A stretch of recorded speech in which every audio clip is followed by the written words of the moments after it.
Welcome to the Overwatch League 2023 Summer Stage Qualifiers East. This was a duo that you weren't expecting to see today. It's me, Avril, with Leg Day, and I'm going to be taking you guys through some awesome games. We got, I'm hoping, a real banger to start things out with.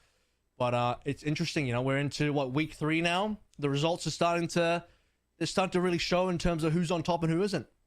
Yeah, the results are starting to show. Some of them might be somewhat misleading. We'll dig into that deeper as we get into what might be our premier matchup of Soul Inferno versus Dallas Fuel. But we're definitely starting to see some crystallizing trends, including some teams that maybe we didn't expect to be losing quite so much, like Guangzhou, who bounced back after mid-season madness, basically non-existent, and Hangzhou Spark are kind of in this middle ground now, where we were expecting them to really come into their own as the double flanker meta is looking still incredibly strong, but somehow it's not clicking just as well as it did before. Well, you know, things are getting wild in the second half of the season here, which, you know, produces some interesting results, makes the games unpredictable. In my opinion, that also makes the games very interesting. You know, it's the kind of thing where you'll be on the edge of your seat, not quite sure how it's going to pan out, which I'm sure will give plenty of fans heart attacks. But, yeah, decent docket today. 4 Overwatch League teams, rather, 2 contenders teams on that docket. And, well, I think a big test for Dallas today is, you know, we'll start highlighting our first match in just a second here between Infernal versus Dallas, where both teams so far, I believe, are actually undefeated so far this stage. Infernal, they are on, what, a 3-0, 4-0? And Dallas are also on a 4-0. And actually, there we go. They're perfectly even. 4-0 with an 11+ map differential each. Yeah, both having dropped 1 map. For the Soul Infernal, we dropped that to Contenders team Poker Face in our first week. And for Dallas Fuel, they actually dropped that last week. They, dropped it to Shanghai, which is actually the only team in their 4 matches that we were going to talk about that's actually an Overwatch League team. They've beaten 3 Contenders teams out of the 4 that we have in our docket here, in order to actually get to 4-0. So they're quickly running out of Contenders teams to bully, and they had a little bit of trouble against Shanghai, who are one of our lowest rated Overwatch League teams at the moment, except, of course, Guangzhou Charge. And for Infernal, it's 2-2, right? It's 2 Overwatch League teams, 2 Contenders teams, but the 2 Overwatch League teams are both the Joes, which historically, so far this year, you would have said have been with the Infernal in that top 3 in the upper half of the league for this particular region. So they're, in terms of wins so far, the quality of the wins, certainly higher. And now we have our matches for today: 4-0 Infernal versus 4-0 Dallas Fuel, Dreamers Dynasty, Spark Poker Face. Gotta tell you, one thing that we definitely have in the East over the West is the color palettes of our dockets. Amazing compared to the West. But they like their blacks and reds. They like to be edgy gamers. We're like, nah, hit me with that pink, brother. I love the pink. Dreamers, of course. I'd say these guys are kind of a sweetheart of the Contenders teams that we have here. They definitely have probably the best chance of making it all the way if any team were to make that miracle Cinderella runaway style run to the top. Dreamers are going to be at the top of the list for that, and honestly, they're a team with a huge amount of charm as well, and going up against Soul Dynasty might be an incredibly important match for some of those players going up against their home team, as it were. But we've got another Soul that's coming up first. Here's a quick look at the Soul Infernal.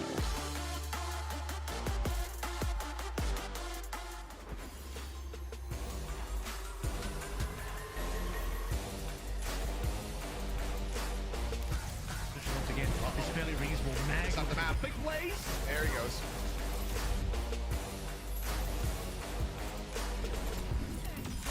Huge feels like this needs to be rescued, and indeed it does.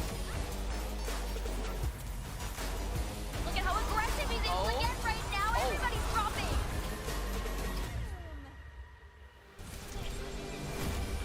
And it is just a field day for Zest. Oh my god. MN3 has other plans, though. MN3 has other plans, though. And that is the Soul Infernal. So far, looking still like our top team in the region. This is the team to beat, but I will add a little bit of a caveat today for those that didn't keep up with the Soul Infernal socials. There's a little bit of news from the Soul Infernal camp, which is to say that Mag does have COVID and the team is currently playing all in their own houses, self-isolating. So we'll wonder if that ends up affecting gameplay at all. That means they will not be playing together in the T1 facility as they normally do. And it does seem like every time they play against Dallas, I think last time as well, the last time they faced Dallas in the mid-season madness, they did win, and they did also have COVID back then as well. It is unfortunately the curse of Soul Infernal versus Dallas. Yeah, there's always going to be someone who is ill. We're, of course, everyone here at the team wishing our best for Mag's speedy recovery. One thing that definitely highlights how erudite a cast you are, Avril, is that in that hype video, they have Mag popping off, and you're like, this is incredibly reasonable. It's like, you know exactly how to set that expectation, and Mag is definitely a player who had some very high expectations of him coming into the Overwatch League with a very successful run on Runaway previously, and never quite found that potential before. But this year seems to be where Mag is coming into his own, but now Mag has to go up against one of the entrenched big boys of tanks again in Hanbin. So take a look at the Dallas Fuel.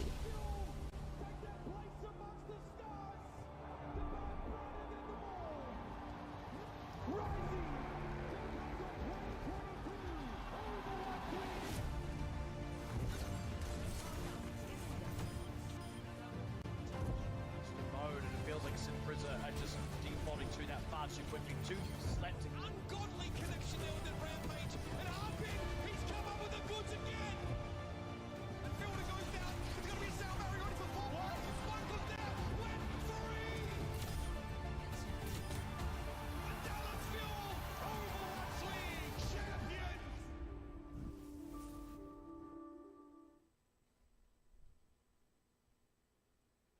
And finally, I think Dallas Fuel in the second half of the year are starting to live up to that championship quality, the championship roster that we knew from last year. 3 out of those members still on this team. And some of the woes from that first stage starting to subside. We talked about Edison Sombra being a little bit subpar in stage 1, now looking much better. Sparkle's Tracer's always been on the up and up. Hanbin didn't look super comfortable in the Winston before. Now that's starting to look much better as well. And MCD and Bliss, you know, the support line that had to fill the biggest shoes, I think, on this entire team, given where Field and Chio were and how dominant they still are this season, they've started to really step up as well. In fact, MCD's even won player of the matches, so Dallas Fuel, I think, now in the summer stage are really coming together. Yeah, I wasn't surprised to see MCD return to this roster, of course, with Rush being the head coach. MCD was a previous scout of Rush on his previous dynastic team in Contenders, Element Mystic, from which I believe almost all of these players except Edison and Bliss came. Bliss a little bit too young for that, I do think. His lineup Bliss was on versus Gen G. lineup. He was on Gen G at the Bliss time, so... So they were the same contemporaries. Yeah, contemporaries, but not part of Rush's initial stable. But that was a pretty successful tournament for Gen.G. I remember them having some, they had Glister on their team as a Doomfist at that time. If you have the time, go back and watch those Gauntlet VODs in 2019. Bloody beautiful tournament. Here's a quick look at our Tracer stats. And Zest has been one of the more dominant Tracers that we've had so far, so it's, you know, it's interesting when you look at it head to head. His Sparkle stats have been pretty phenomenal as well. In fact, better than Zest almost across the board. I will say that the caveat here is that Sparkle and the Dallas Fuel have had, I would say, easier opponents when you consider 3 contenders teams plus Shanghai Dragons. Zest and the Infernal have had to go up against both the Joe teams and 2 contenders teams, so it's been slightly more difficult. But, you know, the real look of Sparkle's Tracer today in terms of, well, how much has he improved? How much better does he look? Because year on year, it has been a steady upward trajectory. But Zest is, I think, one of the top Tracers, if not the #1 in this region. Yeah, you got to respect Zest. If you do not account for the Zest Tracer when you're making your battle plan against the Soul Infernal, he is going to tear you asunder, and then some more on top of that. We're likely going to be seeing plenty of Tracer as we head over to Oasis. Of course, University can always throw a couple of curveballs our way. We've seen teams actually be quite adamant, in many cases, about not moving off of our standard meta composition of a Winston and a double flanker for University, when sometimes we kind of expect that. And looking at the rest of the map pool here as well, unfortunately, nothing extremely good for Hanbin, because if you're the Dallas Fuel, what you really want to see is the Circle Royale in there. Hanbin, one of the best Sigmas historically that we've had in the world. Mag would struggle in that particular matchup. It being Dorado instead means it's probably a little bit better for Mag. You can even play ball on Dorado if you really, really want. But generally speaking, yeah, I'm looking across the board. Should just be Winston, Tracer, Sombra across the board. It's what Dallas have been starting to really get good at recently, and Soul Infernal, well, I think they've been good at this the entire year. Yeah, both of these teams very unlikely to stray from our standard composition. Dallas, like you said, renewed vigor on the standard comp. They had a weak beginning on it. They were trying to find the identity, trying to integrate Bliss and MCD, and in the end didn't work out amazingly. But now it's looking a lot better. Tell you what, if we end up playing some Ram compositions, that is going to be where Dallas Fuel also have a lot of strength. So, starting things out on the mirror. Edison first hack on the jump pad Mega. It's always a good start for the Sombra. Good territory control. MCD can use that for additional healing if needed. That's a beautiful nade, but pretty quickly going to be discounted here as Mag taking plenty of damage, but the loving hands of Skewed going to be adapted to that rather quickly. Zest just taking out the entire backline. Dallas Field no healing now. Everyone's super low HP. And speaking of low HP, I actually saw the Soul Infernal team. They got pretty low in there as well. Mag, Skewed, M3, and all the rest. They just were not able to be cleaned up. I don't know how Zest assassinated the backline the way he did, but Bliss fell. MCD falls afterwards. Dallas Field difficult to contest after that. And they also, by the way, did have the early Mega Pack hack as well that we did note. That kept them up a little bit without supports. First fight going the way on Soul Infernal with Zest really taking charge. Oh, MCD going to be taking some pot shots here from Skew. That might be some danger that can be given over. But for now, MCD, or rather Zest, playing a little bit more conservatively, just trying to draw these flankers into the web, play within the LOS of Skew to make sure there's that constant support. But if it's not available, needs to go elsewhere. Unbin outdueled on the top. MN3 was waiting up there. And the Brigitte has just been playing ring around the Rosie on top of this area. It's just impossible to reach for the Tracer. One area that I think for Dallas Field that they can take advantage of was that Edison was ahead of MN3. That's now no longer the case. And possible late delays here. MBCD still off the map at the same time as Mag got slept. And Mag now looking for number 2. Both supports into the drink. Or whatever the hell's at the bottom of that pit. I have no idea, actually. The Soul Infernal, 1 ultimate, fight 1. 50% now on board in Dallas Field. They still just have the 1 final blow so far. That was onto Zest earlier in the first fight. Joker moment there for MCD. Still gets to sleep, but the slap goes through. So down into the pit with them. MN3 stalking behind.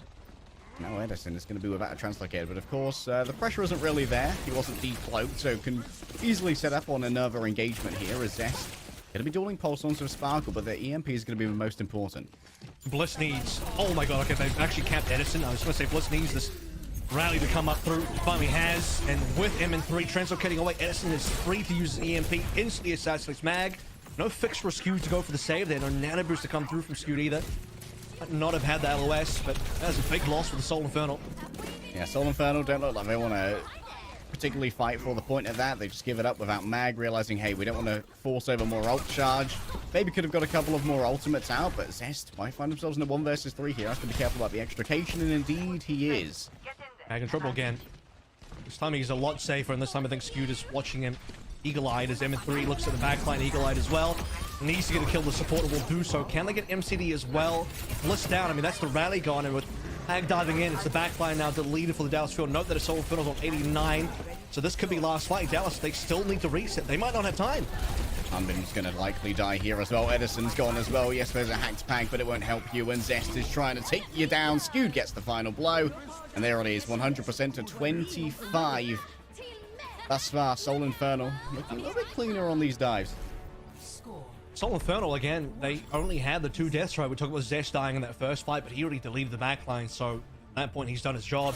Mag dying to the EMP of Edison in the middle of that round as well. That was the only real team fight that Dallas Field were able to take away. Let's take a look at this Mag moment again. He really wanted this primal. And like you said, managed to get the slap in just as the sleep dart hit, so unlucky for MCD. Yeah, every animane in the audience currently cringing in pain as Mag gets the free low kill to MCD. All right, Dallas Field. It's a little bit different. This is, of course, part of the Nouveau meta, bringing out the echoes. Okay. Our Garden is kind of favorable for Flyers. I didn't expect both teams to go for the Echo, though. I thought teams on Gardens even would still try and stick mostly to the Tracer Sombra.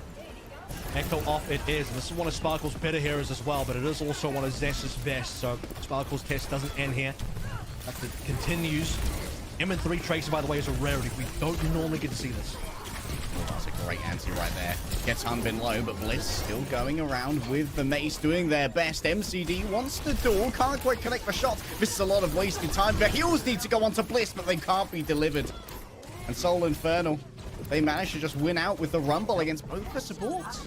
I mean, I can hardly blame MCD there because Zest was on half HP. You hit a couple of shots and he's down, but MCD could not connect the hits onto Zest. And as you mentioned there, also wasn't healing. So what a waste of time for the Dallas Field. And trying to equalize things because Zest did also outdeal Sparkle, took Sparkle down, I believe, in a 1v1. Pretty low numbers for both teams. We went down to something like a 3v3 there, but Zest still being alive, ton of damage, 74% to Sparkle's 41. Certainly see the difference in the damage, and Soul Infernal once again winning the neutral, holding at the point. all have a couple of the first ultimates online as well, notably on the support line. Edison so far with the Tracer pulse bomb, but DPS and Dallas Fuel just dead. The high ground to work with here for Soul Infernal is so important. We saw how close Edison got to getting that kill onto Skewed, but you've got so much cover to work with, and it's just so difficult to try and get. He's doing it again. He's doing it again. Oh no, MCD. Oh, my poor guy. Yeah. So hard.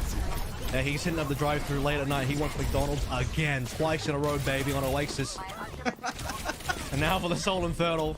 It just doesn't really end here. Dallas Fuel still need to look for this reset. They still have good ultimates coming online. Still got 4 ultimates about to be played with, and about to be 5 as well.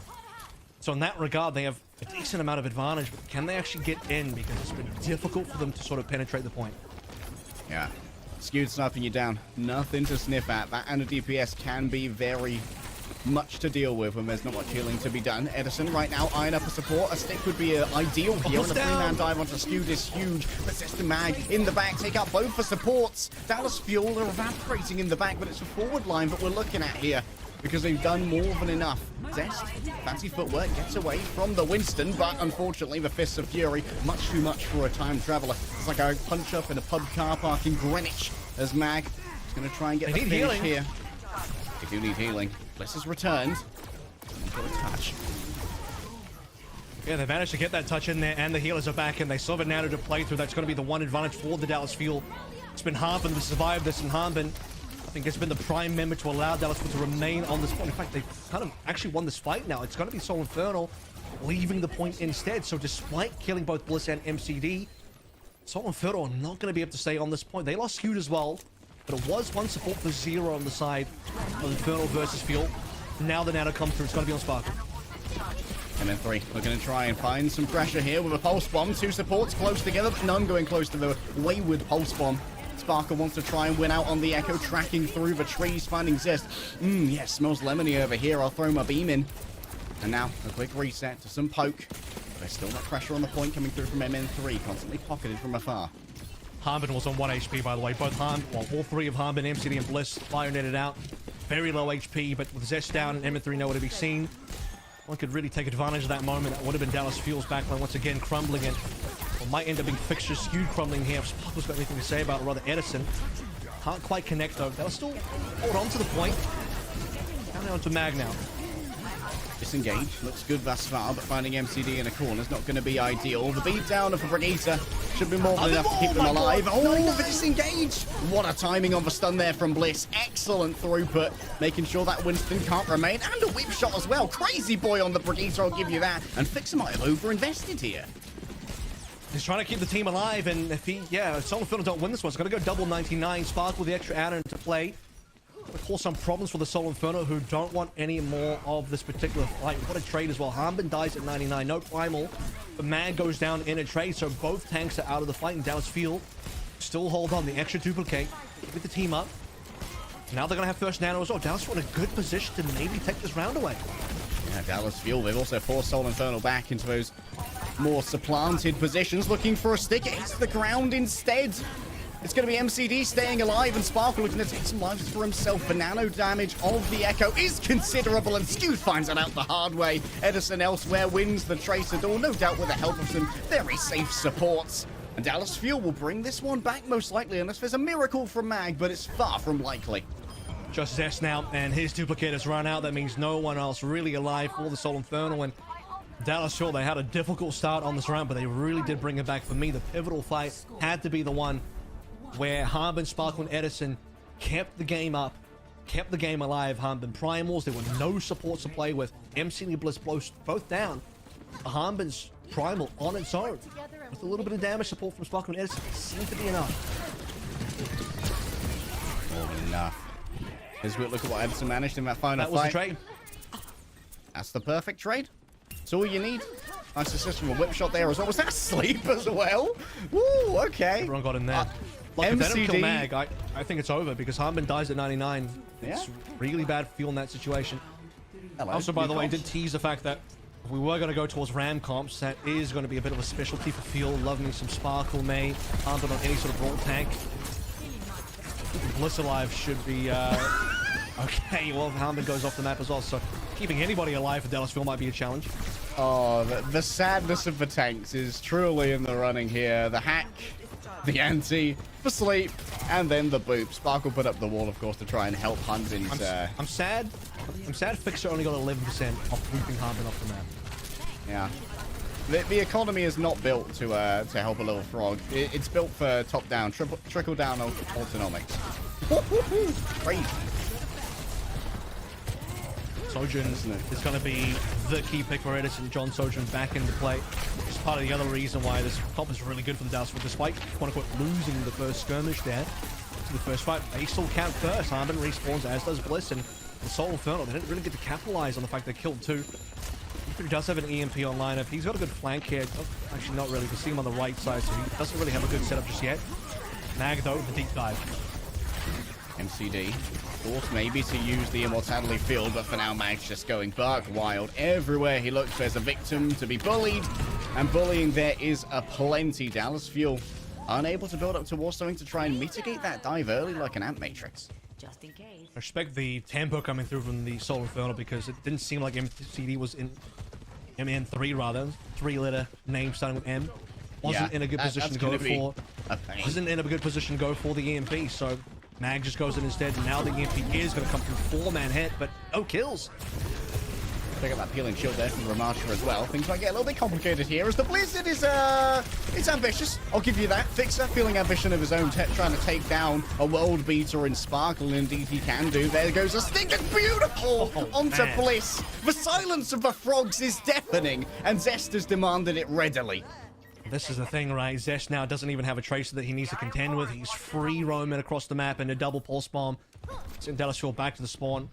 It really is, on this particular round on University, Edison versus Zesh, because Edison's also been really sending the heat through with those rails. John Sojourn for sure in this matchup with the overclock in play with no real defense against him until Fixer finds a sound barrier.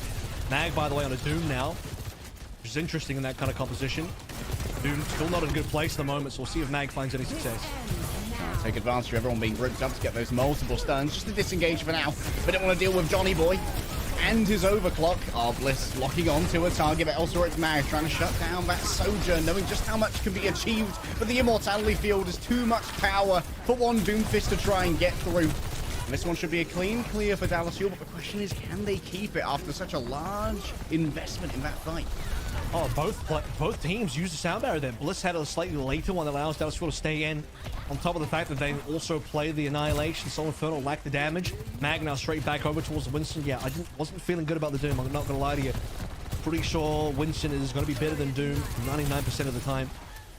Soul Infernal just had no ability to get anyone down in that particular fight when their sound barrier started to run out. Cheeky ammo field as well from MCD, putting it in the doorway made it very hard for anyone to get an angle to actually hit it. Oh, nice interception there from Bliss. That's going to minimize the time up on the Nano. There's the Immortality Field, and now it's time to flee away instead. Pulsar doesn't get too much, but the EMP can do even more. MCD's down and Harmon very low here, but these Fists of Fury certainly are scary. Still, those flankers getting into the room nice and fast, able to try and take down that tank. It's difficult to try and do a Lucio in here, you know, especially when his mates turn up. It's Sparkle going mad, just picking up whoever dares remain. Soul Infernal must have lost their backline somewhere along the way. Sparkle's certainly done a lot there. He really cleaned up the Soul Infernal, including Zest at the bottom end of that fight. And now, Dallasville, they've had a rough run of this Oasis map, but towards the end now, at the end of University, they will be the first team to hit 99. They are the team that currently holds ultimates, at least just the one. And tempo-wise, it's Soul Infernal that have to back out, or at least they're trying to. His victim. Oh, the sound barrier is going to land. Everybody is afflicted. Plenty of cushioning on that sound barrier. But now, big anti. This could be everything they need to try and take down Edison. Still escaping that Wicked. Too powerful. Sliding around. And guess what? Hunbin's keeping everyone at bay as well. Almost another annihilation. Good to go. Hunbin's fallen, though. In all of that, still it's Edison who manages to find one, find two. And that might well be a map at the hands of Edison. It's looking like it. Soul Infernal, no further players alive, no touch, and the Dallasville, it turns out they can indeed play with the big dogs. 4-0 up so far in the second half of the season, and we were questioning, are they going to be good enough to take down the Soul Infernal? And early on for Oasis, we looked at City Center. It was like, oh, this is not looking too good for Dallas, but things got much better. You go through Gardens, it's very close. You get to University, we talk about the Ram comp, we talk about the Brawl comp, talk about Edison on the Sombra, and they deliver. No, nobody gets to environmentally kill MN3 or on MCD 3 times in a row, April. That's where he draws the line. I'm going to draw the line at the end of this map as we head over to our break.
Good in map number 1, Oasis on their way, and we'll head to Midtown next. Soul Infernal, great start, and things started to get quite sour towards the end, and they actually had a good opening fight on University as well. They got 2 kills but then lost to neutral. That was very perplexing.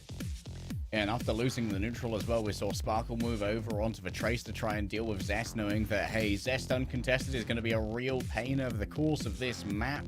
And on the other side, we saw other overcommitments to potential swaps coming through from Soul Infernal, the Doom Festival things coming out, maybe trying to shut down an overclock with a quick stun, but the Immortality Field was putting out plenty of survivability to deal with that. MCD, credit to him, some very solid patience on the Immortality Field to make sure that it was going to be well suited to keeping that Sojourn alive, where Edison could really pop off as we head to Midtown.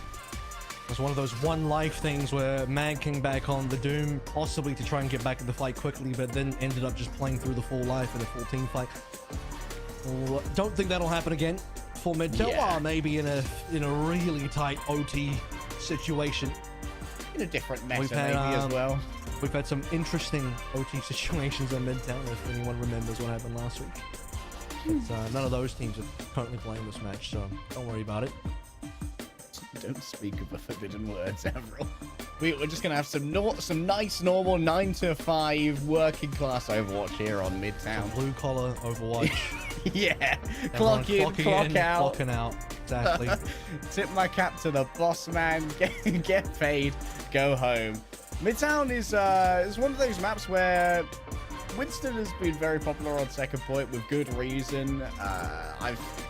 I think he's been popular on all the points, really. Yeah, Winston's been popular universally. I'm thinking on APAC, though, we did have a couple of teams that wanted to run the Zarya on second point, which tilted me to no end. I think Piggy did that, and that was one of those situations. I wouldn't say that's indicative of the current meta in terms of like where the real preferences are. That was more of a Piggy moment where he's confident on the Zarya. He wanted to give it a go. No more Piggy moments. Big F. We do miss those Piggy moments, but let's feel now. Sparkle's probably not. This will be a scouting arrow, then back over towards the Tracer. And just standard. Once the Tracer Sombra across the board here. A little bit of early damage from MCD, who needs to not die. We have also, by the way, seen teams that if they really want to dig in their heels for the 8-point defense, some teams have played Torb and some anti-dive stuff, a little bit of Ash there as well, but not these teams. Oh. Edison baiting out the translocate there to try and figure out where the regular callback spot from N3 is going to be. Keep playing a little bit close here, but obviously trying to keep it a little bit tighter to make sure that it's only one blink away for us to peel away something like a Sombra if that is going to be needed. Now, big anti coming through onto Hanbin. Should be dead, yes. Yeah, he is in so much trouble right there, and that's going to mean that Bliss is overextended as well. There should be a full wipe. I mean, Bliss was waiting for the anti to fade away so he can throw some cookies, but Hanbin got caught out. Jumped to the ledge, but unfortunately no one could really save him there. Good damage pressure from the Infernal to push Hanbin over towards the edge. For the first minute, handedly going the way of the Soul Infernal, and the ultimates come online nice and quickly, especially MN3. Yeah, that is you know what? Kind of MCD as well. Kind of. Yeah. This is going to be a consistent theme. It's just how language and the brain works. We're not made for three-letter words going together. Hanbin goes solo. Edison's been taken out in the middle of all of this as well. Sparkle tries to bring it back. Yes, to the pulse on, but it's more of a Hail Mary, a shot in the dark. Unfortunately, that shot was made blind. Thankfully, Soul Infernal got something out of that because they expended a whole pulse bomb. They couldn't quite get Hanbin, but at least get Edison, which slows down the EMP further. Speaking of which, MN3 is just waiting for the field to walk forward. So you can find that hopefully backline EMP, and I think it's just a solo onto Hanbin who gets nanoed. And I'm going to give him that damage reduction that he needs to maybe survive this one. Right now, trying to pick a target, going onto that rally. It's a little bit dangerous, so instead controlling the high ground, trying to segment off those supports, but this does mean that Fix can just run on forward with the nano. And now, Hanbin's got to segment it away from the remainder of his team, and with no shield to protect himself, can't really make too much of a dive. It's Edison, though, punishing Mag, getting rid of all of that health in short order, knowing that there's no nano to try and save a wayward Winston. Should be an easy cleave here, and Dallas Fuel are going to be able to get a huge amount of space. They'll get 2 ticks for sure. Infernal still have the ability to go for the retake. Mag was the only player that went down, and he's already back with the Primal. Fixin needs to make sure he survives here as well, but the backline of the Infernal are in a lot of trouble. So much trouble. And Mag has slept. 2 Primals on the board. Zest, a lot to deal with here, but does have a monkey at his back. Sorry, a scientist rather. Hanbin, for now, trying to track down that Tracer. A right click could do it. The Hanbin snipes are good, but Sparkle snipes are better. It's a messy fight, Avril, but in the end, Dallas Fuel will get their man. Yeah, it's a full backline trade. Nobody had supports there, but Dallas Fuel. Primal versus Primal. Sparkle versus Zest, and Sparkle once again getting a ton of frags in that particular engagement. So Dallas Fuel with only 1 tick left to cap, they'll be able to get that for sure. And Infernal, a reasonably good start to the A-point defense. They won a couple of fights, but once they lost Mag with the EMP from Edison, things got sour real quickly. Speaking of Edison, he'll be able to match him again on that EMP. For a much better EMP from MN3 this time, or at least one that will get a kill. Yeah, MN3 looking for a good AoE here. Needs to be in a position maybe where that anti-nade can be thrown in onto these supports. For now, good spacing. Oh, are they going to get him? He's really low. Yeah, oh my, the long range sleep. That's crazy. Nano here as well. MN3 absolutely bodied by the Dallas Fuel support line. And Nano given over onto Mag, yes, but might not have the cleave to actually do enough damage here. Both supports are just unaccosted, readily moisturized in their lane, putting out all the healing they could want and more. The counter attack is going to be strong. There's a pulse bomb though. Edison somehow either stuck or couldn't get away from that one in time. Maybe a translocator taken out in the back line. As Zest just begins to tear on through, and it's the 3rd iteration of a dive that gives Soul Infernal their win. Now, they might not have won the EMP exchange, but once Dallas Fuel started to push forward and try and take that bridge, Soul Infernal were ready. They have the anti-dive there.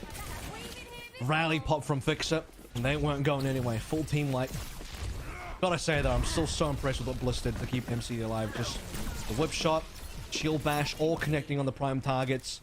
Body blocking as well to make sure that MCD couldn't get hit. So many things that he had to do well in that particular situation to keep MCD up.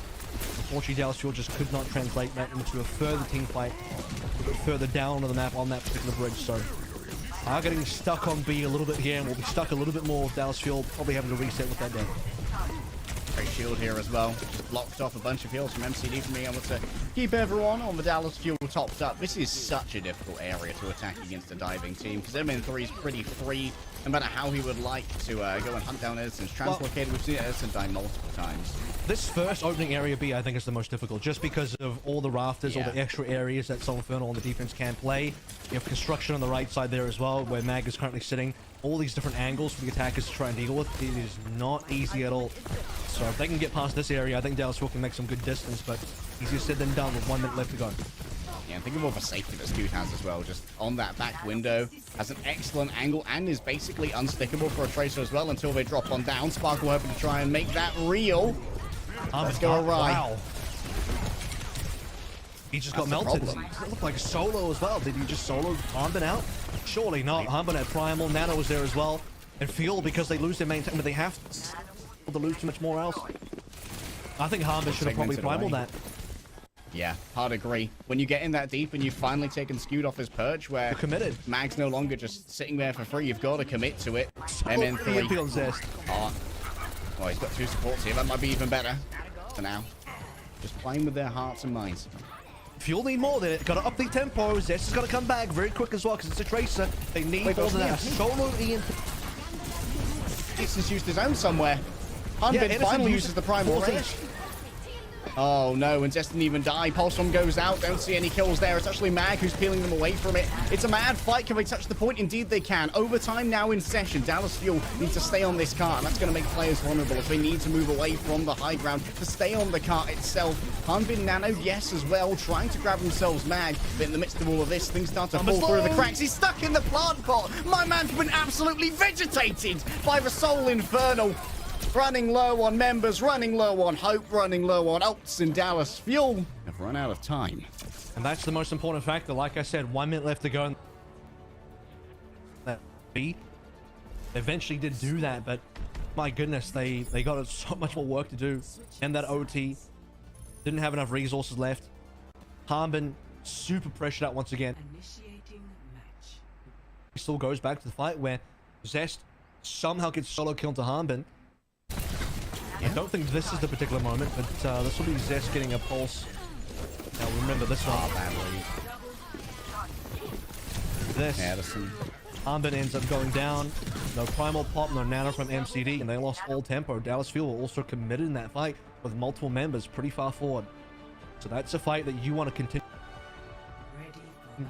Not take a preventable loss on a player. Truly heartbreaking for Dallas Fuel. By no means is it already lost, though. a first point hold could definitely happen in Dallas Fuel. Looking to bring out something a little bit spicy, a bit of picante in order to try and make that happen. Hold, because if you're gonna really, like I said earlier, if you want to really try and dig your heels in, I mean, you could also play the Torb here, but they don't want to go too hard in that area. So the Ash is going to come through. But on the Ram once more, try and hold space, hold ground. You have to do a really good job of playing the anti-dive here. I do appreciate the fact that Sparkle's still on the trace, so you need some flank control. You can't just allow either Zest or M3, but primarily Zest to control flanks and get behind your team. So that Sparkle versus Zest situation is going to be very important to allow the Dallas Fuel backline, which now includes the Ash, to stay planted where they are. Yeah, Sparkle's gaming flowchart changes significantly here. Play that skirmish and patrol. For now, though, interesting that Sol Inferno decided to go for the Kiriko here, realizing they don't need the whip shot to try and deny something like a Winston engage, and preferring more healing or maybe even better off-angle control, knowing that Dallas Fuel might not be able to dive and punish a Kiriko. It's worse healing for Zest, though. So we talk about the Sparkle versus Zest situation. I think Bliss throwing some health packs across the boom. That being said, MCD just goes down a skewed long range with some help from M3. Now Harman's on an island. Harman's stuck. Oh, Skewed not has a got double. two. Not a double. This is not going to be a first point hold, boys. There's only so much you can hope for when the Ana gets double entry frags. Shades of Jonak from our boy Skewed. A Soul Infernal should be cruising through this one easily, and Harman's like, okay, fine, experiment over.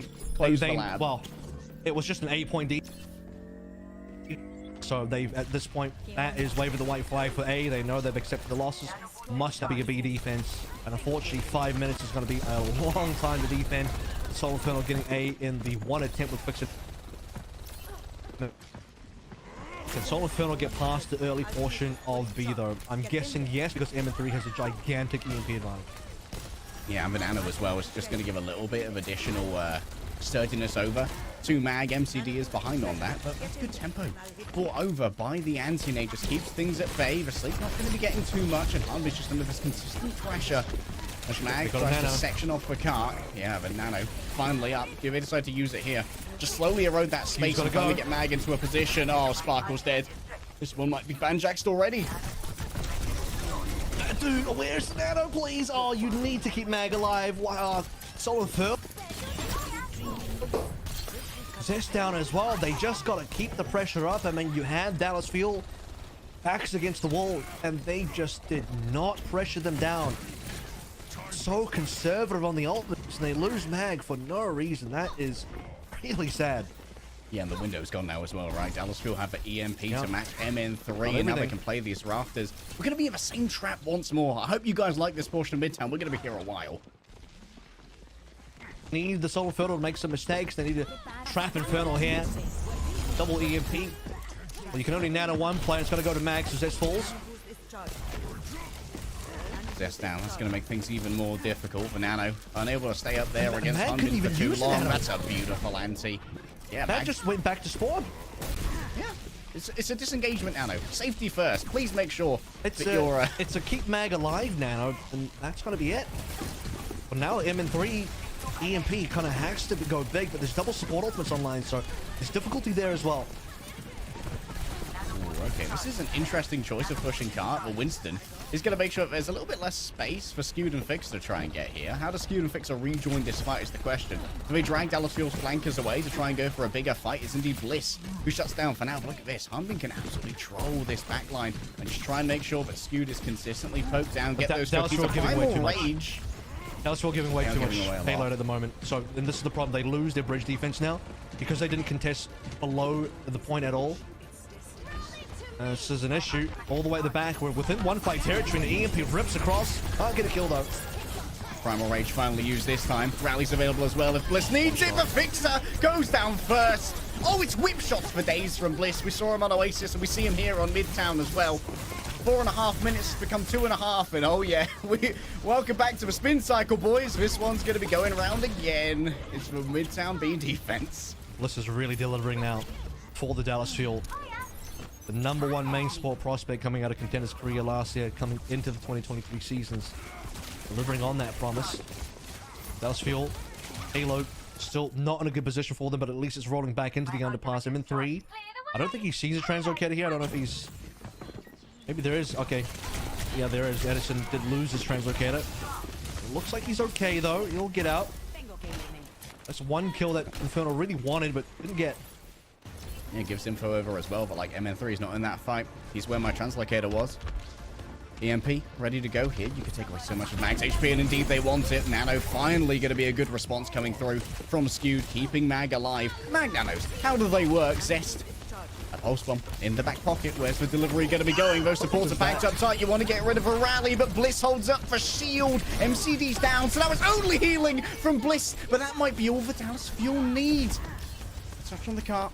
It's going to be difficult to try and get through here. Just keeping that Inspire up. And N3's playing the kite super well. Out of sight, out of mind. Hanbin gone off to sleep. But it might be Sparkle who turns this one around as MCD getting revenge on Skewed for what happened on A of Midtown.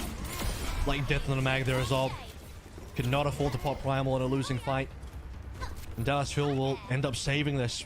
Bliss again, showing up in the kill feed. Really quick frag onto Zest.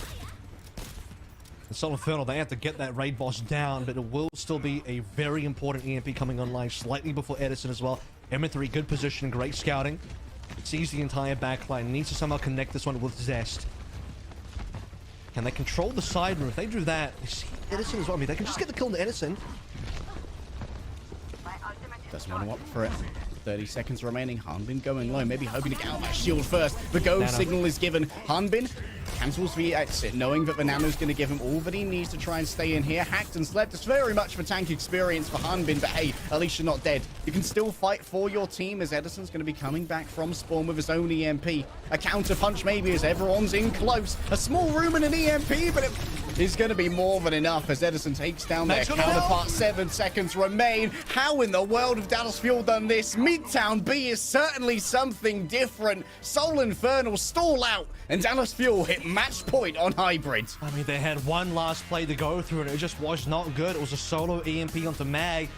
Straight in the line of sight with an air shot of MCD, the easiest counter you've ever seen. MCD just says, well, that's just going to be a Nano. Hanbin's going to live. That will be it. Now, Edison's got to catch up on the EMP. He does, and it absolutely frags out the Soul Infernal. With no more resources left to go through Soul Infernal, I think that, again, the pivotal fight was won. It had me molding about the Mag unnecessary death. Skewed, needed the Nano in that situation. I don't know if they broke LOS, I don't know what happened, but you just can't allow Mag to die there. The Soul Infernal as well, just failing to, in my opinion, really put the tempo up. When you're ahead, you really got to keep the tempo going, put the pressure on the Dallas Fuel, and that did not happen. Soul Infernal, despite having a 5-minute time ban going to B, was still held up at the beginning of B, and you can't afford to allow that to happen. And Dallas Fuel trying their hardest, and I think it's working. They're trying to get the #1 spot in APAC, and they're leading 2-0. We'll come back and see if they can get the 3-0 after this break.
Dallas Fuel 2-0 up in the series versus the Seoul Inferno. We were wondering if the 4-0 from Dallas Fuel so far in the summer stage, does it mean that they are actually back or not? And well, given the 2-0 scoreline versus Inferno, it is looking quite back for the Dallas Fuel.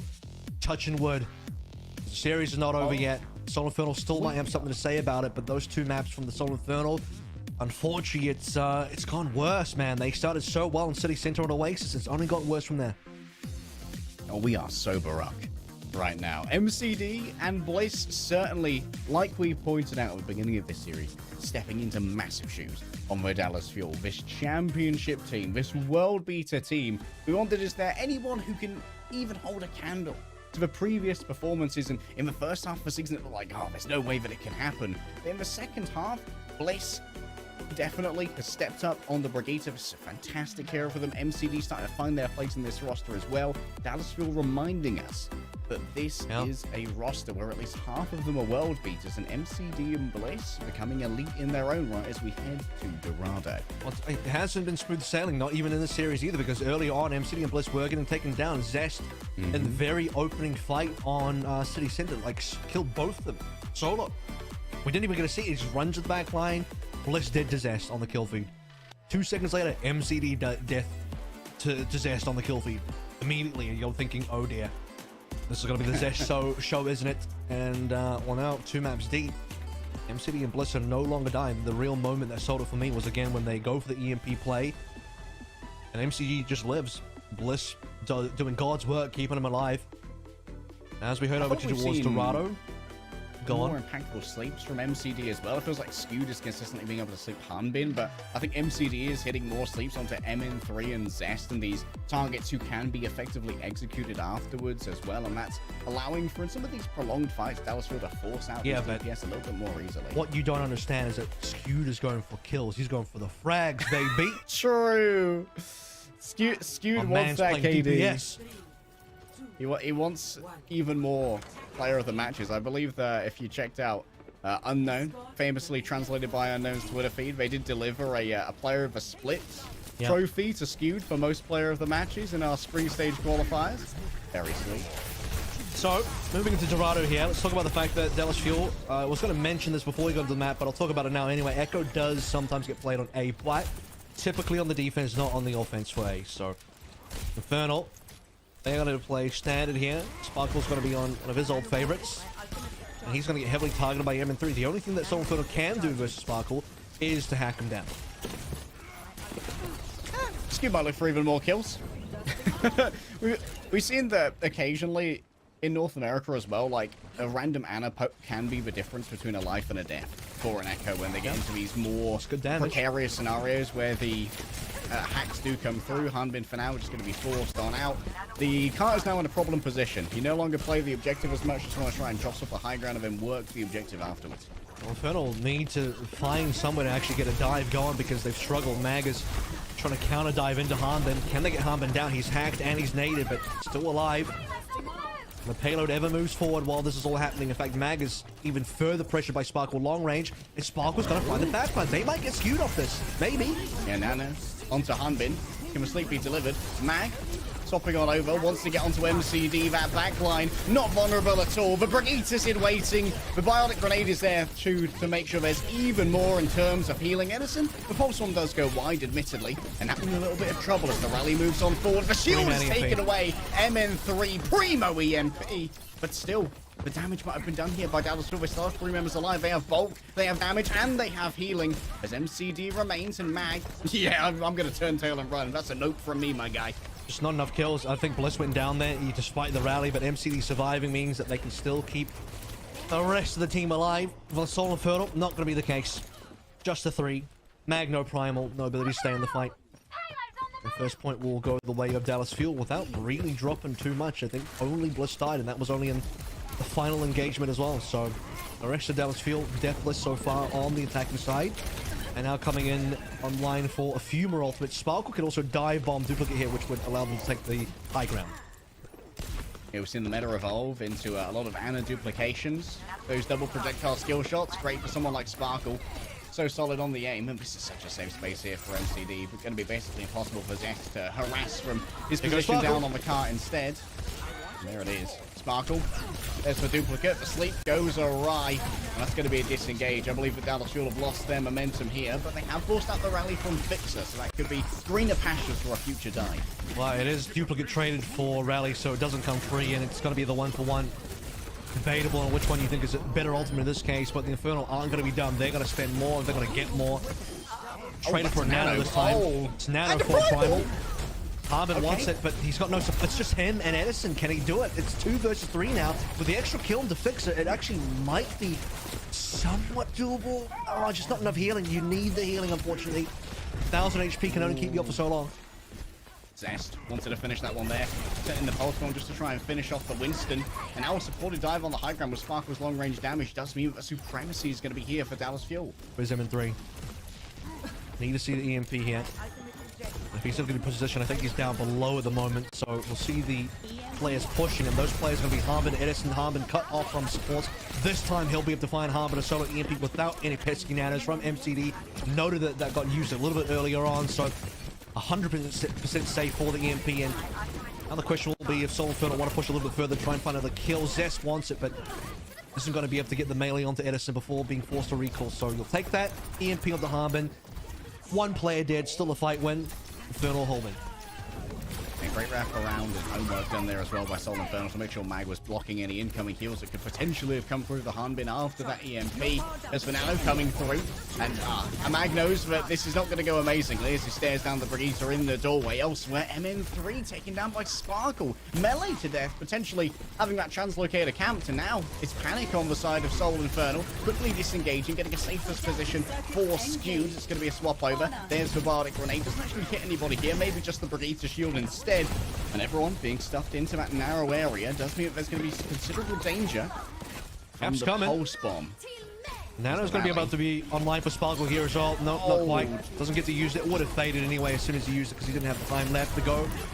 Speaking of time, Soul Infernal going to cut this one close, but with the kill into Edison, looks like it should be enough. Might be an extra pulse bomb expended. It is. Will miss. Kill into Mag is not good for Infernal though. This is still semi-winnable for the Dallas Field, but in lower numbers, that's an issue. Rally used. There's going to be an execution onto Zest. There's nothing to keep him alive at this range. Look at where that shield was placed. Cut off all the healing. Still coming. Primal Rage just about. Hanbin keeps on, keeps living. Skew taken elsewhere, but what's happening on the cart? Fix has been taken down by Edison. A well-placed stick. Edison needs healing, needs to stay in here, and Mag is a big trusty gorilla who keeps this cart contested. Popping the Primal, but he's got to stay in this area. It's going to really limit the efficacy of this ultimate. Could of course be burned down as well. Nice tag in there from Zest. Gives a little bit of momentary relapse for Mag as Edison just overplays his hand straight into the grasp of a Soul Infernal. And with 40 seconds left, Dallas Fuel went in on that fight, and it didn't deliver. That was pristine from Mag and Zest. The tagging in of the 2 plays, meaning that no one was going to C9 that one. Despite playing from home, seems like the communication is certainly going to be there. Soul Infernal could have had a really bad moment on Dorado, but they hold on. No supports once again. The Primal's going to be more than enough. And now, final fight for the Dallas Fuel.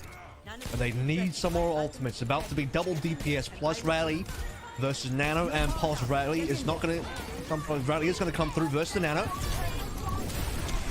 No kills coming through from the Pulse Bomb for now.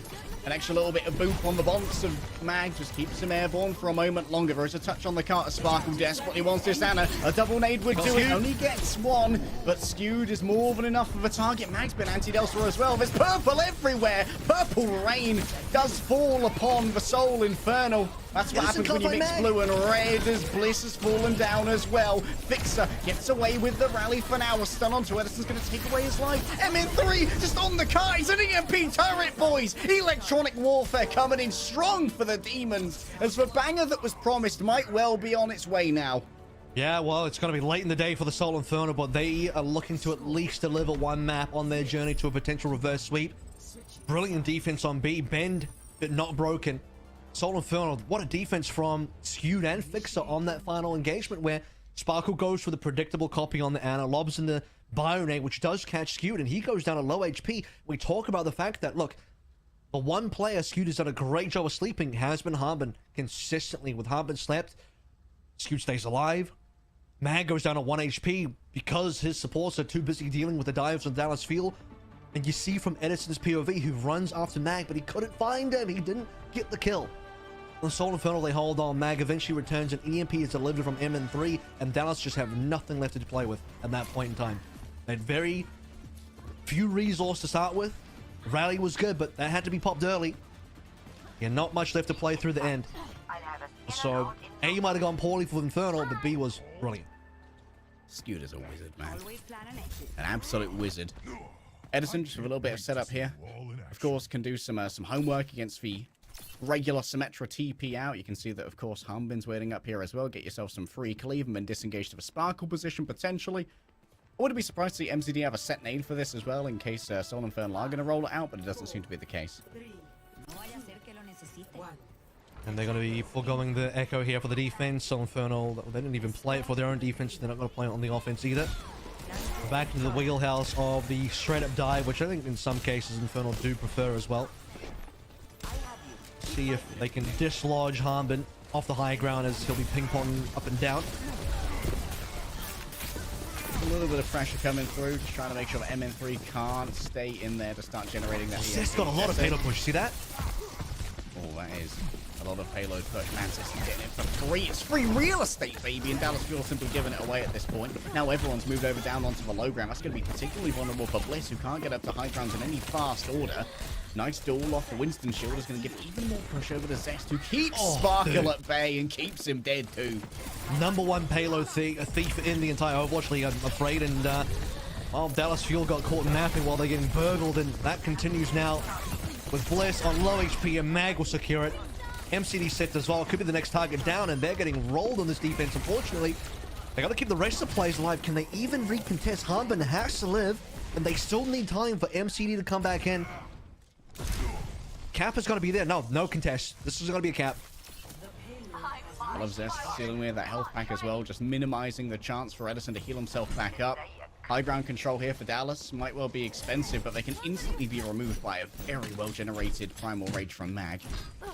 Nano online early as well, so despite Edison being further ahead, Skewed has a bailout option for another player other than himself to actually receive that Nano, who would have died to the EMP. Soul Infernal will retain pressure on payload. Early days here, obviously, with Zest barely dodging out from the hack, and Edison set up in the backline with a 99% EMP. Could have looked to have gone for that one, but needs Sparkle to somehow connect as well. I think M3 and Edison bumped into each other as well. Yeah, may well have touched those submachine guns together. Zest for now, still thieving away. This guy's a rogue, and his build is not going to be changing here on Escort. This is where Tracers thrive. The second you look away, a Time Demon gets into your backline. Oh, they want Mag. Trying to... Oh, Mag actually broke out of West on his Anna as well. Big boo-boo there from the Soul Infernal. That's going to kill their momentum. That, and he had the Primal as well. They had Primal and Nano Boost to try and save Mag. You could have said that he baited out the EMP, but if he lived, that would have been true. Him dying means that Dallas will actually successfully push the Soul Infernal away. That being said, though, again, you mentioned this, and I talked about it on A, but Zest still got a ton of payload push there. He's just thieving. The mastermind. There's no home security for Dallas Field. Push the buttons. Part of the move. Had it at the old complex in Dallas. Not so much in Korea. The solo EMP onto Sparkle. Even more payload push now, by the way. Your guard dog has been taken on down. Mag has been antied, nanoed, hacked, you name it. Maybe a stun as well can come on through, but 601 HP is more than enough. Hanman, get down there and say hello to my team, why don't you? Now MCD going to be harassed and attempts to sleep under the car. Everything goes into Bliss. Save my hero. MCD demands that the Bradita cling to life, but there's going to be even more trouble than that. A well-placed sleep keeps the Winston at bay, yes, but still a trade of the Annas, a trade of the backlines maybe. It's Bliss who's down now. Fixer needs to be a primary target. But they have to go payload. Oh, yeah. Hanbin's taken out that Predator. Payload now demands attention. Hanbin's going to be the one to deal with it for now. And there should be enough here to just bring this down to a steady crawl for the Soul Inferno, who still have 2.5 minutes. There was just enough time for Hanbin to solo Fixer in a side room as well with the Primal. Because if the payload was any closer, he would have to immediately return and maybe Fixer lives. Fixer going down, Zest to follow. Soul Inferno know they're out of options. M3 isn't close enough to the EMP to make the play happen either. So they give it up, but not before shoving the payload right to the end. And now just under 230 to try and finish this one off. On payload. Easily taken care of here. A Sparkle goes down, but without Mag, you're not going to be getting into this zone. I hate to break it to you, kiddo. Just playing safe now for Dallas Fuel. Burn the time, keep the positions, keep Soul Infernal arm's length as Mag is going to return. This has given MN3 time to get the EMP, though. Yeah, dual EMP is up online now. Might be a little bit harder for Soul Infernal to access the back line, and I'm not talking about MN3, he's okay. Mag and Zest will have to get there somehow. It's got to be solo onto Mag, and he looks like he's alive. He's fine. He's alive. The counter EMP came through from MN3 just to try and maintain the counter-offensive pushing power here. Sparkle moves away, so you know what that means. Zest moving over onto the cart. Come down and try and fight us. Maybe MCD can try and keep himself alive. Do you stay on the map is the question. Looking for yet another environmental kill at Shades of Oasis, but MCD is living, and the rally's going to keep Bliss cushioned as well. The Nano in the back pocket, and Scuba be able to deliver his own. What a kill from Edison. As MCD dances do-si-do around the cart. Take your partner to and throw. Infernal. Back to spawn. Well, it's the extra rally coming on through. The extra healing, the extra sustain. Oh, hello. The raid boss on. The Brig as well. Doing a lot of work there for the Dallas Fuel and skewed down. No opportunity for the Soul Infernal to re-enter the fight at all. And it's strange occurrence. Well, maybe not that strange sometimes, but both EMPs played and nobody did at all. Everyone defended well against the EMPs. Now we're starting to head into very tricky territory here. Soul Infernal, they were on the defending side of this and they won. Now on the attacking end, they too have less than a minute to go. Try and finish B. Very similar ultimates, but a little bit more for the Soul Infernal. 3 online versus just the one of the Dallas Fuel. Edison, though, ahead of MN3. Hamid's making Mag work for this bridge. It's so important because it means that he has to work even harder to try and follow up on a dive onto those very safely placed supports. It's so low. Edison's so close to another EMP as well. This could be a 3-0 right here. May need to happen right here. 15 seconds left to go. Touch on the cart. Edison in first position to maybe go for the EMP. MN3 looking all the way in the back. He'll be able to go for the touch at least, at minimum. Edison, he's deciding who he wants. Does he want the Ana? He's got a double here if he would like to go for it, and he will. Zest the target. Mag is safe, but it is a 4v5, and there's still ultimates online for the Fuel, including the Primal Rage. MN3 still 4% away. They need this EMP Soul Infernal. They got to be able to commit it. Mag dies at 93. No Primal, and this is looking like a 3-0. MN3 is the only one that can save the day, but can he do it? He's dead. No EMP Soul Infernal. They're out of options. Can they even touch? It's basically just fix it. That's not going to happen. Even if Zest managed to get it, it would not have been enough. They got the correct members down at the right time. Mag dies before Primal, and MN3 doesn't even get to use the Sombra EMP. And the Dallas Fuel, Dorado was looking pretty tough, but they still pull through to make sure they get the sweep. Fuel stick their flag in the ground. Did you forget who we are? Did you forget who you're gaming against? The reigning champions. Showing up here in the second half of the season. They finally opened up the hive mind and invited a few new guests. MCD and Bliss, would you like to come and join our mental commune? And the mental commune certainly is its most powerful on the defense, being able to set up these early positions and tax every single movement from the Soul Infernal, going up against a different caliber of layered defense from the Dallas Fuel. They have managed to take this, even with some weaker pushes on Midtown and Dorado, off some sublime defensive play. I mean, it was still a reasonable showing coming through for the Soul Infernal, but for the Dallas Fuel, it's the real deal for sure. The second half of the stage, Kings of Summer coming on through. It's looking like a very good summer for the Dallas Fuel indeed, with Bliss taking away the player of the match. We talked about the dominance on the Brigade a little bit earlier on. Clean defensive play to keep MCD alive. Brilliant whip shot accuracy as well to get some snipes. And all that's left is for Dallas to move on forward and clean up the rest of the teams, because once you've taken down the Infernal, I mean, who really is left to challenge you? This kid's crazy, man. Bliss. It's one of the few times that we've been able to vote for a main support player of the match and think, you know what, I think that every person viewing this match would be able to understand why the main support is the player of the match, because sometimes it's in the intangibles, or in the things you don't see as directly on the screen, about getting the proper cookie at the proper time, a good stun here and there, a whip shot to deny something like a Nano Winston, but Bliss has been able to frag out his mind as well, and you're going to see plenty of that in our highlight reel for him. And honestly, I'm really feeling good for Bliss here. It's been a fantastic way to integrate himself into this roster. You talk about intangibles, but I saw plenty of tangibles today, and it's been Bliss's This style guy's from day tangible one. I as they think. come. Yeah, he not a firm, but you can feel him. You know, he's fully material. He's corporeal. He is absolutely corporeal. So full tangibility. And that's important for support. I mean, he had so many good shots today, really good utility usage, all accurate as well, coming through on the brig. And he's also a really good Lucio player. Didn't get to play today because it's not quite the right meta for it. But this is where the hype for Bliss should be real, because again, he was a player that I had my eye on very early in the season when a lot of other people were quite down on the Dallas Fuel support line. I was thinking, dude, you don't know about Bliss. You have not paid attention how Bliss has been over the course of his contender's career if you're thinking this Dallas Fuel support line is not going to get insured. They needed a bit of time to warm up. Now that we're in summer, it's real hot, baby. Avril standing in the corner of the party. If they don't know about my contender support line. It's been a great job for Bliss. We've always got to trust. They don't know about Bliss. Get on it, meme makers. You know what you've been summoned to do. And Rush was never gonna fumble us. Rush was never gonna fumble anything, and neither's Unknown. Here's a quick interview. 블리스 선수 승리 축하드립니다. Congrats on your win. 네, 오늘 숙명의 라이벌 인페르나를 드디어 꺾어내셨습니다. 소감 어떠신가요? You took down Rivals Infernal. How do you feel? 드디어 뭔가 인테르널한테 복수를 해서 좀 좋은 것 같고 그냥 기분 좋은 것 같아요. I finally feel good that we took have our revenge on the Infernal. I feel really good. 굉장히 아쉬운 모습이 많았어요. 네. 오늘 혹시 어떤 부분을 중점으로 준비하고 오셨나요? So, what was your preparation looking like coming into this match?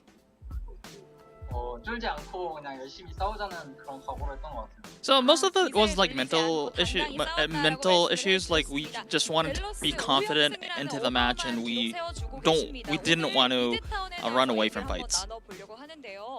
수비 상황 때 4분이 남았는데 아무리 고지들이 선점했다고는 하지만 4분이라는 시간이 굉장히 길잖아요. 그때 어떤 이야기가 오갔나요? You had to defend Midtown for 4 minutes. Although you had the high ground advantage, like 4 minutes is a long time back. What were the comms like during that defense? 그래서 수비 시작할 때 1포인트를 좀 잘 막자 했었는데 못 막았을 때 그냥 다음할 거 생각했던 것 같아요. So we just didn't yes, we gave up point A really early on. The comms were like, hey, like what's done is already done. Let's just move. Look what we can do. So it wasn't really much of a deal. 부담이 되진 않으세요? 진짜 오늘은 그냥 게임에서 그냥 할 것만 생각해갖고. Today was really like we were focused on what we can do right now and what we will do for the next fight and the fight after that. So comms were really clean today. 굉장히 인상적이었습니다. 죽을 것 같은데도 결국 살려내시더라고요. 네. 근데 제가 얼마나 케어를 The supports keeping each other alive was very impressive today, sometimes to the point that I might actually think that all healing capacity was going to the supports. How's like the healing priority like on the team? 선수를 살리면은 피 선수가 이제 한빈 형 살릴 거라 생각을 해서 So the thought process for me was like, if I keep MCD alive, MCD is gonna keep Hanbin and everyone else alive. So my thought process was just my priority was just keeping MCD alive. 혹시 가장 위협적이었던 궁이 있을까요? 저는 개인적으로 매그 선수 윈성 공. So was there an ultimate on the Infernal that was most threatening to you? 대처를 하려고 하셨나요? For me personally, I think Mag's Primal Rage was really threatening today. 밀어야지 좀 부담스러울까 그냥 그 생각만 진짜 하루 종일 했던 것 같아요. So how did you counter that? Like, yes, Mag caught us by surprise a little bit, especially on the first map. After that, I just kept focusing on pushing Mag away from our team. 팀의 EMP 싸움도 굉장히 관전 포인트였던 것 같습니다. 탱커가 맞기도 하고 힐라인이 맞기도 했는데 EMPs were really a key point for today. Sometimes the tanks got EMP'd, sometimes the backline got EMP'd. As someone on the receiving end, what would your priority be for EMPs? 제가 케어하는 게 편하기는 한데 저희가 맞아도. I think, to me personally, as a support, maybe the frontline getting the EMPs might be a little bit easier for me because I can just keep them alive. But even if the backline gets EMP'd, I think as long as we can coordinate to survive, we'll be fine. Any last messages to the 오늘 fans? 응원해주시는 팬분들 너무 감사하고 저희가 이제 경기 오늘 날에 도시락도 이제 선물 받고 좀 많이 응원을 받았었거든요. 그 덕분에 좀 힘을 많이 받았어요. Thank you for the support, fans, and also like today the fans brought us some presents, and I think that was really important for us, 네, 오늘 like 정말 getting the 고생하셨습니다. confidence for the win. 축하드립니다. So thank you, and that's the end of the interview. Back to you. 스피어의 플리스 선수와 인터뷰 나눠봤습니다. Wow. Fantastic performance coming through from the Dallas field, and things are starting to look really high for this team. I mean, what is the ceiling at this stage? As I said earlier, leg day, once you've beaten the Infernal, I mean, what really is left to do? I guess win the rest of your games. We'll see if Dallas Field can do that in their future matches, but it's going to be game number 1, done and dusted. Dreamers versus Dynasty next. You don't want to miss it. We'll see you after the break.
The show ain't over. Might have been a quick 3-0 coming through from the Dallas field. If you missed that, you'll have to go back and check it out because it was a really good showing from Dallas. And I'll be heading into Dreamers versus Seoul Dynasty, hoping for a good showing from Seoul Dynasty this time around because their last game versus a contenders team, which was also the last game they played on stage as well at WDG versus O2 Blast, they ended up losing. That was not comfortable for Dynasty at all. For Dreamers so far this year, it's been a pretty 50-50 kind of look. 2 wins, 2 losses leg day. Maybe looking for number 3 today. Yeah, not only 2 wins, 2 losses, but also basically a bunch of new players as well. Donghoon's missing from his roster. Dada's come in. Sad and Top Dragon have joined the roster. Of course, Top Dragon's someone we love to yap about here on the APAC broadcast. This guy's got a pretty crazy Genji, but also a good hero pool when it comes to the flankers as well. And obviously, all of Dreamers is centered around this central tank, the eponymous guy, Dreamer himself, formerly of VLA Valiant, formerly of Contenders Australia, your own stomping ground. So you've got some claim to the Dreamer legacy. I know a few players actually, you know, I claim Opener, Spectre as well. A few people know that they also played in Contenders Australia at one point. Spectre actually played Open Division Australia. People don't know about that. Yeah, they don't know about all these Australian players. They don't know about my Australian players. These Australian Korean players. What they do know about is that Seoul Dynasty has also had a bit of an interesting season. I mean, they've had some really good ones. They're also 2-2. Now, we've seen two versions of the Seoul Dynasty. You know, there was the version that took down the Hangzhou Spark in the 3-2, and oh boy, was that looking good. And you're thinking at that stage, like, man, Seoul Dynasty have some real good heights they can reach here. Can they go even further than this? Can they take down maybe the Seoul Infernal? And the very next day, they ended up losing to O2 Blast, and that was a really unfortunate loss for them. The other Prof ended up getting his revenge. Speaking of that, so I gotta mention, Easy Han's playing against his old team now as well. So, you know, either he beats his old team or his old team beats him. I mean, he's got the inside track. He's got the information out, bro. He's in the mainframe. He knows how Dreamers think. He knows how they play. He knows how they sleep. He knows how they live. But will that be enough to be able to crack the mainframe on the Sombra? This is what Seoul Dynasty desperately needed. A little bit of that magic, a little bit of that panache on the Sombra. It's what was missing before. Is that a cat on the phone screensaver? Show me the cat. Zoom and enhance, please. Wait, are you also watching Overwatch League on YouTube? Oh, the revelations of the phone are unlimited. I get this token somehow. And by the way, you're talking about Dreamer being the tank on this team. Let's not forget about Liga as well, who is a fantastic off tank who played a reasonable amount of maps, and especially if we get any extremely favored off tank sort of maps in here, is gonna have a good Sigma to show, as well as a Diva. Speaking of good Sean, Missin and Krillin. Missin, who had a really good run in the Spring Stage knockouts, one of the remaining members on this Dreamer squad. And Krillin, who has most recently gotten back on the flex support after playing mainly the main support this entire year, giving that role away to Lee Soo-min. Yeah, it was exiled to the Lucio lands for a while, and of course having to fill on the Brigitte as well. I actually think Krillin was probably the stronger of the two of them on the flex support if I had to choose. I think that Krillin's been a little bit underrated on the flex support, and is finally getting to spread his wings and fly with someone like Vindime coming in to be a little bit more of a reliable player on the main support. This is definitely what he's been training to do. Vindime, obviously also a legacy player for the Seoul Dynasty, was part of a good run last year as well. Yeah. So a lot of faith from Coach Toby in this player. That's a good fit for the team, and it certainly, again, Vindime's first game back for Dynasty this year was versus the Hangzhou Spark, and they won that one, and it was extremely good showing. Vindime, I think, at the head of that showing is someone that, you know, we talk about tangible main sports. He's up there for sure. Another one of those former O2 Blast players, former O2 Blast supports, as well as, you know, we have Bliss. We talked about Vindime. People know how good Chio is. Also another third former O2 Blast main support players. They know how to make him over there on that team. It's they're not playing right now. Dreamers Dynasty. First map, Antarctic Peninsula. Oh, this is a map that's got some variety. Oh, hello. Rams on both sides here. Or rather, Dreamers don't really play the Ram. Yeah, Dreamer is a Reinhardt through and through. Yeah, this is an echo of the LA Valiant previously, where Dreamer and Gig under Packing 10 were one of the quintessential Rhine teams who love to play hyper aggressively here. And there's going to be double beams alongside him as well with the Mayfreeze and the Symmetra. So that's going to be a lot Packing of pressure 10 Rhine. Rhine. Classic Packing 10 Rhine, of course. Easy on the Sojin. So, yeah, Dreamers maybe considering... I don't know how he just snipes down Balestria. I don't know if they were considering it was going to be Balestria in the Rhine as well, because Sad was ready for it with the Sim to farm some shields. The Dreamer just somehow snipes down Balestria, who I believe might have already taken some big shots from perhaps Top Dragon, who's certainly leading the ult charge in terms of damage alongside Sad. I'm looking at the stats, and I physically don't know how they killed Balestria. Like, he must have just not popped Nemesis form at all and just not used his shield or anything. Either way, Seoul Dynasty, quick reset, big TP straight away. Turning away that rotation in record time. Look at that. They keep the TP up as well to make sure that any rotations are always accounted for by Dreamer's shield.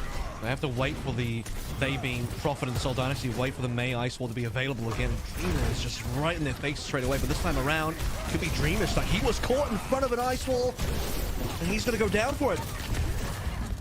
Top Dragon trying his best to survive, but now with very few cooldowns to make it work, should be run down in short fashion. Easy Heart manages to get exactly what they're looking for, and Alpha Symmetra, big bad boss, doesn't have much HP to play with. Still TP, a little bit cheeky towards the back. This one's going to definitely be Seoul Dynasty taking control.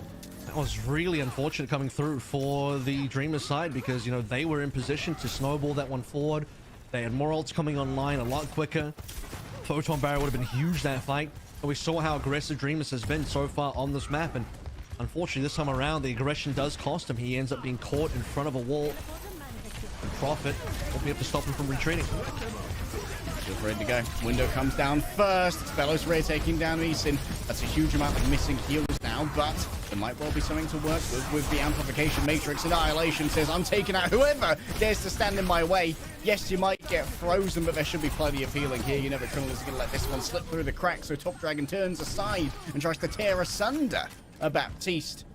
And one of the things that I'm really thinking about here, Avril, is that Seoul Dynasty seem to have taken Void out of their tank rotation. We have the same thing against O2 Blast, where they played Ramacha the whole way. The problem is, on Antarctic Peninsula, you will still be playing Winston at some stages moving forward. You know, we look at Labs, look at Sub-Level. I think those are both reasonable Winston maps. It really is only this Icebreaker one that is more favorable towards the Ram, and that was a missed shatter. I don't know how that missed. Bella's was in his face. And Belos Ria put down a shield right under him, right at the origin point of the shatter. Crazy reaction from Belos Ria. Honestly, big reads from Ramacha. That's a super tough block. That happened quick because I didn't. I don't think Dreamer saw that one coming at all. Yeah. So like you said, Bella's Ria had to really react fast with that because it was looking like Dreamer had the shatter. Also, at the same time, if you're looking at Dreamer moving out that far forward, that aggressively, knowing that we're deep enough into the map that the shatter should be available, Bella's Ria also in position to instantly go for that reaction. So well read. Blizzard in hand. He wants Dreamer and he wants nothing more than that. It's not the greatest extrication here. Dreamer is, however, going to get that cleansed away from him. These turrets might actually be a little bit of a problem over the course of the entire fight, and Dreamer manages to find his man in Prophet. Paying dividends here is for Symmetra, and Sad feeling happy. The problem there is, I mean, like you said, the extra damage from the turrets. Vindime used the sound barrier. Bella's Ria gets burned down anyway, and Sad leaves damage currently. It's about holding left click onto Bella's Ria, dropping in turrets that can be difficult to get rid of at various points. Certainly they fly from behind you as well, so the block can't really account for them as well. And now as Dreamers start to snowball this one forward, they have got ultimates for it. No real defense from Dynasty. Top Dragon put down the Blizzard. Didn't really catch anybody here. Krillin, the window is interesting. I'm not entirely sure where it's gone. Oh, it's in the midway point. Still, Top Dragon out-sniping the stationary. And I do think that this one's going to be coming down to a 99.99.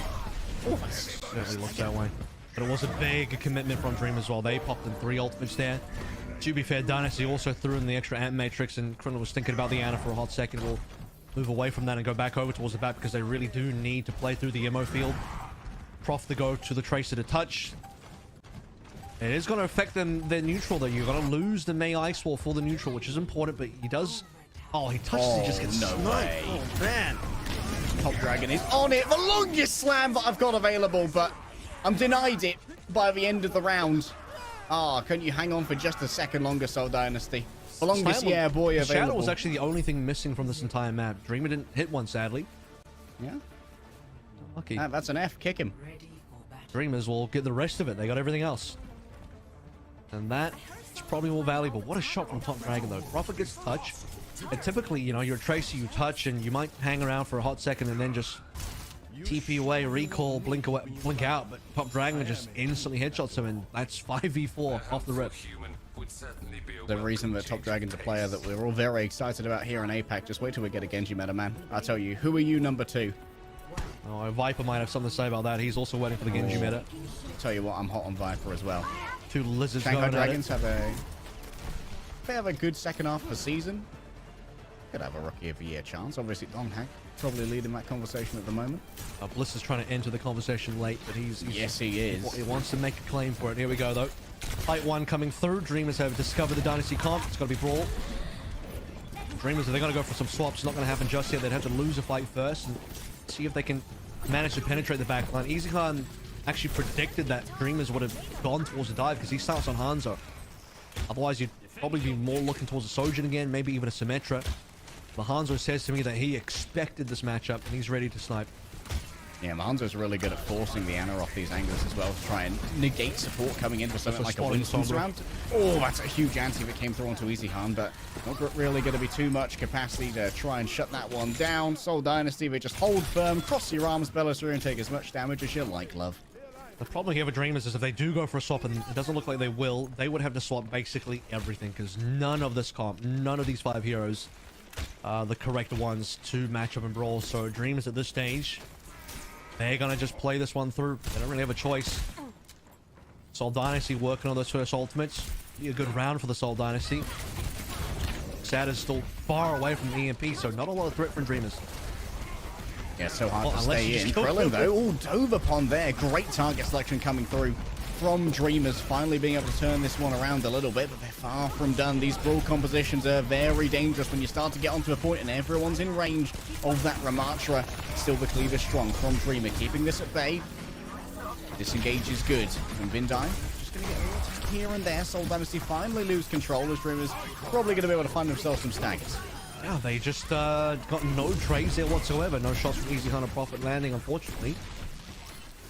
And Krillin instantly down is a huge problem. You're losing a lot of decent support there. Most of your healing, I would say. And this is all happening just before Dynasty get ultimates. You look at it. A bunch of 90s there. Bellator on 83. They were so close to ultimates. Had they had them, could have looked at Sound Barrier defend that one. Could have had a much better situation. And Krillin will once again be the target on the EMP. That is a brutal dive. Seoul Dynasty unprepared for the storm that came. There's a storm coming, Mr. Wayne. He was unprepared. Wasn't the Storm Arrows, unfortunately. Seoul Dynasty, 5 ults. Sad way to lose a fight when you get 5 ultimates, but they'll be able to use to go for the retake. Dreamer's still in a good position to play aggressively here. I mean, you can just nano Dreamer. He's still got a primal to play through. You can probably force some ultimates if you just get aggressive. What Dreamers can't afford to do, though, is allow Dynasty to rotate on the point, because once they get onto point, Annihilation plus Blizzard, it's going to be hard for Dreamers to play into. Yeah, Misa's got to try and save their sleep dart as well for when the Annihilation comes out. The Primal Rage to try and escape the Blizzard, but gets frozen up. And you know that everyone's hitting headshots to take down that Winston in short time. Prophet so close to dying, but you know that Krillin's got his boy, he's got his back every time. This feels a little bit superfluous, but hey, if Top Dragon's going to sail on into it and sail away, my son, it's maritime law, and the Navy's looking strong right now. That's a very curious nano. Seoul Dynasty, they'll throw in all the ultimates as well. And yeah, you could say that maybe Dreamer slightly overcommitted. Now they're going to go for the raw swaps, and it does come late in the day. Okay, I partially understand this one. They'll wait till they've used a bunch of ultimates before they go for it, but it still does require a 5-man swap, and they're still going to be behind because there's not really a neutral. By the way, 80% Seoul Dynasty are basing on the last fight, and they can win this one on the Annihilation alone. If Bella3 can just get hard pocketed, throw the ammo on him, save the crossface, save everything for Bella3, and he can basically carry this fight because Dreamers have very little to use.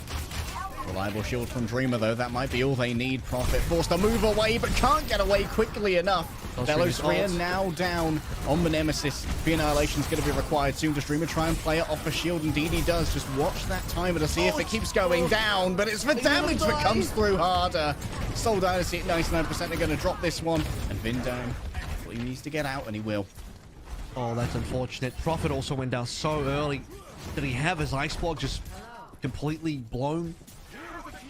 Because there should be a lot of survivability. I mean, you got Emo, you got Ice Block, Bella3 can keep him up with the extra HP from Annihilation. It's a surprising amount of damage, and surprising that Seoul Dynasty just let everyone go there.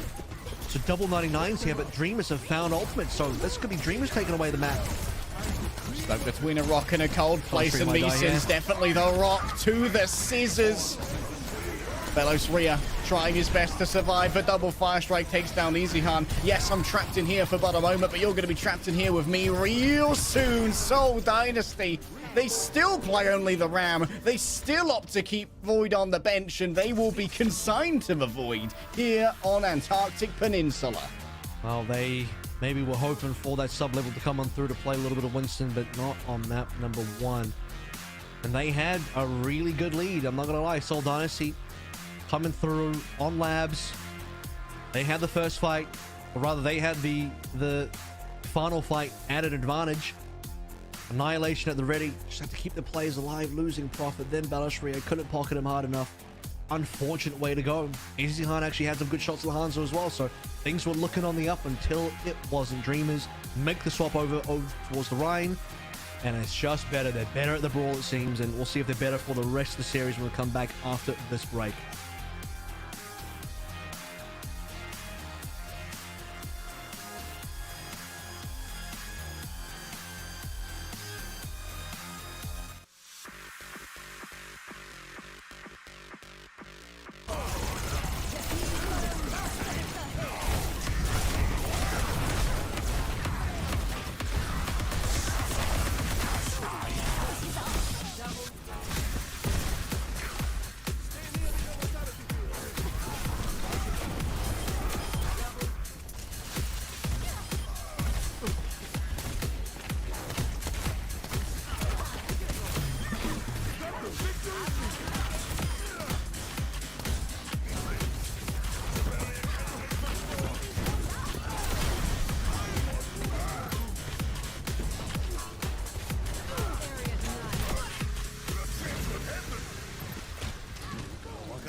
Rough start for the Seoul Dynasty. 0-2 on Antarctic Peninsula. They were in the lead on Labs as well. It's looking like we are going to go to a round 3 sub-level. Was going to be played, and that would then justify the Ballasria substitution with Winston finally on that 3rd round. I thought Winston might have been played in the 2nd round anyway, because, you know, as you saw from the Dreamer side of things, they were happy to go over towards the Winston. Now as we head over leg day 2, map number 2 and Eichenwalde. Yeah, this is where the Winston mirror surely gets played.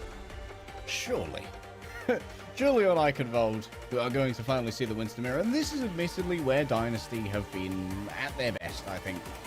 Even though we often see, like, the difference between the Tiger and the Cat, sometimes Dynasty are amazing, and they have Goat Profit going hard. Sometimes Seoul Dynasty simply forget to log into Overwatch. You want playoffs Profit to show up, you have to do the summoning ritual. The summoning ritual is play the Tracer. That's really it. That's quite simple, but effective. It's a one-step ritual. You have to do At it. that point, it's more of a flick. Because he's not looking happy right now. He's head in hands. He's not he's not feeling it. So you have to summon the Tracer. Okay? You pick the Tracer character and you summon players properly. That's the only way. Let me see some candles in chat. Summoning circle. Hope this works. I don't want to have a 6-0 for us today, Avril. I got up early to cast some banger APAC matches. I refuse to be denied.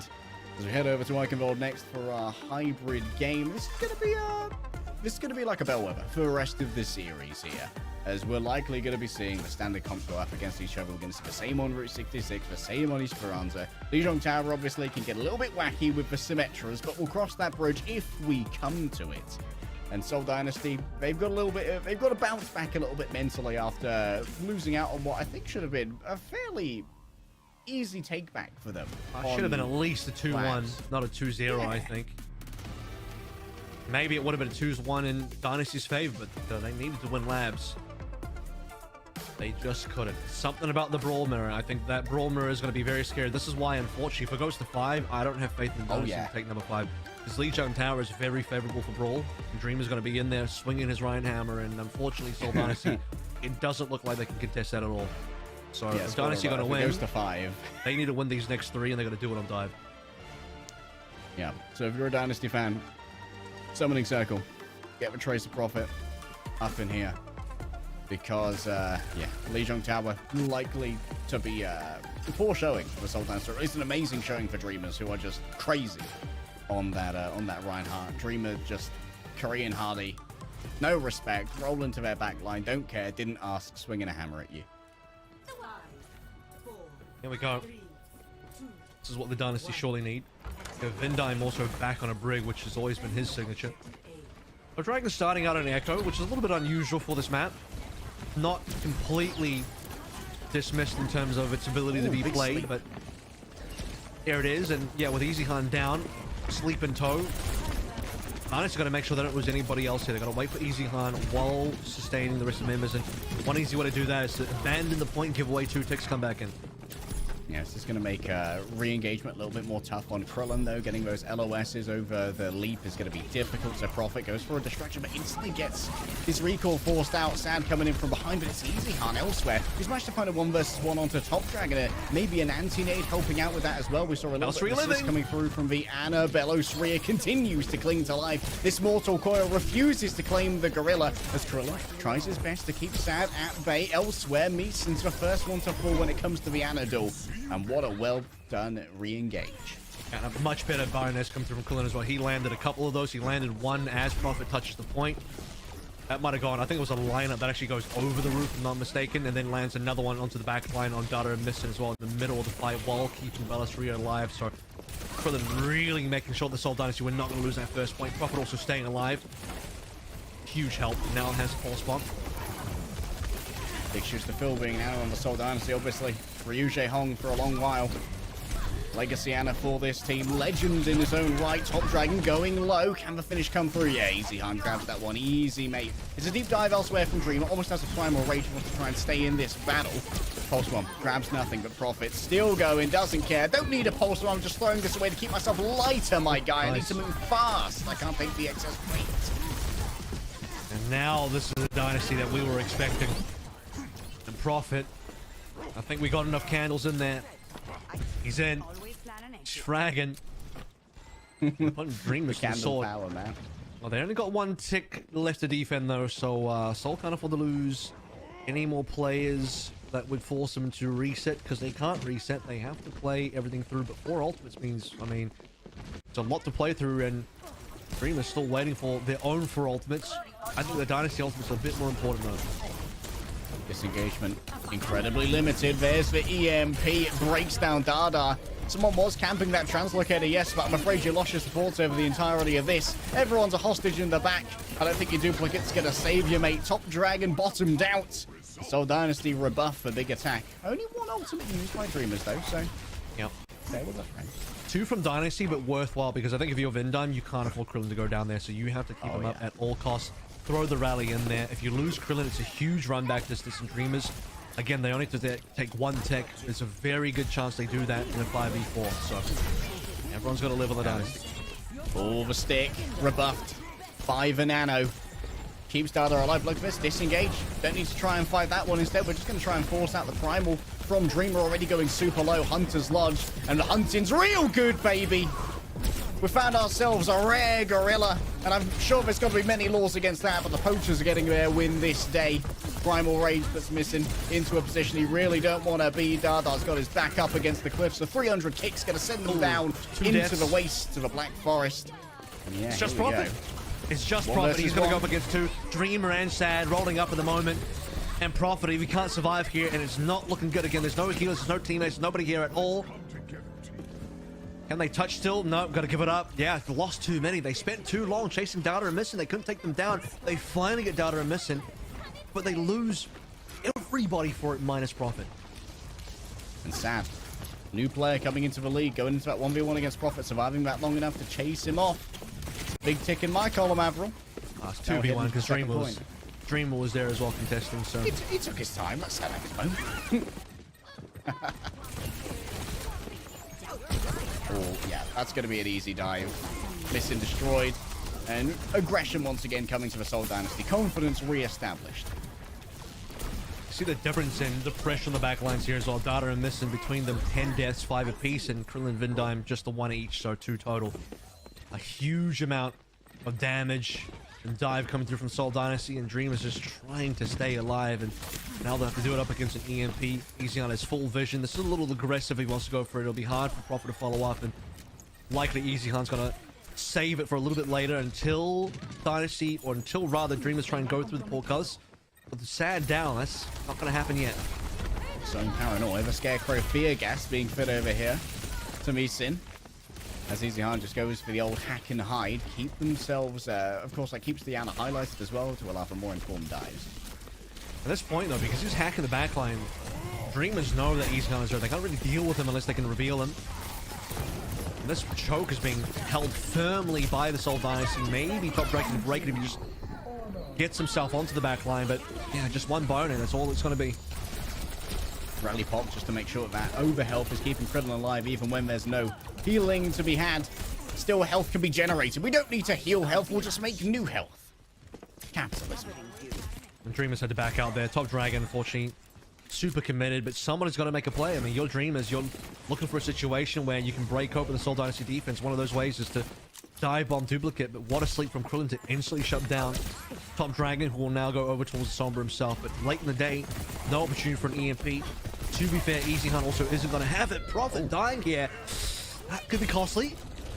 Caught in black in Belos. Rhea doesn't use the Primal. I maybe was expecting the Nano. Soul Dynasty seems to be falling apart here. I am okay with him not using the Primal because you're now saving it for the actual final fight on OT.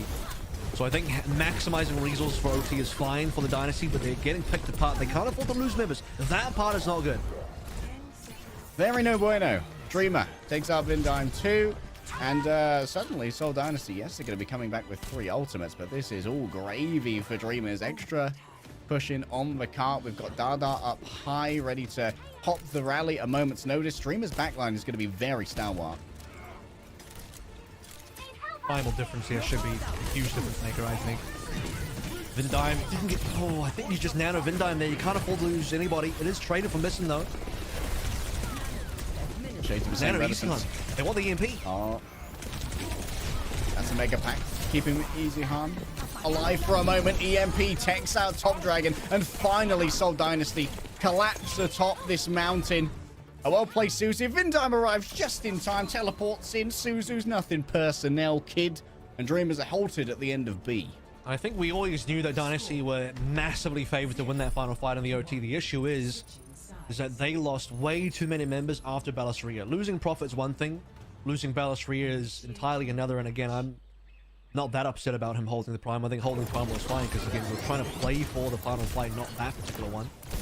But then also losing more players after Balasria dies, that's what's going to cost you a lot of distance, because Prophet and Balasria respawning, you can still hold probably the bridge. Maybe the payload doesn't actually get across the bridge. That is a much better defense. The fact that the payload gets to end of B, considering Dreamers are almost spawn camped on B, is a lot to gain for Dreamers, considering how much they were losing. Yeah, this is very much winnable. If the last series was anything to go by, 1 point and most of the progress on B, works on Midtown, works on Dorado. Why not Eichenwald? Seoul Dynasty now, though. They can definitely manufacture themselves some pretty pristine dives. They're looking much better on the standard comp compared to the chaos that Rush invites. Dragon's going to go Echo again for A. So a lot of roof play here. Around the bell tower as well. The issue is their backline was being torn apart by the Tracer Sombra Winston trio dive coming through from the Seoul Dynasty. Might be a little bit harder for them to do the attack, considering you get much better positioning on the defense. Also remember, Seoul Dynasty nearly got entirely rolled on A when they had to go for the retake, and that was not an easy retake for them to do, but a very successful one eventually. Save point can be a big decider. An attempt at a flicking sleep, but Dream are just going to keep this held down nonetheless. For now, Prophet just continues to drill away at that Winston, taxing the healers, making sure they can't make any deeper dives. Oh, but what a drop down from Top Dragon. Multiple sticks, and then the tri-shot head onto Prophet. It's an instant execution. Just waiting for ults here. Easy Hunt dying is going to slow that down, though, which is a bit of an issue. For Dynasty, you would not like to see Balasria staggered. He looks like he'll get out alive, and importantly, that's going to be transferred healing into ult charge for Krillin, who's far ahead of missing out. So Balasria going to low HP, but surviving allows him to have a nano advantage, and Dynasty need a timing like that to break through the choke. Yeah, so much pressure up the choke itself here as well. Just making sure that Krillin and Vindime can't make any inroads without having to pay the troll kill. Top Dragon taken down by Prophet. That is a huge pick here, and this gives so much freedom over to Balasria. There's a huge amount of that's going to be missing. What a stick! Gets rid of Vindime for seconds, and it's needed, and Sad gets even more. Goat, he says, nah, man, I'm farming over here. And that might well be Seoul Dynasty having to bring the tempo down a little bit. Disengage as they wait for their more hardy members to return. Krillin's dashing for a health back, and Easy Hunt's got to move away. Entirely going to remove away the timing advantage from the Seoul Dynasty, because they would have had the nano advantage. Seoul Dynasty were looking good. Prophet taking down Top Dragon 5 versus 4. Now they're still going to miss it, so they'll get a 5v4 again, and Misson doesn't get to use a nano, so that's very important. Quick trade, though, from Sad, assisted by Top Dragon, is going to keep things at least even for Dreamers. They lost a tick, will lose a second. Dreamers going to come back. Two players on cart. Balasria can try and make them play the objective here with the Primal Rage, knock him off, but Top Dragon, a secondary Tracer, two-time Demons to deal with. Vindime in his sights, but he's running out of time. An EMP here to try and take out Dada is incredibly successful as Balasria just tries to grab everyone off this cart. There's only a tick and a little bit less than that to give away as Dreamer does make the space. Top Dragon able to grab this. Got to be careful to make sure that cart is touched. Easy Harm continues threatening just to make sure that there's not going to be any opportunity to try and get those staggers, but Easy Harm might have staggered himself here with this transfer. He got revealed. Top Dragon was spinning the beam around and inside the top floor of that building to try and find him, and he will get that find. 2 ticks given away. Spinning. That's a cool trick. Seoul Dynasty have done a decent amount of work on the point, but couldn't quite secure the point away for a full camp. This is going to impact the amount of time they have to play for B, and well, that's where all the magic is going to happen. And speaking of magic, that is a brilliant sleep dart, resulting in a kill, and now another 5v4 plus nano in hand. Krillin, so make sure that this one gets played in. Dreamers can't afford to give up the point. Down in the Fortunes, looking for a stick, but it's not even needed. Just beat Streamer to death instead. Sad pops in onto the point to try and keep it contested, but as you move into the line of fire, Oh, they're just burned away. Dada, the ult, it does nothing. Missing going to be down as well. That's even more. Stagger's going to be spawning all the way back in the castle. Top Dragon dies. That's 7 kills, by the way. So in a whole team fight in a 5v5 game, that would have been a lot of deaths in a row for Dreamers. Extra rally is going to be unfortunate. I think, though, you know, Dreamers, you can understand. They want to try and see if they can play that one in there, but Nana from Krillin, as expected, onto Bellastry is just going to block out Dreamers entirely. And it's a 1-for-1 support ult trade as we now move in towards B. Soul Dynasty looking at EFU. What a stick from Prof! That was nearly vertical. He's just different, man. Looking at once again, get those MVPs, get that player of the match. But for now, he'll settle for just a map to be taken off Dreamers. Top Dragon, noted. Spellos 3 just giving him the zaps on the behind to keep him otherwise. So, payload pressure important here because you want the payload to be in the final part of the map for the EMP to play. And the later the EMP can be used here with the further the payload distance, the better it is. Easy on though. He's looking at some tasty targets and might go for it actually. Especially to support Bellastry, but he's revealed himself, so not going to happen just yet. Payload is also stalled, so now Soul Dynasty have to do something to continue. Maybe not with Prophet dead. Nano came on through. It's onto Dreamer, who just helping to tear through the backline with the help of Sad, who picks up a bunch of final blows.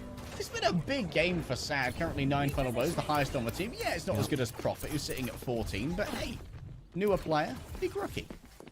EMP for that fight, by the way. So Soul Dynasty try to turn it around after Prophet dies. Hit the back lane with the EMP, but no Prophet on the EMP dive. Just easy kind of Bellastry. It turns out not enough. And both Dada and Mr. survive. So at minimum, Dynasty were looking for trades there. Even if you lose the fight with trades, you can come out much stronger off the rip on this next engagement. But Dreamers holding good positions. That's two-pronged situation. Look, Dreamers hold 2 different sets of high ground here. And that's hard for Dynasty to break. Michael went in a different game of 50-50.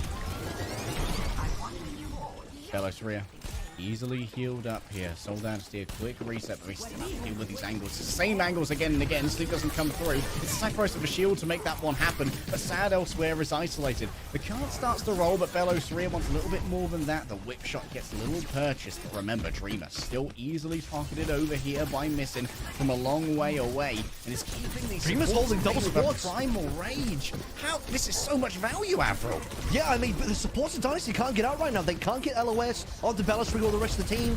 And Dreamer, he can't get into trouble because he's got the Primal ready to go, and extra damage from Missing is going to collect Krillin away. Yeah, Payload's going to reach the end, and Sad might go down here as well. Dreamers are going to get pulled back. We'll see if Bellastry can make the Primal happen as well, because otherwise Dreamers were looking fine in that situation. Bellastry dives away. It's going to be a reset. OT's about to approach. Primal is very important here in the OT, but it's going to be enough. They need damage. The damage will be forthcoming from Prophet. Another miracle. Maybe to get his team into a prime position. Does not connect. A little bit of damage possible on the other side. Goes over to Bellastry. Forces out the Primal Rage instead. Mad Monkey Fists are swinging. And yes, looking for an environmental too. Dada hits the floor. Who's going to come in and touch the cart though? Overtime moving away. Bellastry is so low. It's the duplicated EMP. The second one around. But now Weezy has to go in and make it happen by himself. It's Prophet at the back.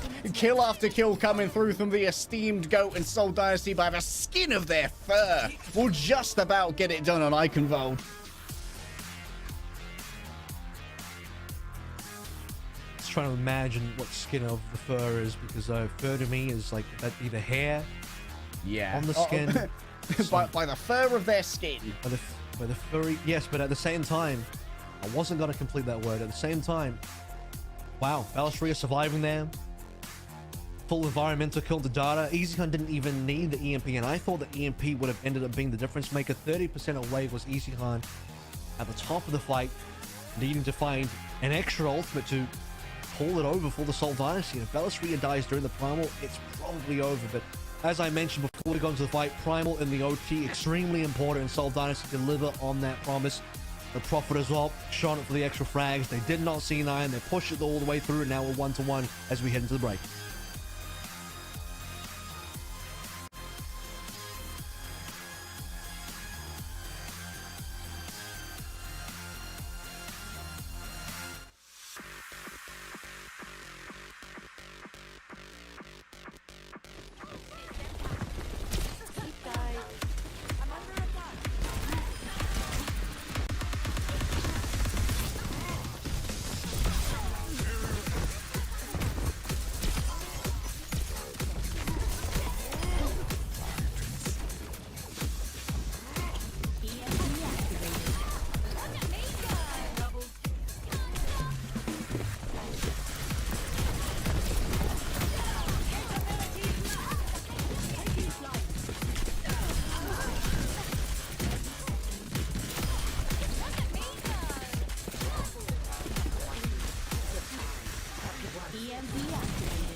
The candles were out for the summoning circle to get the Prophet Tracer back online, and that certainly was a big factor for the Seoul Dynasty in taking down Dreamers, where unfortunately a different kind of candle, Dreamers' demise on Ike involved it. Certainly was. Let's see what happens on map number 3 here, as the game looks much more evened up now that we're away from the brawl. Oh, by the way, Liga gets subbed in. Yeah, time to mix it up. Seoul Dynasty managed to pull off a hoodwinking of Eichenwald, and so Liga rolls in place of Dreamer. And we have seen previously with Dreamer, yeah, Route 66. Haven't seen a huge amount of this map. I would expect that there would have been more Winston, but maybe Liga's going to come in and play something a little bit more akin to a Diva to try and be a little bit more defensive. In Meta's past, we saw a lot of Sigma here. I don't know if we're going to get that today, but it is one of Liga's specialties. As well as the fact that you mentioned a Diva is probably the quintessential hero in his hero pool. Beyond that, though, yeah, not really going to be looking at the Winston at all. That's not part of the hero pool. So, best you're going to get here, if things go towards the brawl for maybe a C point, looking over towards the Liga Ram. It was a bit of a problem when Dreamer was playing the Rhine, in terms of, I'm just looking at brawl comp generally. See how that ends up happening, though, because Route 66 is one of those maps where dive starts to get really rough on C. Oh yeah, that long C area, definitely an Anna's playground.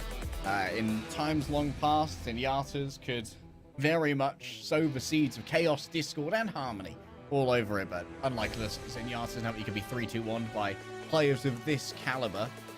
I haven't seen too much of it recently, but obviously Dynasty likely going to continue playing where the success has been. Just continue to play that standard. It's a fairly universal comp with the exceptions of like some maps on Lijiang Tower where holding the point can just be far too good. I don't think that's going to be as much of a case on the first 2 points of Route 66 there. Well, time to find out what the game plan is here for Dreamers. And start things off, it's going to be a quick pause. But Diva highlighted for the start, so we were expecting something like that. It was either going to be Diva or Sigma, and it's going to be the Diva. Diva, of course, does have multiple means of trying to mess with the incoming assaults of the standard composition. Most paramount, of course, would be eating the anti-nade if you can get a quick one over on an Anna. If that's being scouted well by a Sombra, you know exactly where that's going to be coming from, and that can make an overall dive a little bit more toothless from a Winston and allow for a more longevity from something like an Anna Brigitte backline. Points A and B here are going to be where the Seoul Dynasty need to put their focus on trying to win Route 66, and extremely important as well, as we mentioned, due to the fact that they lost Antarctic Peninsula. They need to win the next 3 maps in Ike Route. Yep. And map number 4 is going to be Esperanza, so very important to get those 3 done for 3-1. So if this goes to 5, we go to Lijiang. It's not looking good for the Seoul Dynasty. They would have to face the Dreamer Ryan again, and wouldn't be favoring Seoul Dynasty in that particular matchup. So this one needs to go the way of Seoul again. Do it in 4 or be a very sad tiger. I would love to see a world where Seoul Dynasty are not a write-off on a rush map, but given what we saw previously, I'm not willing to make that assumption just yet. We've got ourselves a slight ping issue coming through from Liga. Of course, Liga has had some exposure in the league before. Was on the Hangzhou Spark for a while. I think somewhat one map. underrated. Yeah. Played one map. Underutilized. He played one map of Sigma and King's Row, and that was it. That was the only time we saw him. One map of Sigma on King's Row. That was it. Last year, That's so weird. It was a time, yeah. Like we've had Sigma meta on King's Row as well. Funny enough, not hard meta, but a viable pick. Yeah, I figured it I would have missed been those like days when you had different viable picks. Yeah, can you imagine? How do you try and dislodge Winston without making him useless there? He's always on a razor's edge. Oh, you gotta buff balance. them other tanks, I guess. Buff them tanks. Akaros give Diva a real ultimate. That would, maybe that could help. That would really help. An problem ultimate is, where your team if you don't give- have a missing tank. If you give Diva a better ultimate, she's gonna absolutely decimate low ranks. You're gonna start seeing, in a 5v5 games, you're about to start seeing 10k Diva bombs. the pro level, a Diva Bomb it might as well not exist. It's a glorified, I get my life back ultimate, and that's it. And sometimes you don't even get that. Because, hey, No, because like, people at this level are very good at killing the baby Divas. yeah, So. like the baby diva survives a lot better at the low ranks because, hey, it's small, hitbox is hard, but at this level you aren't missing that baby diva. Okay. We're back in finally. Oh, Krillin, nah. So it's going to be just an actual Hanzo defense, which I don't mind. I think Hanzo's, especially for the early portions, early section of A is decent for the Hanzo. It does get a little bit worse the back end of A, which unfortunately is also the more important end of A. exchange of Bionades there, Vindine. Forced to move away, but of course that shield stays sturdy. And we go again. Also going to be difficult for Easy Han to get too much done here as well. Has to somehow flank away and get himself a hack, but flanking on early A route is not easy at all. Second Byron A connecting once again on Bellasri and Vindime. Let's just hit that back to back now. Prophet and Top Dragon racing for first pulse bomb. Of course, it's going to be slightly harder for Prophet with all of these targets down on the, or rather up on the high ground. It's going to take some considerable doing to get up there, and might well be telegraphed. Could allow for some potential counterplay here, especially in the form of something like a defense matrix. It's going to change the overall calculus for the Tracer. Krillin also lagging on the nano here, so needs to be able to find that very quickly. It's about a minute 15 gone and still stuck in spawn for the time being, and I think a lot of this does come from the pressure of the Hanzo standing there with Dragon Strike. You see the damage output's been good. I do believe that once Dynasty get past this early section though, their comp will flourish, but getting past that is the difficulty so far as Dragon Strike comes through. Oh, that's a nice pulse one though. Prophet delivers, as he always has done, it seems. Missing down, and that's going to make this Diva even more vulnerable without the pumping heals of the Ana. The Diva won't last long. Prophet finds that one. Dardar's next on the list. It's Christmas shopping for Prophet, and it's happening in July. Okay, though. That's going to maybe put a hole in... Yeah. He got his bag checked. Stop in the name of Allah. That's what happened there. But still, allows Seoul Dynasty to break through, and now Easy Han importantly has flanking angles. Sad as honor. Yeah, okay, this Hanzo is starting to show up big time now. I mean, it was already showing up damage-wise early on for the defense, but now the frags are going to be there as well. Still, though, the important thing is that Easy Han has a flank going. Jesus Christ, Prophet. Twice in a row. Oh, man. So sad, Permanently so sad. banned from the shop. Yeah. Lifetime ban, mate. Need to see a license for those goods. Belos Rear just forced to wait around with the primal rage. He's got all this pent-up anger. Gonna need to write a journal or something This to is get a it out. really bad slowdown for Dynasty. Now Payload's starting to move backwards quite quickly. Easy Han is still waiting. He's twiddling his thumbs because his team needs to be alive for this EMP to be played in. Nice hack, but hey, it's free healing for Mason. He's so far back, it's going to be real difficult to get on top of. Prophet sends out a pulse bomb, but doesn't really get any purchase here, and Dreamer's still not forced to use anything in the way of ults just yet. Top Dragon's building up towards his own pulse bomb. This is going to, of course, be used to try and chunk down that tank if it's deemed desirable. Everyone now into this central area. That just means everyone gets the extra cushion coming through from the Brigitte. Wow. It's a hop, skip, and a jump Sad away for primal. Belosaria. And it is a very sad primal. Yeah, we need to see Primal this EMP be sadness. played. You need to be playing this actual dive in, but they're constantly down a player. Dreamers were sitting on 5 ultimates, now on 4, still strong. Dreamers have 6 final blows, and they're all on Sad. He's got a 100% dip rate. Dada taken down. Meesin says, none of that, thanks, mate. Quick execution. Sad getting even more final blows.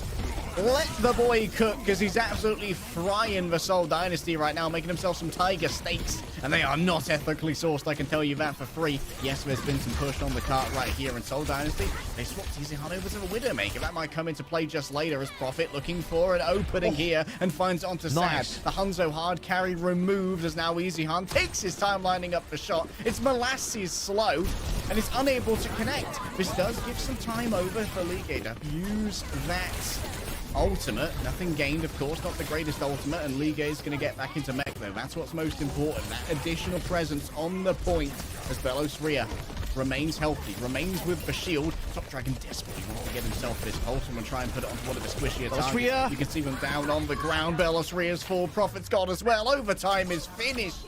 And Seoul Dynasty. Bonkers defense from Dreamers. Yeah. Mostly coming through from the shots on Sad's Hanzo. If it wasn't for the fact that he dies to Prophet's Pulse Bomb, he might have continued his 100% deadlift.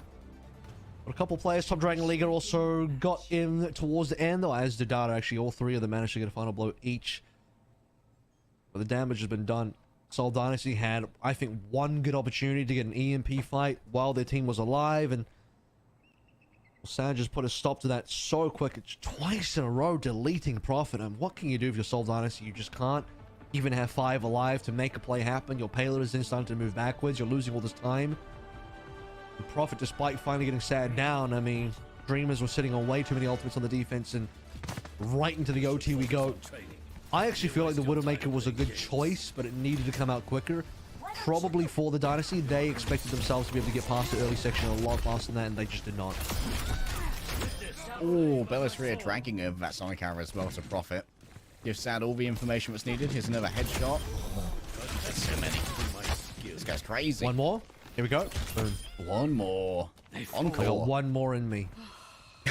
Easy-On's got 0 final blows, by the way. Yes. Unable to bring himself to the- headshot the, me the issue is, okay, that Krillin headshot probably needed to happen, but the issue is, he wasn't even the problem. He was waiting for his team to be in position for an EMP dive, and it never happened because Sad was fragging everybody. Easy Khan sitting there invis with an EMP ready to go, but they just didn't have 5. Okay, now more opportunity to try and constrain Sad. Prophet, especially on the Ash, is This going is to a put on rare that pick for Prophet. long-range pressure. It's extremely Yes. rare to see Prophet on here like this. It's shades of 2020. But- I think when he played this. It's very common to see Bellisri on the balls. Yeah, he do be balling. We're balling now. Retweet this if Bellisri is balling. And balling he is. The Zen. We just talked about the Zen on point C. We weren't expecting it to come out in this kind of unorthodoxy. Brick Zen is pretty normal for Sombra Ball. The only thing missing here is the Prophet Tracer. I mean, we'd be right back in 2021 if that was the comp.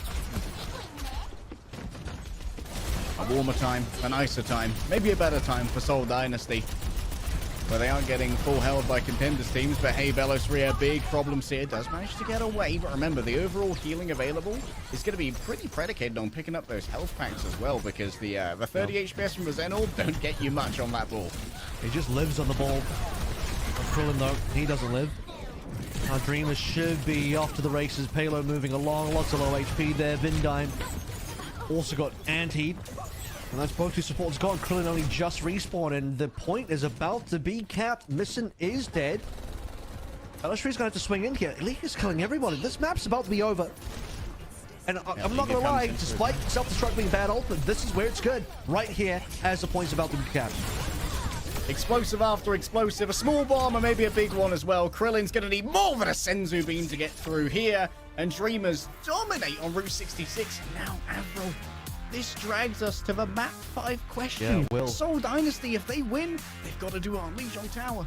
And the problem is, I mean, when you look at Seoul Dynasty's history on Route 66, they also lost it to O2 Blast in very similar fashion, where it was the Hanzo that put them in the grave. But last time it was the Hanzo, other Prophet, who really showed up and dismantled the Seoul Dynasty, and this time it's Sad on the Hanzo. It's the Hanzo on Route 66 the Dynasty cannot deal with at all, but at least back then, Dynasty got past A. Here, they could not cap it all.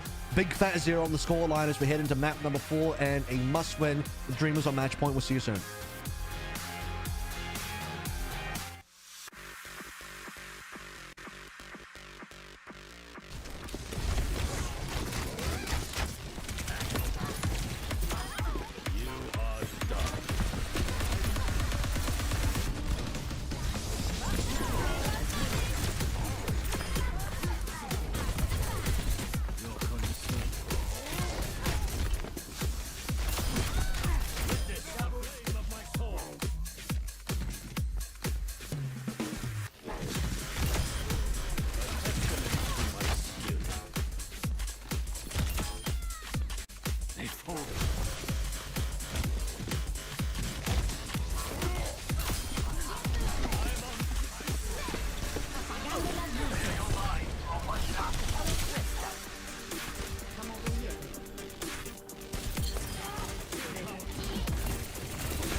Dreamers on match point here.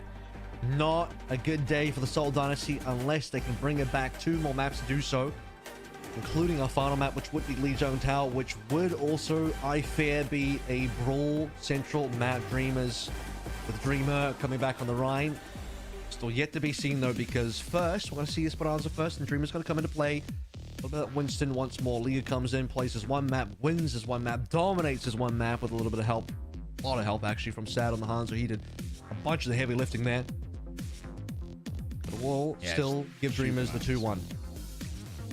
A lead's a lead, Avril, and it is just as painful, just as fear-mongering for the Seoul Dynasty.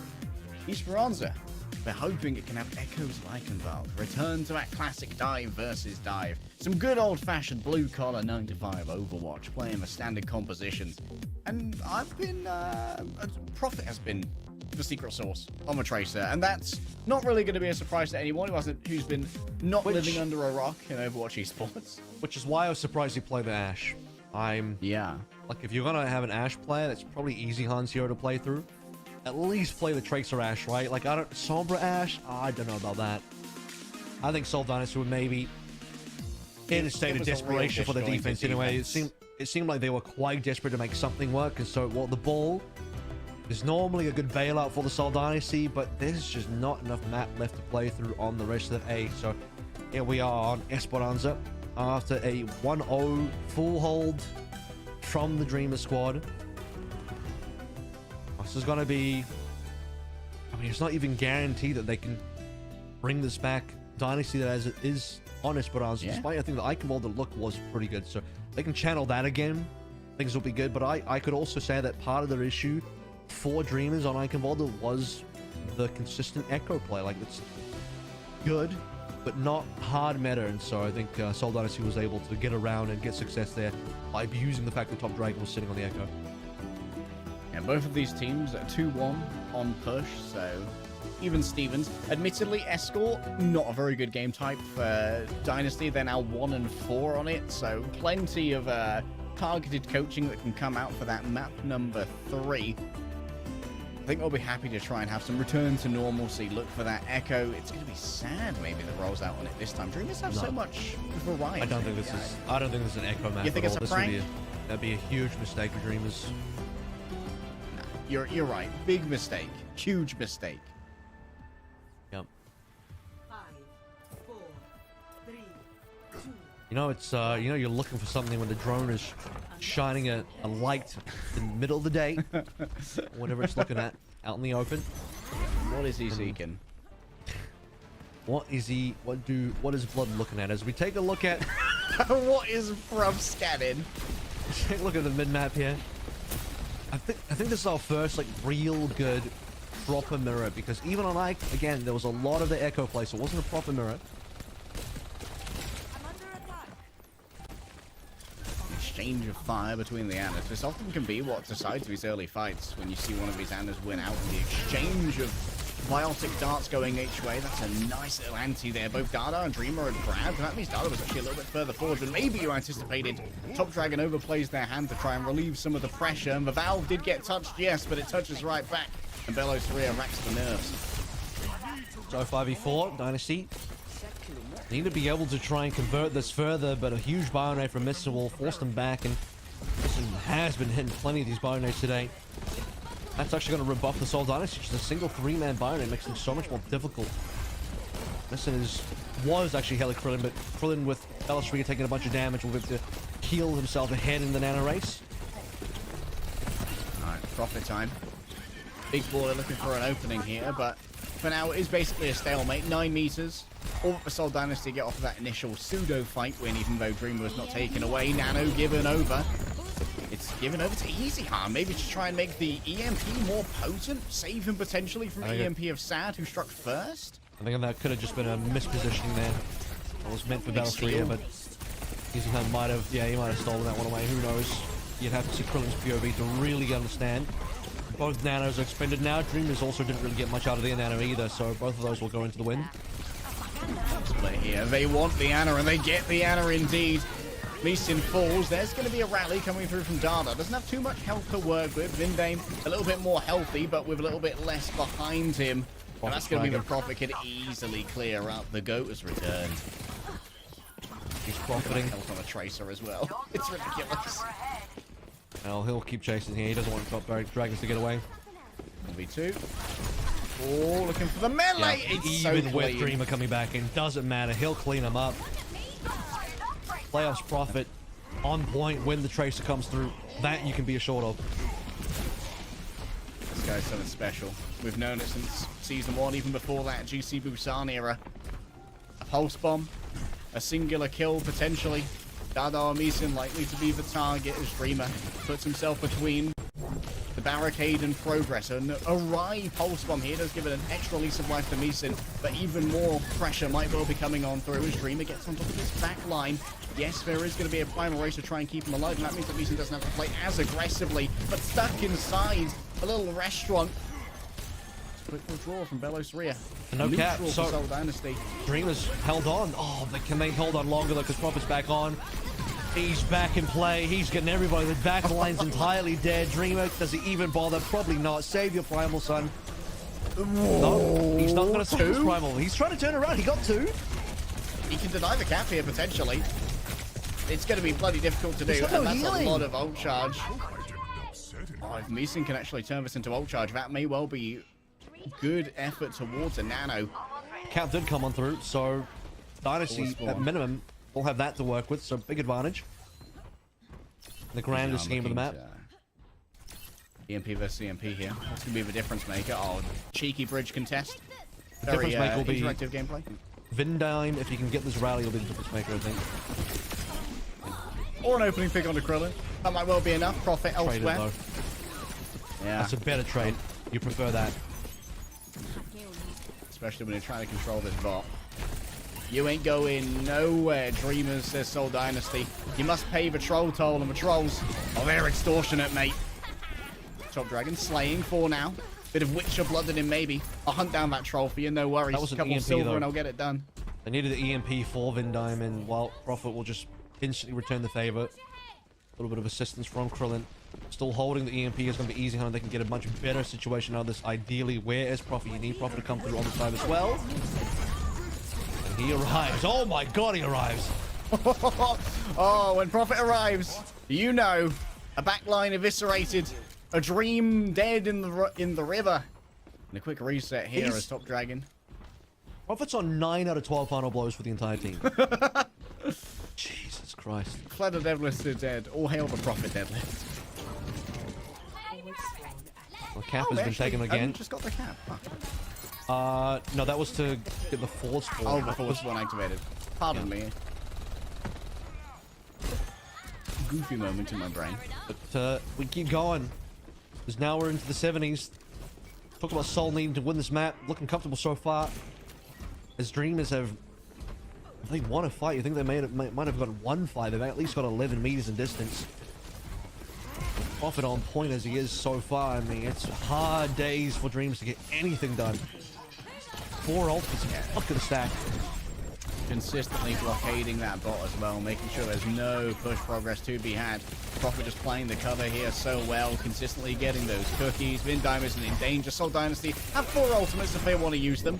And a Rai Pulse Bomb, yes, doesn't connect onto Dreamer, but does force a dislocation. Now potentially a disengagement from a rally, but no, a counterpunch here from Vindime saying that I'm not going to allow your Winston to get this one for free. Huge amounts of CC going through onto the Winston, but healing is just as potent when it comes to keeping that Winston in. A nano coming through as well. Dreamer pops the Primal Rage. Anger management coming in to the clutch here potentially as Krillin juggled around. It's finally starting to go the way of Dreamers, maybe. You have to deal with a nano break. Not the ideal. Vindime finally runs out of the nano. The cleave will be enough, and even with Meeson falling, so be Dreamers being able to get some distance, hopefully. I think the nano came in late from Krillin. Ends up going to Vindime, which is okay. That's fair enough. But Soul Dynasty, they had to spend, what, that was 3 ultimates at least. Sad and Easyhan bump into each other. Both looking for EMP opportunity, but Easyhan not going to give away his positioning, not going to reveal himself. The fact that Sad does reveal himself is going to be slowing things down for the Dreamers dive. Oh, they catch him. He's translocated. Oh my god, what a call. That is insane. I mean, it's a lot of luck as well. Easy Khan just bumps into Sad, but they knew where the translocator was, so Prophet just arrives, and Easy Khan, they 2v1 him. Plays the com. That's what we expect from a team like Seoul Dynasty. The prestige, the stick, the kill. Dardar's dead. I'm afraid that Father's Day is not going to be a very happy occasion this year, as even Sad is noted. And Dreamers are going to have to give up even more space. Yeah, this is looking like 100 meters. Looking at the triple digits now as Dreamers are still waiting for respawns, and those respawns are coming back. Seoul Dynasty might respect it. 96, it's okay. Still waiting for the EMPs. The fact that Dynasty got that without EMP as well is insane. EMP onto supports. Takes out Vindime, and now Velociraptor might well be isolated. Disengagement is good. Straight into the loving arms of Krillin. Might be difficult to actually kill the Winston here, unless Velociraptor overplays his hand. A forward leap might well be ill-considered. Still Krillin. Find themselves an anti. Keep Streamer at back. Okay, cool. So they both survived. It's really important. Little spawn taken away, but everyone got it anyway. And now Seoul Dynasty, they are the ones sitting on the EMP, still yet to be used. And as the time dwindles down, this gets deadly and deadly as it drops down to data. 5v4 confirmed. Krillin, yep, traded.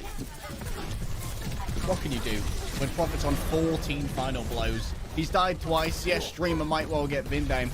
But the trading has been solid here for Seoul Dynasty. Oh, payload's gone as well. The cart as well. The piracy of the payload. They're marauding. They're swashbuckling. These scallywags. Even if Dreamers win their fight, they would have to re-push the payloads. Yeah, that's really unfortunate. So, good job by Ballas to take that one away. He's played on Fusion. He knows the tricks. He knows what to do in that situation. So, with just about 1 minute left to go through, it's not looking good for Dreamers here. Map 5 is likely going to be the result, as the Seoul Dynasty are just so much further ahead on this map compared to where Dreamers are in. Only a double support ultimate to try and carry them through.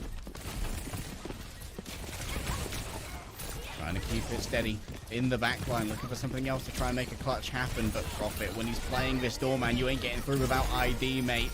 Vindame, just beat Streamer to death. It's brutality here. The high ground stolen away. You can't afford to lose here, because now you got to get hugely reset with a couple of late deaths in there as well. Top Dragon dying last, and ideally Sad doesn't go down here as well, but Prophet's gonna go for the hunt anyway. You just can't get away. That's how you beat depression. Goodness. Yep, that is how you do it. Out of 26 kills, Prophet's got 15 of them, baby. This guy is on it today. Top Dragon, noted. Prophet doesn't want to actually engage in that before he's got the backup of the cookies, maybe. Grimmer has to place himself between this cart and further progress. The Possum goes through, but no kill to be found here. Dreamer loses so much of his HP. Vindime going to be nanoed. Now time to close the distance. Mace to the face will come on through as Easy Han just waits for people to use those resources. Rebuff the aggression. We can come in with a second punch, an EMP, but all the nano comes through. That's finally a good save onto Dreamer. Keep your main tank, keep your captain, keep the Dream alive.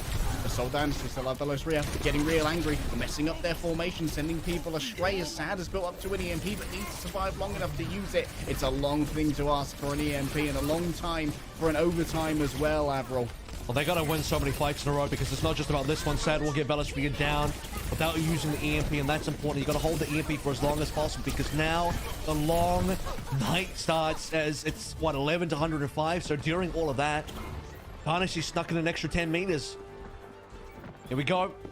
One EMP to finish the entire map. The Dynasty can just play it safe. It doesn't even matter if Dreamers get the cap pair, get to like 90 meters, because at some point Seoul Dynasty will have a massive advantage, and at that point they win the map. Long night has started, but we have bought ourselves a dragon. Will Targaryen blood be enough as Prophet looking for a pulse bomb? The EMP is huge. It's a massacre of the members. The Dreamers still need to be conscientious of this barricade, and Easy Han will get out scot-free alongside Prophet. The biggest tool is gone now. Dreamers, they had one huge card to play. Wouldn't that trade in terms of where the cards fall? And now they're out of resources, and guess who's got the next EMP? It's not going to be Sad. It's going to be Easy Han and Seoul Dynasty. As I mentioned earlier, it really doesn't matter how much progress Dreamers gets here, because at some stage Dynasty are going to have more, and that moment is fast approaching. Double support ultimates, EMP on board, nothing to defend the EMP against as well. Otherwise, White Unicorn has been used, but Exodia of Ultimate's coming up for Seoul Dynasty. Only a few scan percent away for Easyhan. It's going to be some aggression to try and take Seoul Dynasty off kilter here. Remember that there always needs to be a member on the cart for Dreamers. They need to keep this contestant. Overtime will go away so fast. Easyhan from the back sees the target. EMP wants to get rid of Dana, and you bet the Prophet's there to make it happen. Seoul Dynasty will demand that we should go to yet another map as Dreamer. He's going to be sleeping on the job. Belos executed, but they're not on the cart. It's so much sadness. And I'm afraid that Seoul Dynasty, they're going to have to get it done on a 5th map that we were doomsaying after all. Lijiang Tower is where this finishes. I don't even care that it's a C9 because I don't think Dreamers were going to win anyway. Dreamer was slipped far away from the payload. Top Dragon had to recall. As soon as he recalls, no one is touching the payload because the supports are obviously not going to be there. Data died. He's the Brig. You're not expecting Anna to be there. So, of course, that's going to happen. And that deep into an OT, the overtime wicket goes instantly. As soon as anyone doesn't touch, it's instantly gone. That is part of the problem, pushing an OT, especially when it takes that long. Even if Dreamers win that fight, Seoul Dynasty have another good 2 fights ahead of them. They still got more Ultimates to play through. It still is going to be exceptionally hard for Dreamers, but where things get much easier is on map 5. Lijiang Tower, the Ryan's going to come back. We'll see if that happens after the break.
Seoul Dynasty are going to make this one extremely competitive. They were down 2-1, and now we're up 2-2, going into map number 5, Lijiang Tower.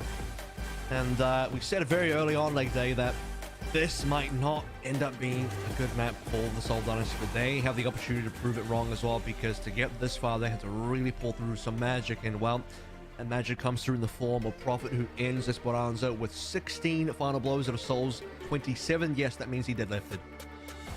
And boy, did he deadlift. What a show coming through from Prophet. If there was something you needed to invigorate your team for the mountain you have to climb on Lijiang Tower against some of Dreamer's favorite compositions, featuring the Sim and the Reinhardt, it is that kind of performance. That kind of, we are clearly better in the mind of the Seoul Dynasty. But Lijiang Tower, this is the map where the goofiness is at its strongest, where the quirkiness is at its quirkiest, and the Reinhardt is at its rhiniest.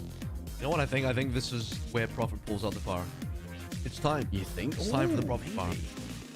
One way you want to beat a Farah Ryan. Mercy It with the ball. depends on how confident you are that Dreamers will definitely run the Ryan. On Control Center, that's a given.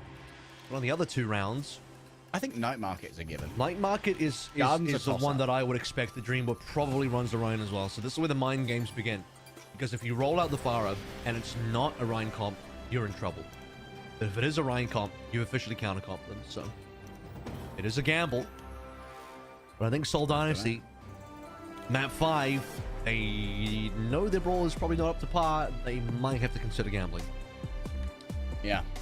Put it all on the table. All in for the series against Dreamers. Do not want to be 2-3'd by a pair of contenders teams in a row. O2 Blast getting one over in a map 5 control against Seoul Dynasty got them their first win of our summer stage. O2 Blast have been languishing a little bit until they managed to take Seoul Dynasty to one of these brawlier control maps. And that's where they fell apart. But here, will they dare meet Dreamers in the Crucible? Dare you I'll tell you what, though. to Dreamer? At least Bellisria is going to come up with the Ryan. So that is, I think, a welcome change. Both teams also expecting it's going to be the mirror. Both teams rolling out of the sim. Round one. Question is to see how swap after the TP. And It's so, going to be happening. in some sense, Dreamers really lucked out on the RNG side to get this round first. Of course, for Seoul Dynasty, they would have loved to just gotten a back-to-back Night Market plus Gardens. Gotta go through the Ryan first. The ideal here for Dreamers. And Dreamer, he do be swinging. He's just in the back line, doesn't care. Immortality Field is already expended, and that means that Dreamer's going to be punished. The good boot overplays the hand of the captain. The Unicorns, for now, led extinct by the Tigers. They didn't care, but maybe they should care a little bit, because now Bellisria gets to play something that I think faces the Ryan a lot more evenly, and that's going to be another Ryan. Dreamers losing the early neutral. What you need from the Seoul Dynasty, if Dynasty can somehow pull through with the round victory on Control Center, the rest of Lijiang Tower suddenly starts to get a lot easier for them. Lighten that load.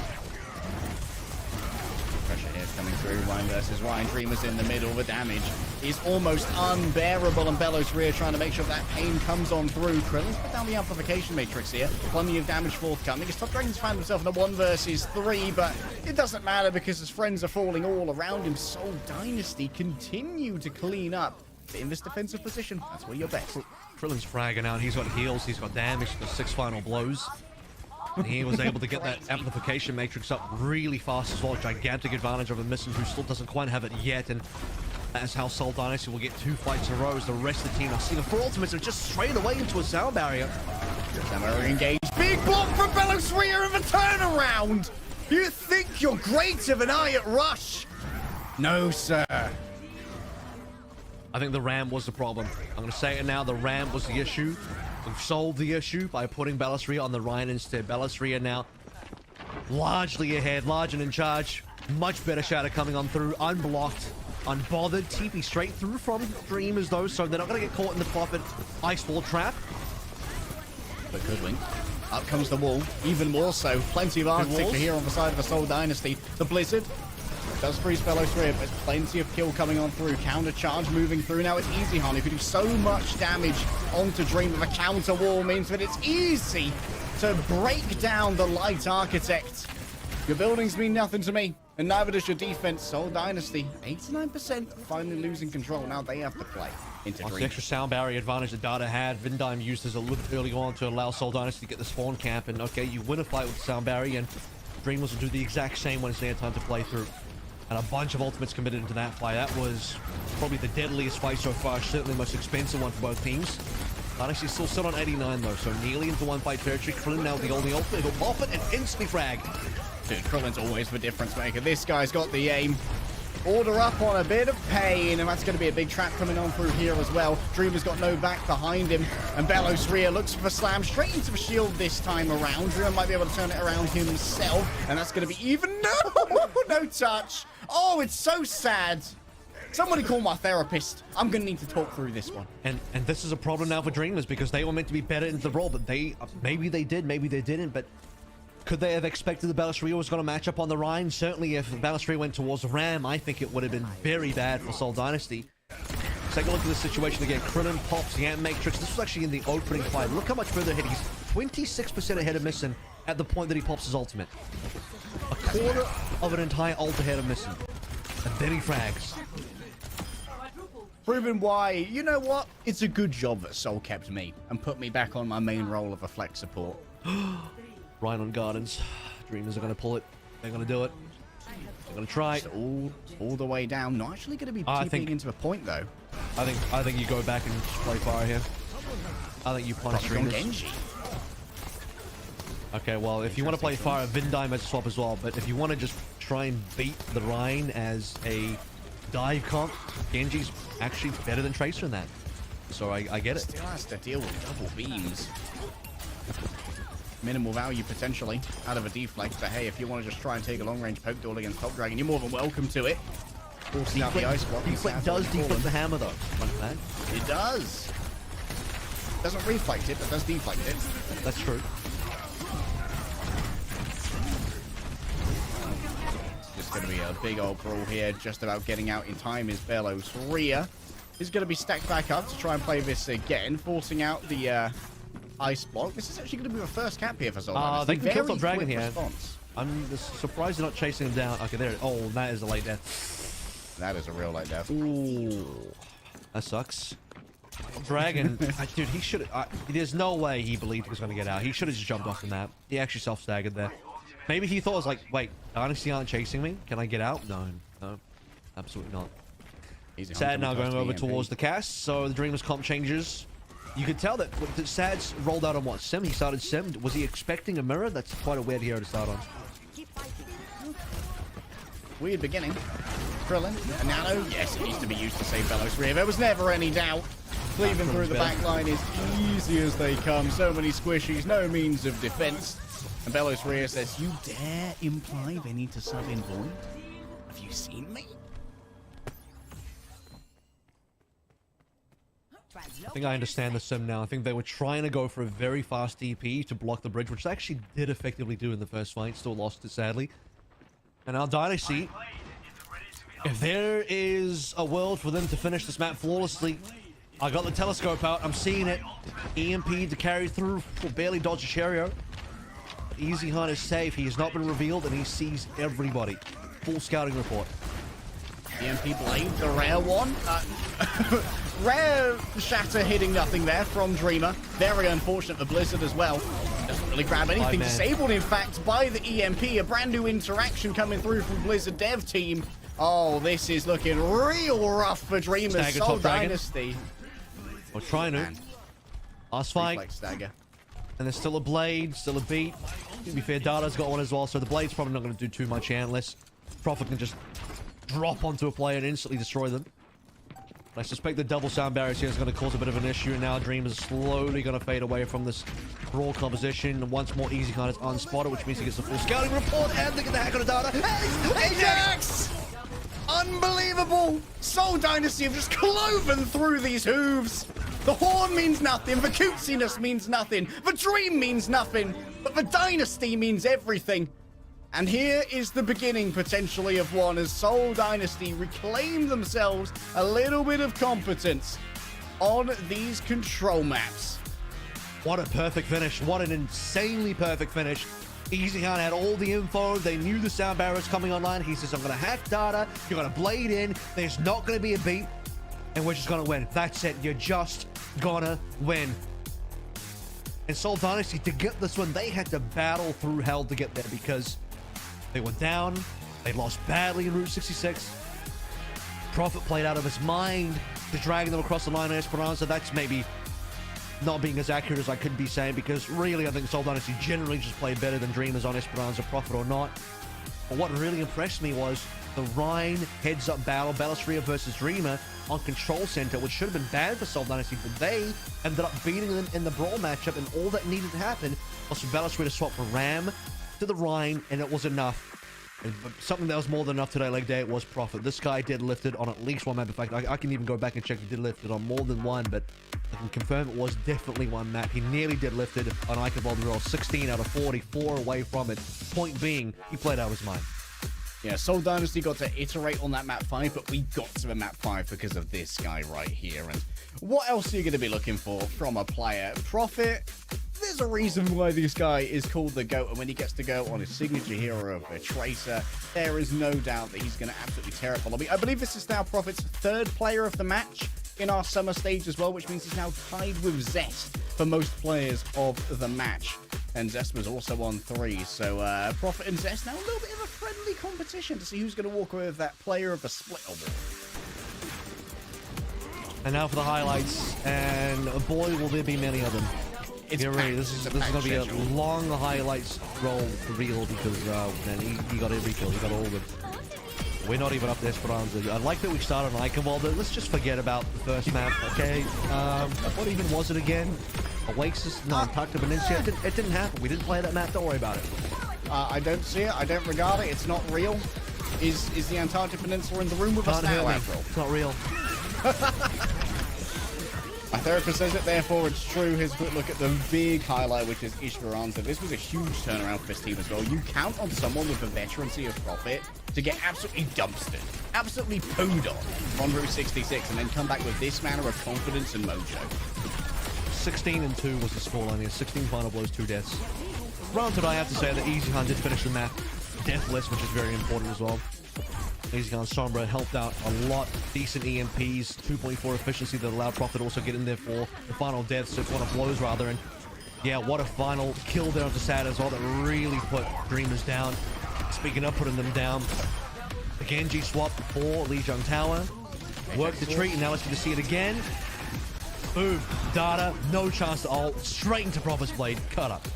And let's talk about like the Prophet EasyHunt comps as well, because we talked about this on Esperanza as well, like that catch on Stagger onto Sad with the translocator as well. This feels very good. We do have ourselves a quick interview, so you can hear directly from the Seoul Dynasty. Let's hear from Unknown.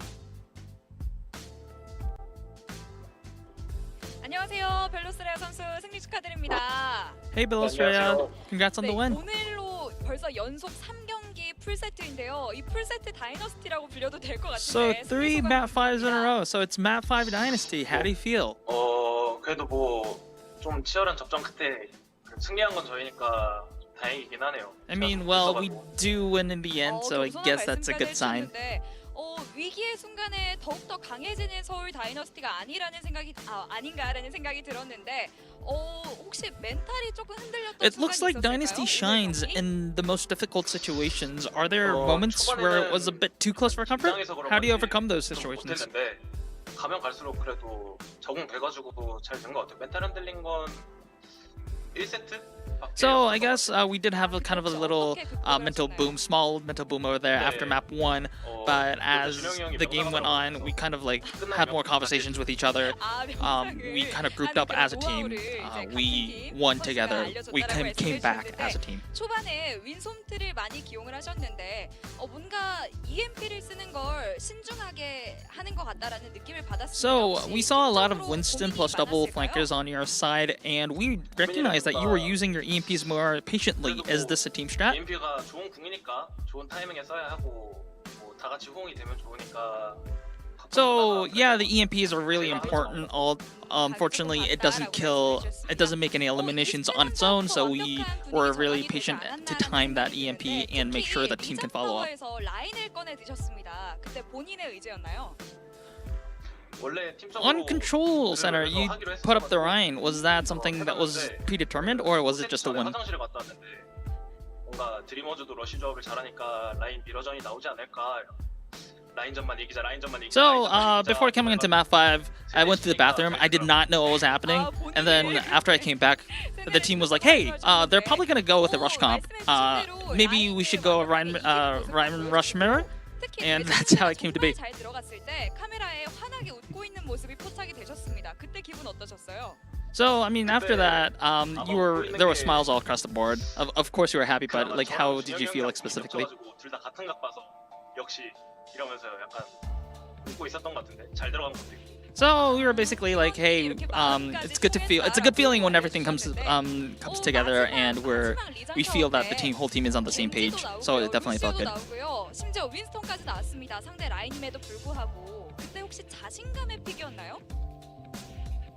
그래도 저희는 항상 자신감이 맥스이기 때문에 뭐 하고 싶은 거 있으면. So I mean, you also played the Winston as well. Is that something like a very comfort pick for you, coming into a Dreamers team that you mostly plays the Rhine Rush? Of course, I mean everything that we play, that's really we're really confident of playing, and also we put a lot of practice in that. So. 혹시 그 조합 겐지, 윈스턴 그런 조합을 이렇게 사전에 연습은 좀 많이 하셨을까요? In the latter stages of the match, we saw like Winston paired up with the Genji as well. Is that something that was also prepared? 하다 안 하다가 그냥. I mean, I can't really say that we've been like practicing it a lot, but a lot of the compositions when we practice in scrims, we try this and that. So it was definitely a part of that.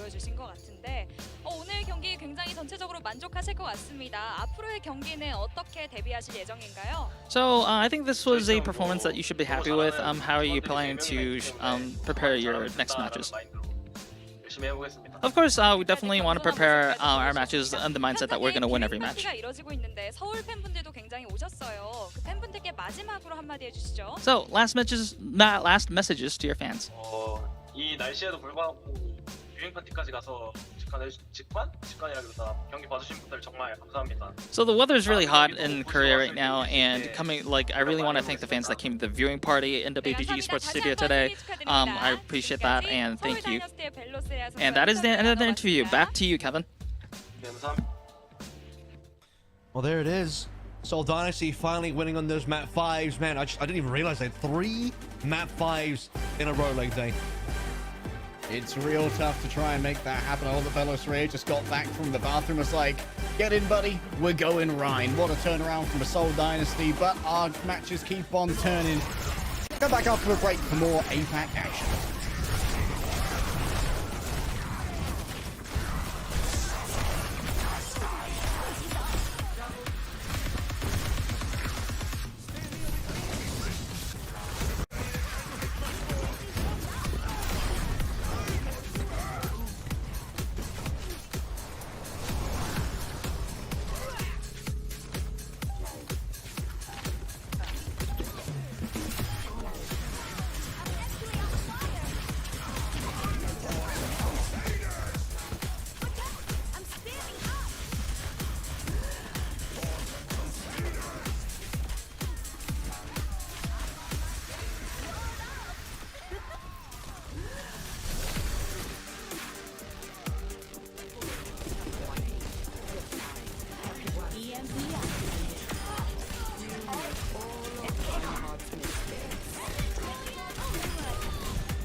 Hey everybody, welcome back. It is me and Scott joining you for the last game of the day. A little 4 a.m. cast, you know the vibes. Hey, you know Hongzhou it. Spark. You know, I thought, okay, dude, you moved. I'm like, if that guy dabs on the stream, I'm just like, you moved in a way. I'm like, bro, if you start dabbing right now, I'm gonna go crazy. It's too late. It's too early for that. We got the Hongzhou Spark and the Poker Face coming up for the last game of Friday. Yeah, I mean, the Hongzhou Spark's got a 2-2 currently, but I mean, realistically, is this going to be a stomp? I mean, the Poker Face have only won one game so far, and it's against one of the other contenders teams, and they seem to be almost pigeonholed into a certain kind of comp, and you can't do that against the Spark. Yeah, for the Hongzhou Spark, we know how strong they are as a dive team. Just look at these players on this roster. They got Shy Leave in the front line, Gushwei on the Winston. This should be a great team, and for us this season, I think as much as they're doing fine, it doesn't feel like they've lived up to the expectations or the hopes that we've had for this team. We've seen that firepower from the front line, but the back line, it feels like they're struggling at times to get that value and really play to that degree. But as you said, Jack, going up against Poker Face in this match, this should be one where the Hongzhou Spark are favored. Yeah, they should just roll. Like, they should just 3-0, or at least that's what they're expecting. So obviously, if Poker Face can kind of upset here, throwing off their balance a little bit, maybe they get a couple of extra points. I mean, they are tied in terms of match score right now with the Charge, Panthera, and O2 Blast. The only thing that's really separating them with a lot of other teams right now is just that map score. But yeah, let's have a look at Poker Face, and well, like I was saying before, and like we were saying too, maybe they are a little bit more pigeonholed, and well, they've lost one of their better players as well recently in Finale. Yeah, Finale was their Tracer player. We know how impactful that role is in this meta right now. Finale has left this Poker Face contenders roster and has signed with the Vegas Eternal. Excited to see how that plays out, but it's left the Poker Face squad right here a little short-handed. We have Valentine and Victoria now having to pick up the slack, and this is going to be interesting because in the past, Finale has just been that staple. He would always be in the roster, and then Valentine and Victoria would trade time. If they wanted to play Sombra, they'd play Valentine. If they wanted to play Hanzo, which they play a lot of, they would play Victoria. But now they kind of have to adjust. Valentine, I expect to move over to the Tracer, but does that mean that Victoria's just going to play Hanzo everywhere? Like, that's the question that we have to see from Poker Face. And how much does this change how this roster looks in the grand scheme of things? Unfortunately, their first match is against the Hongzhou Spark since this change has happened, and the Spark are no joke in the East. Yeah, it's not great. It's not looking great for them, man, honestly. Like, you just got to come up and hope you pull out something big here. It's a little head-to-head. It's Winston, Gushwei, Winston God versus Muse. And what's interesting, actually, about Poker Face, too, a lot of the players have had an Overwatch League experience. I mean, Valentine and Victoria were on Boston Horizon together, the V brothers, back last year. And so you'd expect them to stand toe-to-toe with people like the Hongzhou Spark, but it's just not really had that same level of success. Fairly decent stats here across the board. Pretty even as it comes down to it, but Gushwei dying a whole lot less. Let's go on to our map set for today, though. Ilios, Numbani, Gibraltar, New Queen Street, and Titans Peninsula. We need to get there. But a lot of just dive. A lot of dive. I mean, this is Spark's wheelhouse right here. Like, you're expecting Spark to just slay out there. Fortunately, I think for Poker Face, though, Numbani and Gibraltar, these could be maps where we could see Victoria go over and play some Widowmaker and some Hanzo and find value. It's not conventional, and we've seen a lot of teams moving away from playing that Hanzo. Guangzhou Charge with Jimmy are a prime example of sometimes there's limitations to this pick, but if that's what you're comfortable with, then that's what you should lean into. And especially with such limited practice, I don't see Poker Face trying to adopt this Sombra and trying to go toe-to-toe with the Spark. But starting out here on Ilios, I expect to see both teams playing the dive. Oh yeah, just jump in, Winston. I mean, maybe a little bit of Echo here too. I've liked seeing the Echo adaptation, honestly. I mean, it's been really funny over the last month, I'd say. And people are like, man, Winston, man. Has anybody gonna nerf this guy? Like, Winston. Why are we seeing so much? Yeah, like, why are we seeing so much Winston, man? Like, I'm getting kind of bored of this meta, yada, yada, yada. And I remember just the times before that, like last year when we had the Queen meta, and everybody was like, bro, Queen, man. Like, get this character off my screen already, you know what I mean? And we were like, please, I want dive, I want dive. And now everybody's kind of a little bit sick of the Sombra dive. It's just kind of funny. It just comes full circle. It's Everything really funny eventually gets boring. And obviously we love Winston Dive is probably one of the most popular compositions, but when you That's see why it I'm time and glad time to see again, Echo, man. yeah, and the Echo adds a lot, right? In the past, Yeah. we saw so much Sombra in the spring stage, but now we're moving over to the summer, and especially with this map pool where there's high grounds, there's a lot of opportunities to sort of move around the map. People have been opting for the Echo. For the Hangzhou Spark, they have an interesting setup because usually Shy is the Sombra player, but Leave is the Echo player. So they're actually both trading roles of who's playing the Tracer so that they can enable the other to play the Sombra or the Echo respectively. So that's great. The only issue that they run into when they do this is they don't have the freedom to be able to switch off of the Sombra or the Echo to the other one because they'd have to switch the Tracers as well. So it does pigeonhole them a little bit, but it's not going to be as bad as we're going to see from Pokerface in this series. Man, it feels like that happens a lot with a lot of teams, especially in North America too, where one player is just very good at this one hero, and then you just can't switch off, and there's just like this weird circle of like, we don't want to switch because that's your best, but like it's also kind of my best too, and it's just, yeah, it's a really odd like little circle there of who you want to play. But we are going to see Pokerface jumping onto the Echo here, Scott. Just a classic Sombra dive there. Victoria on the Tracer is not what I was expecting, but I guess it makes sense if they want to put Valentine onto this Echo. You can't really play that hit scan and play on the high ground. Not in this meta. Right. You're just going to get run over. While the Spark actually opting not to play the Echo themselves, Shy on that Sombra. Little rough and simple there. All good. Got hacks. No dive commenced. And just Leave. Trying to pepper Valentine out of the sky currently. And now just focusing attention towards that backline. Backline's got to crumble. Speaking of things crumbling, that's Lengsa going down first. Valentine with the isolation kill with the help of Muse's bubble there. Muse is just going to finish the job on the backline. There we go. Monk dead. Leave trading pretty well though.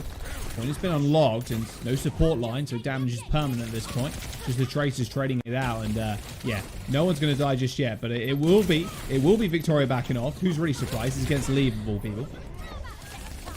Shy and Leave doing a great job of just staying in this fight. They traded backlines, but the Hangzhou Spark and Shy and Leave, that powerhouse duo, end up coming up clutch for the Spark. They get the first cap, but they haven't taken it convincingly as things start to settle and we go into the next fight.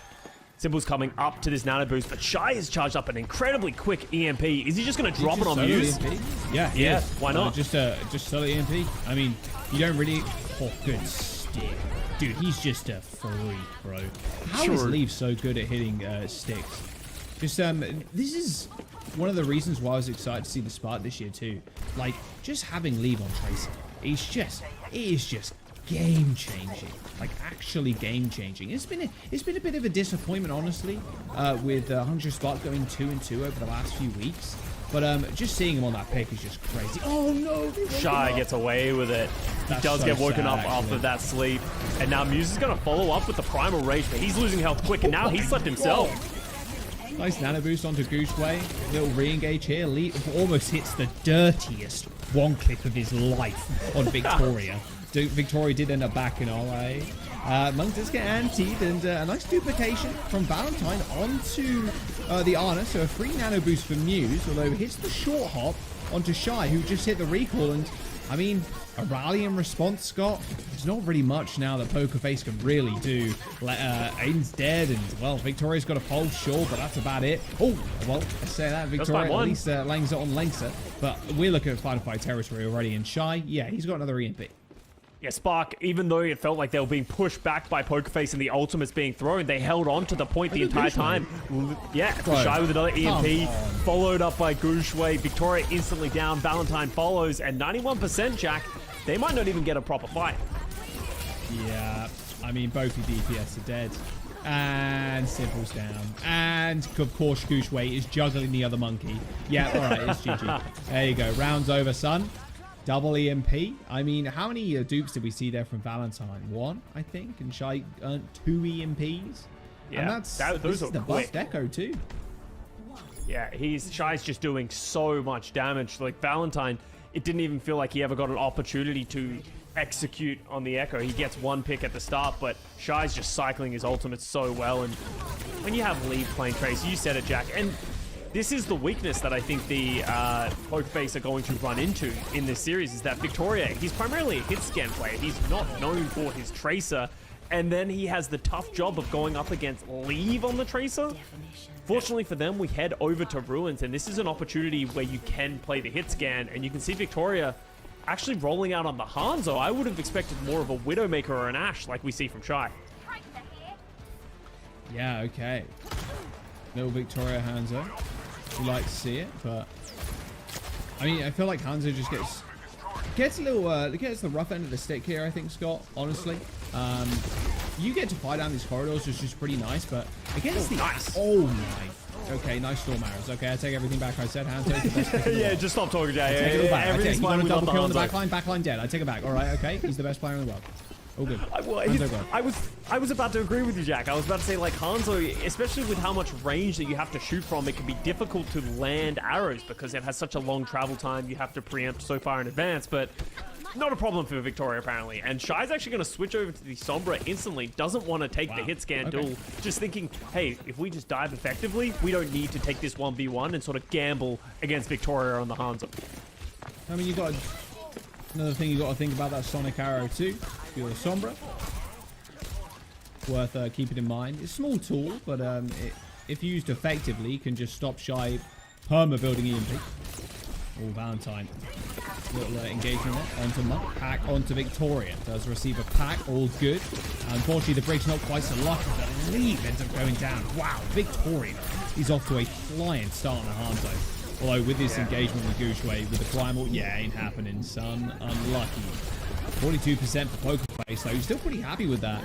The only problem is, though, Dragon Strike, very cosmetic in terms of ultimates. Very cosmetic. Like, good luck getting anything done with that compared to EMP. Especially with look how open this map is. Like, where do you throw a dragon where you're going to catch anyone? You almost need to use it to just sort of open that space up for yourselves, because the chances that you find a kill is so low. But once again, Jack, Shy is 90% to the EMP. He only just switched and he's already up to the EMP. There's nano engagement. That mega health pack is hacked too. Nice little bit forward momentum there from Shy, making sure he takes that one away from the supports of Pokerface. They don't really need to do all too much. Nano boost, force them away just a little bit. And, well, it's just EMP now, and that's going to be it. There it is. Here's the EMP, a three-man. Victoria, simple. And, I mean, yeah, there's no chance you survive that one at all. Hangzhou Spark. Yep, they're going to continue holding the point.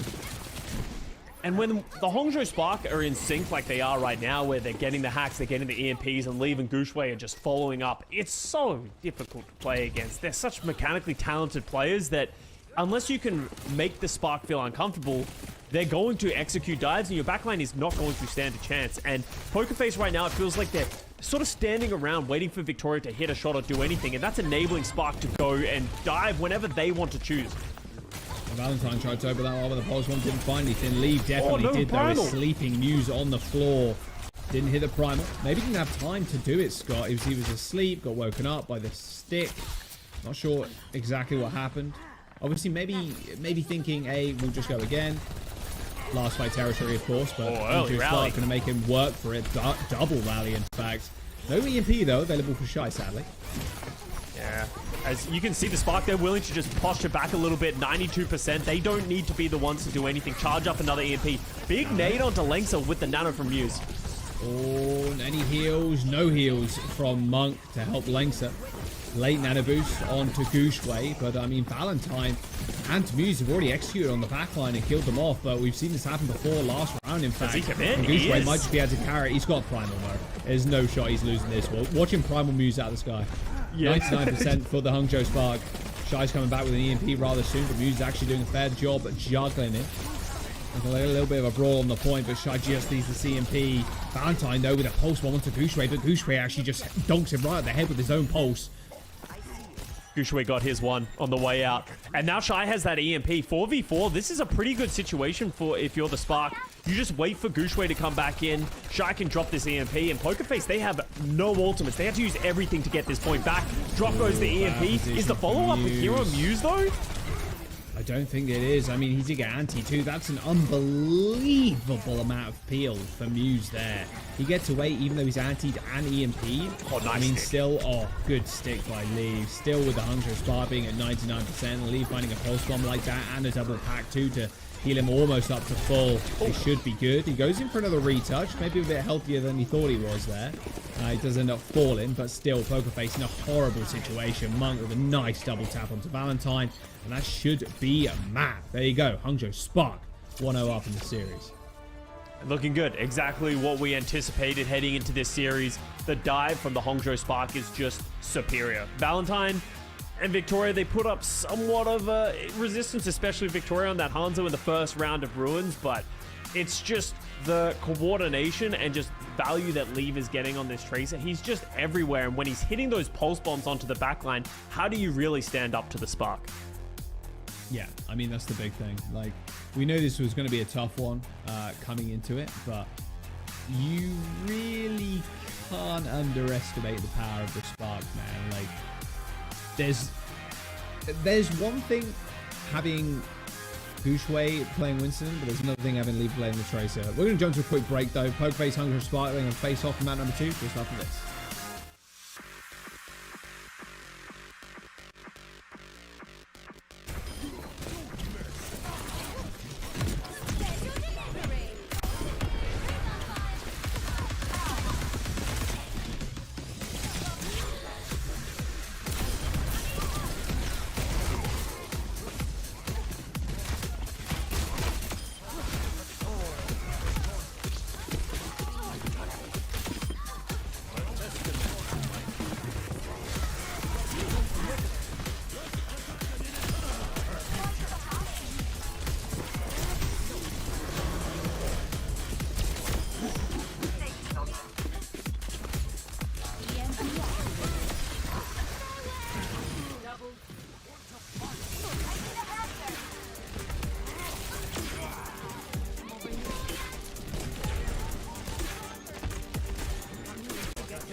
Hello, everybody. Welcome back.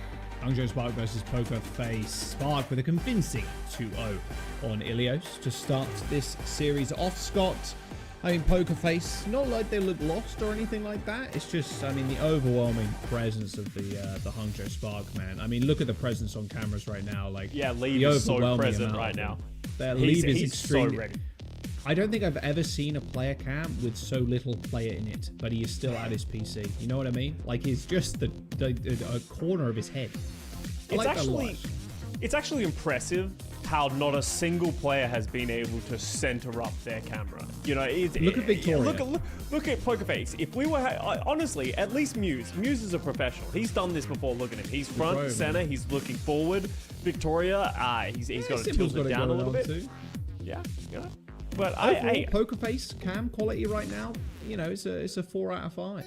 They're Victoria winning the needs series in terms of camera work.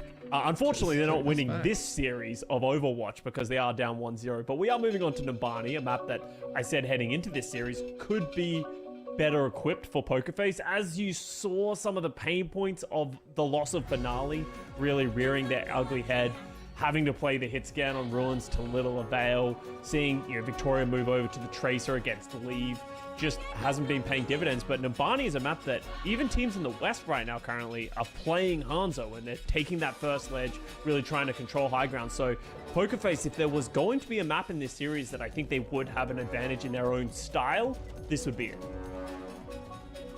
Well, we'll have to wait and see. Nabani is up next. Are we going to go all the way as well? Kind of hope we do. In some small world, maybe they come back. I mean, Victoria looked pretty decent on the Hanzo. Got a few nice pickoffs here and there, but I mean, Shy's EMP charge rate was just ridiculous over those 2 rounds. And people have memed Shy since the beginning of time, really not giving him credit on his flexibility of how good he is at not just Sombra like we've seen, but he's played Echo on the pass for the Hangzhou Spark. He can switch over to the Tracer like it looks like we're going to see on this map. Shy, as much as he is a world-class and if not one of the best hit scans in the world, his ability to play these other heroes is such a boon for the Spark because it enables Leave to play the rest of his hero pool as well. Okay, Trolled with a Lucio amp. He amped before the doors opened, and now there's no speed. Okay. It's fine. It's fine. They were really fast in running to the spawn doors, Jack, and that's what's important. That's so true, actually. Damn, I'm so glad I covered that extra meter. This is why I'm here, as the analyst, to really help you, cover in the holes of your game knowledge.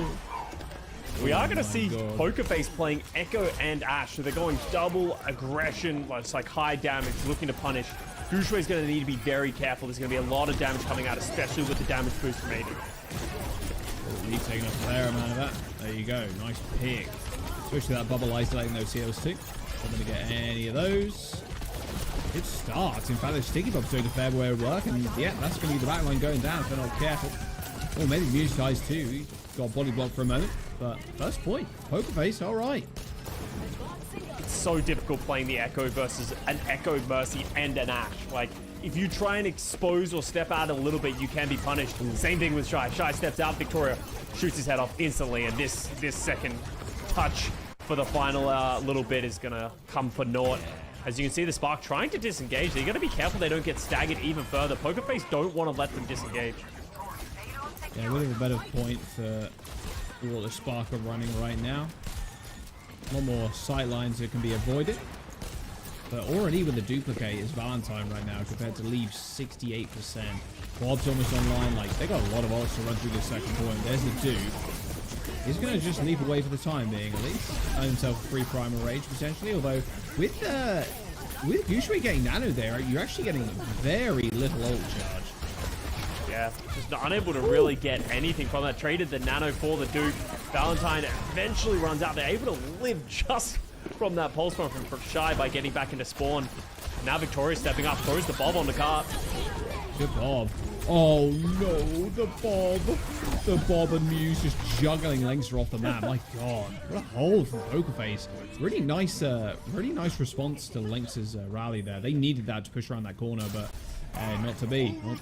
Poker Face getting the payload going. And Poker Face just recognizing they're the ones that don't need to do anything. They just need to live. If they live long enough to get value from the Ashe and the Echo, they will win the fight. And that's why you probably see Shy switching over to the Sombra. I expect Spark to fully switch over to a hardcore dive because they understand they need to get in the face of Pokerface. Primal Rage. Uh-oh. Nice little hack in midair too. And Shy, I don't know where he was, but I know where Victoria is now. It's back in spawn. Focusing Beam destroying the shield of the Brig too. God, yeah, these dives immaculate from the Hangzhou Spark.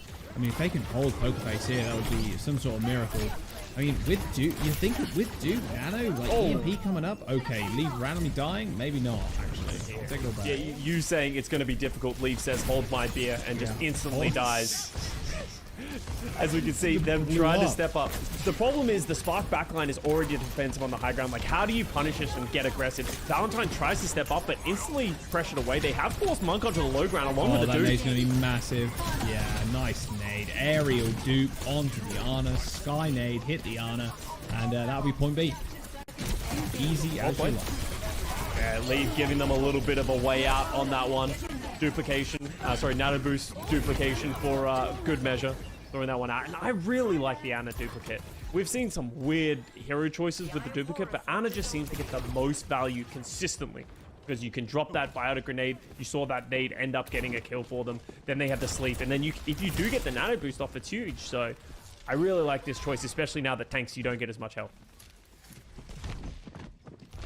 Lying away with an EMP. Everybody's lined up here. Even that health pack too. Nice 3-man. And then Gooshway follows up with the dive. Simple gets to sleep. But Gooshway, he's already done the damage. He's got his 2Ps. You can't do anything if you're Pokerface.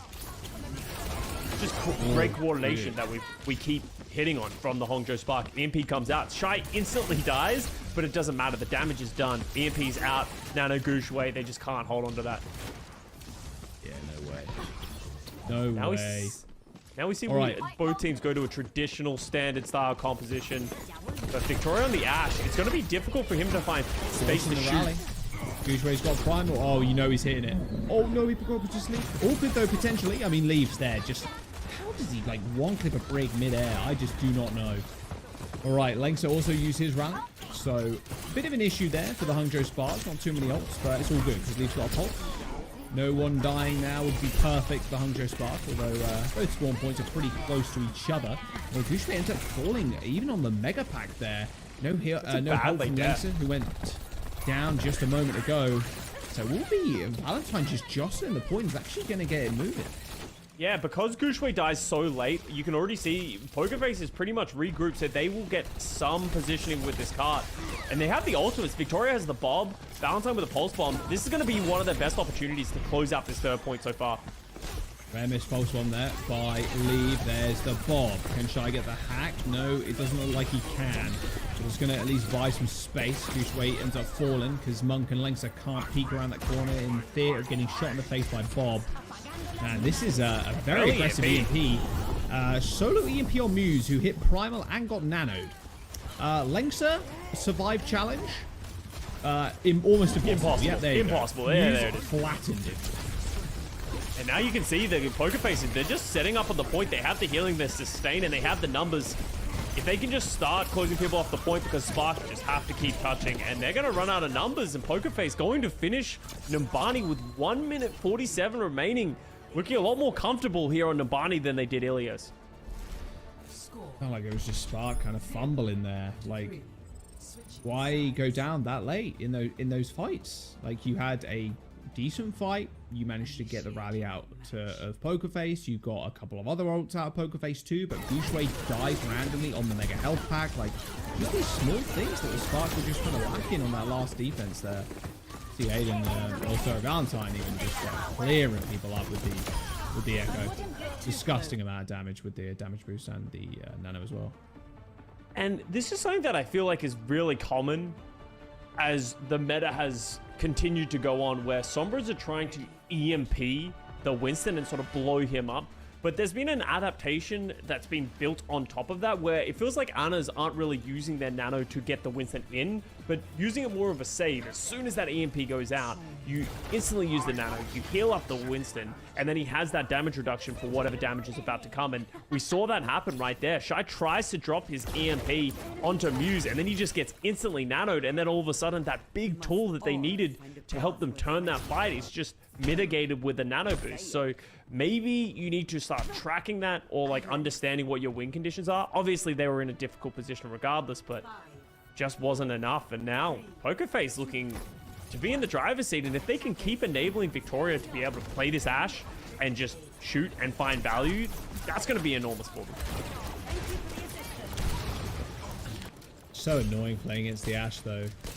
When you're on the offense, like just the dynamites over and over and over again. Even the coach gun too. Quite the annoyance, I will say. Ashe is very exploitable though. Yeah, without coach, it's pretty dead. Yeah, if they can find an effective dive, they can get on top of them. Valentine's getting incredibly low, just getting permanently peppered by Shy. Yeah, he's getting eaten right now. Actually eaten. 3 minutes and 20 seconds to go. I mean, 2 ticks. That's Spark with 2 ticks already. A lot of sticky bombs on Valentine, trying to dual leave in the sky. Does counter the beam and back off for a moment to get healed. But a nade in the backline. My god, Monk just hit 2-man anti. Simple Victoria dead. No longer a Pokerface able to hold that first point. There it is with the cap. 5.5 minutes going to second. Yeah, and that's just great play there from Monk. Hits that big biotic grenade, and if you hit that nade and the follow-up is there, you can see just like Wuxue, the backline just can't do anything. They can't protect each other, just get zapped down, and that's a quick first cap. And they didn't have to use any ultimates to do it either, Jack. They're coming up on the duplicate, Monk on the nano boost as well, and Pokerface didn't charge up as many ultimates as they would have liked. I really like this aggressive hold from Wuxue. Man, you'd expect to have Bob at this point in the game, but 70%. You got... well, you have got a little bit of space and time. I say that. There's the pulse thrown in. Nano on Shy as well, mind you. Duplication for Valentine. However, a 2-man bio on both the Winstons. And there's the duplication. They have disappeared. Nano boost, a desperation one by the looks of it there. There's now the backline for Pokerface, who are distracted. Couldn't help Valentine and got blown up by the sticky bombs. I mean, Gushue is kind of getting rolled here, but it's going to be able to get out of that small little room. And a big reset with Shy just lurking in the back with the help of Gushue too. And Cart's moving right now, Jack. Spark, they're getting up to the second point checkpoint. So Pokerface, they're now the ones who are having to aggress, go onto the point. This might isolate Muse. Aiden's rally is keeping them alive from now. Monk close to getting 3-tap there by the enemy Ana. Just heal Gushue out. A lot of free ult charge, mind you, with that dynamite damage. There's the rally from Alengsa. Bob's going to come in too, join the party. However, IMAX shield deployed. Bob gets flailed away. Well, less effective range now as Victoria goes for an unbelievably aggressive angle. Just gets punished for it straight up. And Pokerface with a 4v5 on the point. I mean, it looks almost unlosable now for the Spark unless someone else dies, as Leave does end up getting crunched on the high ground. Just no LOS for heals. I mean, 3.5 minutes. Spark is still looking pretty decent here, but still time they don't want to lose. Yeah, Leave now is the one who decided to take the unbelievably aggressive angle, tries to get onto that high ground to shoot down and gets punished for it. And that's such a huge hold here for Pokerface, because now they're set up and they can sort of dictate the flow of the game. Muse gets nano, tries to go aggressive to continue those staggers, win the team fight even more. Actually doesn't find anything for it. So that's actually a tool that they no longer have. Oh, wow. Nice stick by Valentine. Didn't have recall to go, so it is a trade, but I think you take that trade any day of the week. Yeah, definitely, if you're Pokerface, unless they can make this guy crazy. Oh, there's the sleep mid-air onto Leap. Oh, the return to sleep, return to sender. Oh, Simba got a taste of his own medicine, and that will be the point unlocked. Well, funnily enough, oh, well, goodbye. Goodbye, Gushue. All good. Leap can do it all, man. It's on. Oh, yeah, no one's doubting that.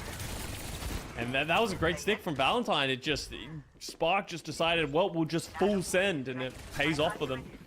Now they have 4 minutes remaining to get this third point. Both teams not really showing much resistance on the defensive end. See if Pokerface and Victoria on this Ashe can... He now has longer sightlines. If he can actually start getting some value from this Ashe, now that he has these long sightlines, it could be better on this part of the map. But you can see the way Gushue is playing against it. He recognizes that if we give Victoria space, we're going to lose this. You know, that's their advantage. So he's just always playing up in his face. Now Valentine's punished because of that split that Gushue has created, and then Muse has followed up as well. Oh my god, yeah. Like you said, Scott, I think you perfectly put it. That split was just too much. The whole time, Pokerface is... Oh, that's disrespectful. Okay, That's okay. That's just rude. All right. Pause the game.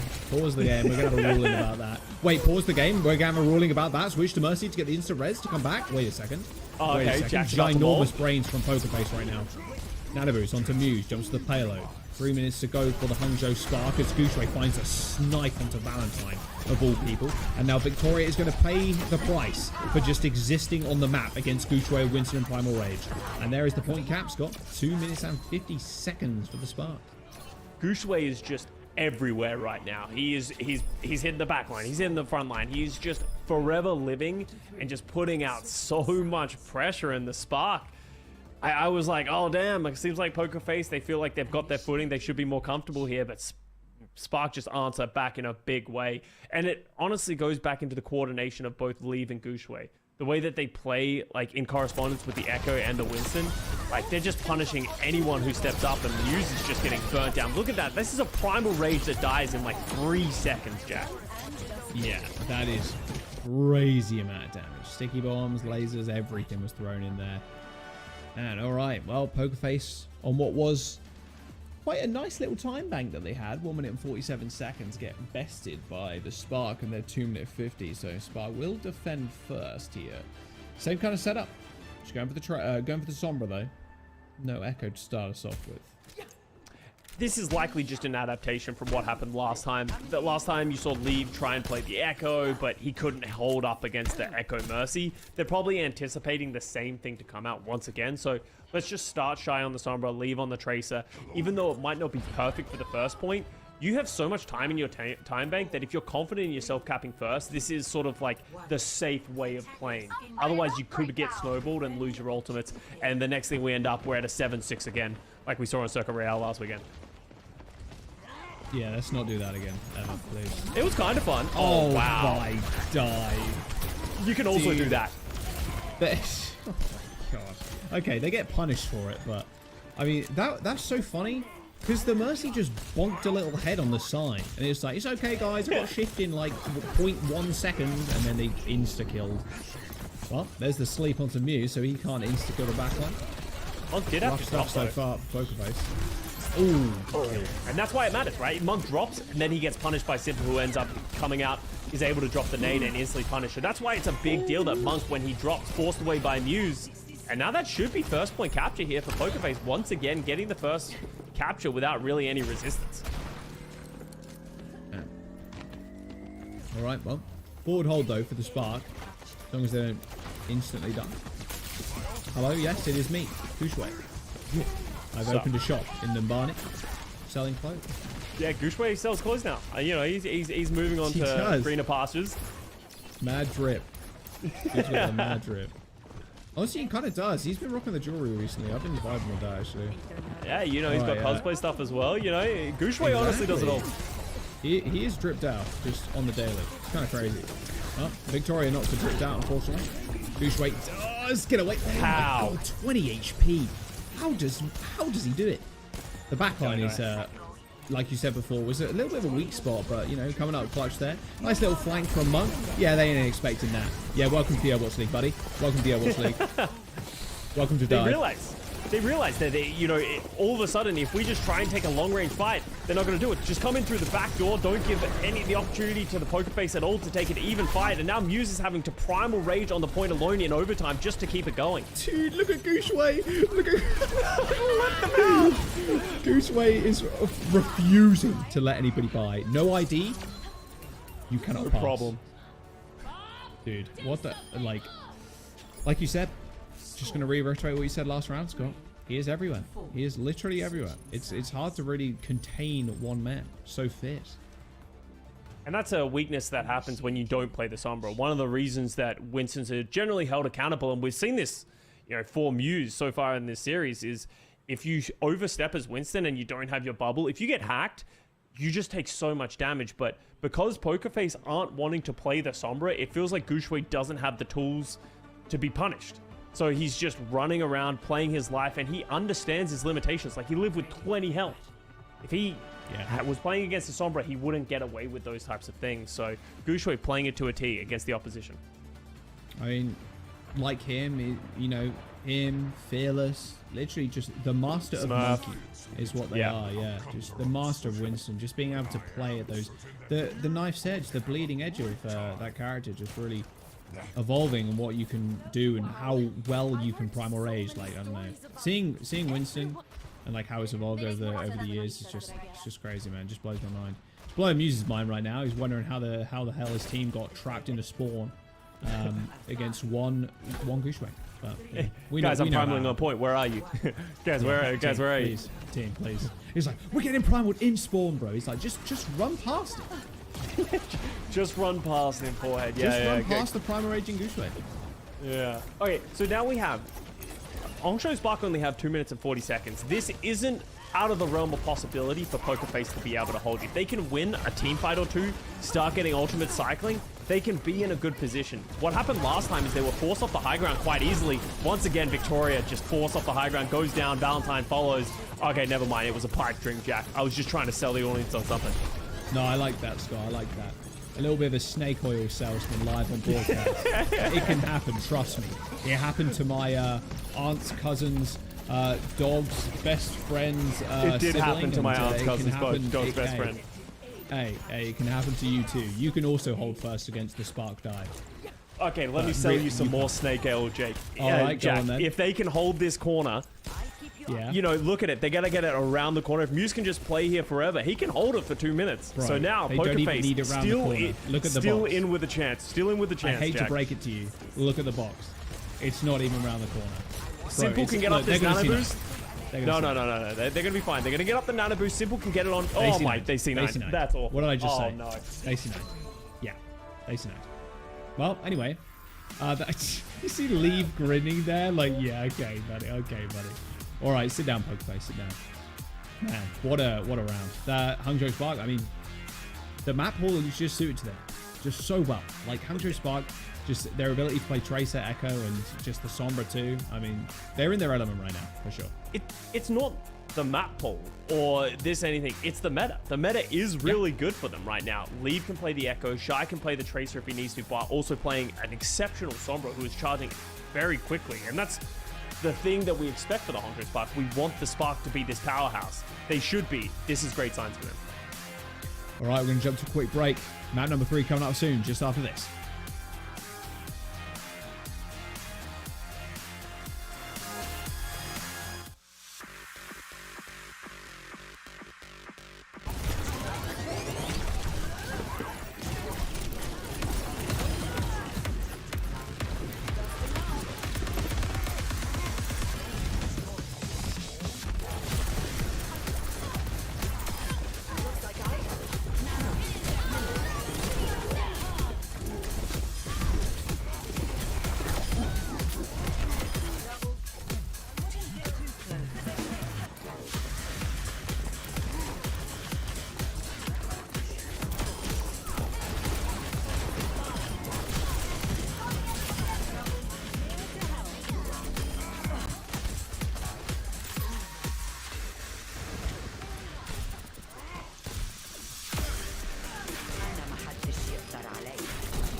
Welcome back. Spark versus Pokerface. Yeah, little C9, little Charlie Niner happened on Numbani there.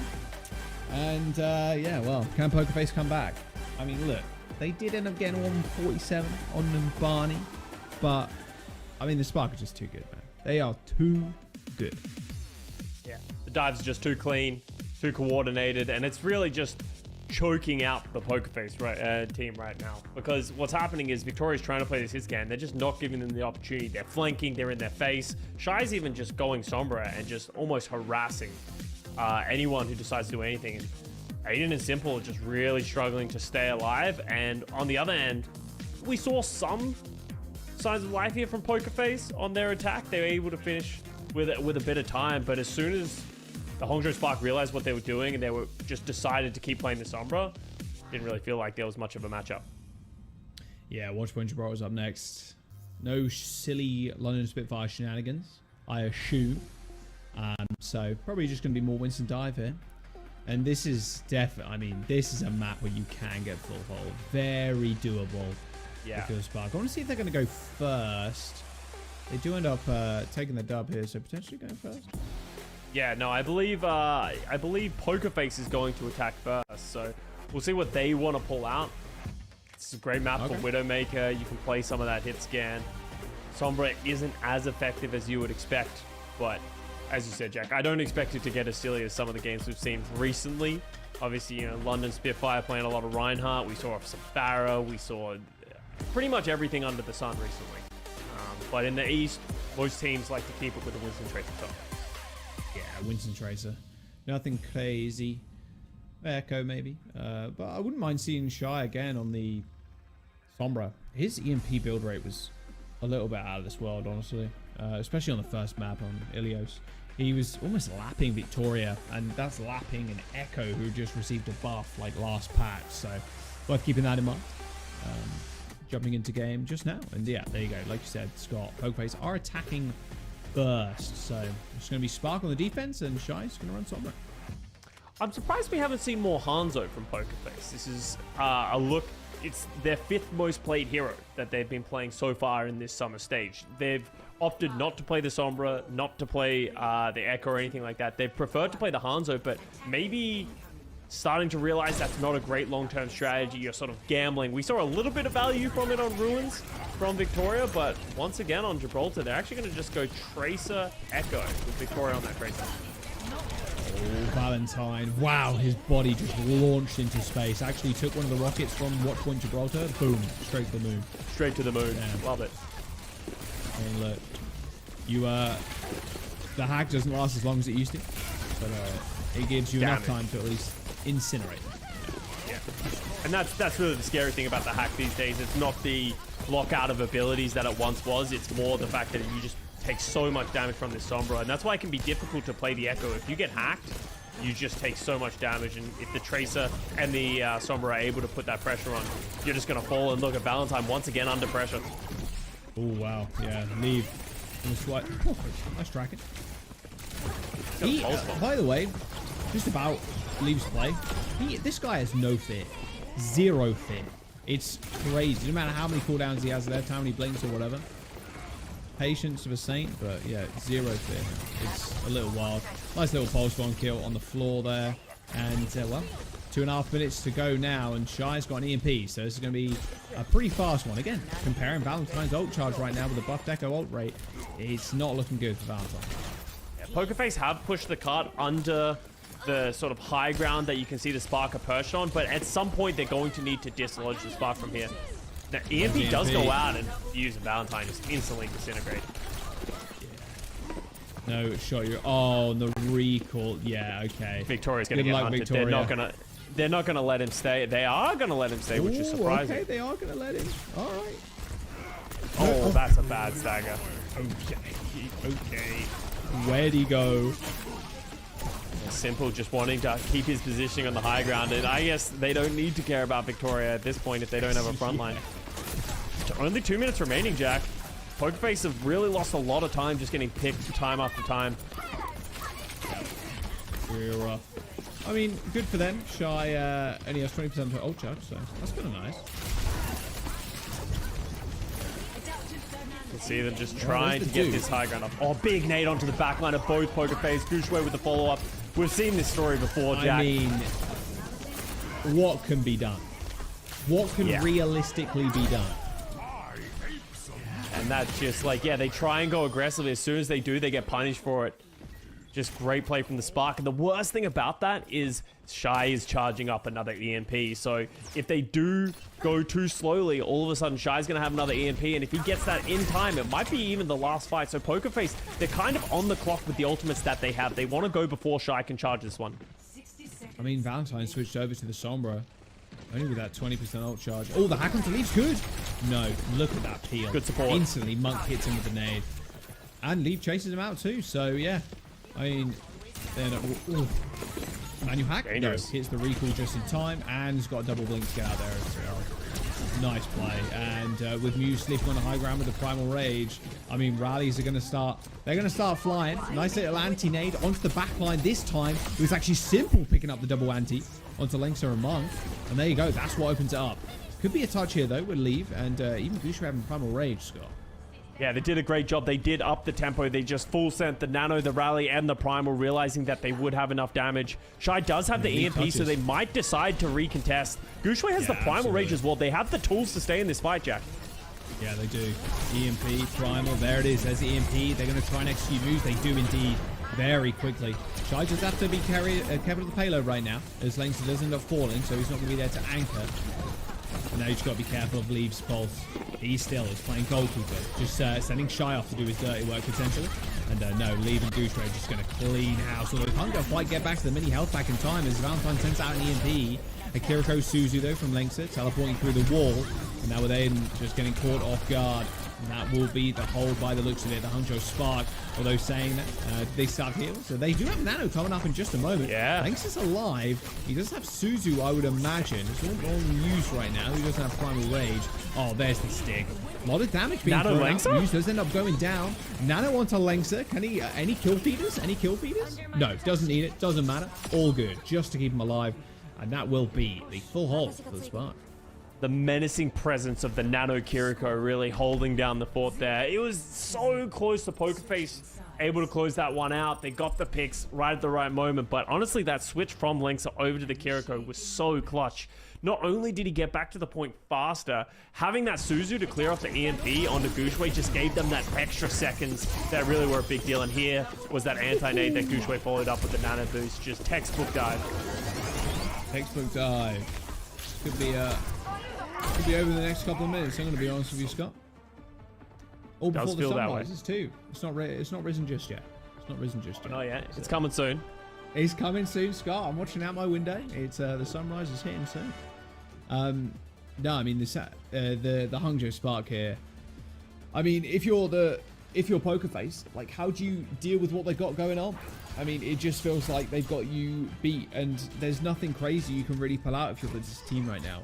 I don't feel. Maybe you jump onto the Hanzo, which is what you were talking about earlier before, Scott. But even the Hanzo here, like, there's some decent angles on the defense, sure.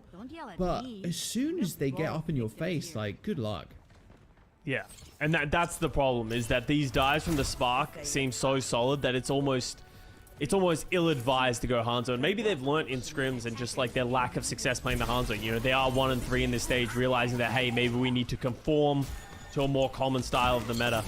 They're actually playing Sombra themselves from Valentine off the rip. It's an important first pick. You just got to do that a lot more times. You know, if you do that 10 more times, then you full hold them more. So that's the goal. That's how that works. Just facts for you, Jack. No, thank you. I appreciate that. Ooh, Libra isn't getting hacked. Good peel though. See the pack. Full HP almost. And yeah, well, like you mentioned as well, all they need to do is josh the payload. All they need to do is just get it under the car wash. And they should be all good to go. Anti-nade, not landing on the back line. Only on Gushue this time. Uses 1 HP. Nice flail. Nice flail by the brig from PokerFace. Aiden ends up just saving Muse's life by a hair too. Yeah, and that's important, because if Muse goes down, they lose all positioning. They would have lost the high ground and everything that goes with that. So now you can see the Spark trying to push this card a little bit further, but they realize they need to take the high ground. They're stepping up.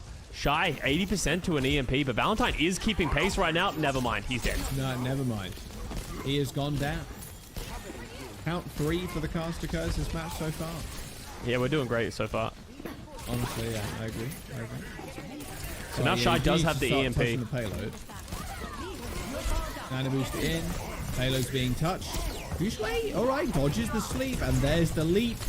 There is a flail to meet his face, but it won't deter him, I'd imagine, because he's got that ultimate in just a moment. But no, a rally from Aiden stuns Gooshway, so he can't hit the Primal Rage.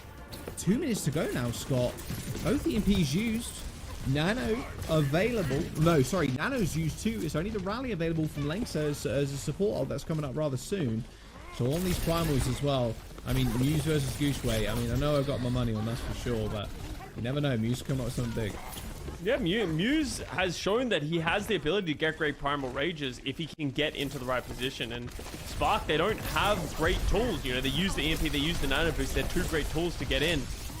Lengths of rally is really the major advantage that we're seeing here for the Spark right now. Did he leave recall in there in the back? Pulse bomb in hand. What they got. Oh, wow, Valentine pulls again. Over. I'm assuming to a manual hack to just burst damage. There's the rally. As soon as that Primal Rage is popped, and look at Muse's health bar. Once more, just like getting chewed through. He has to pull back as well. Pick up.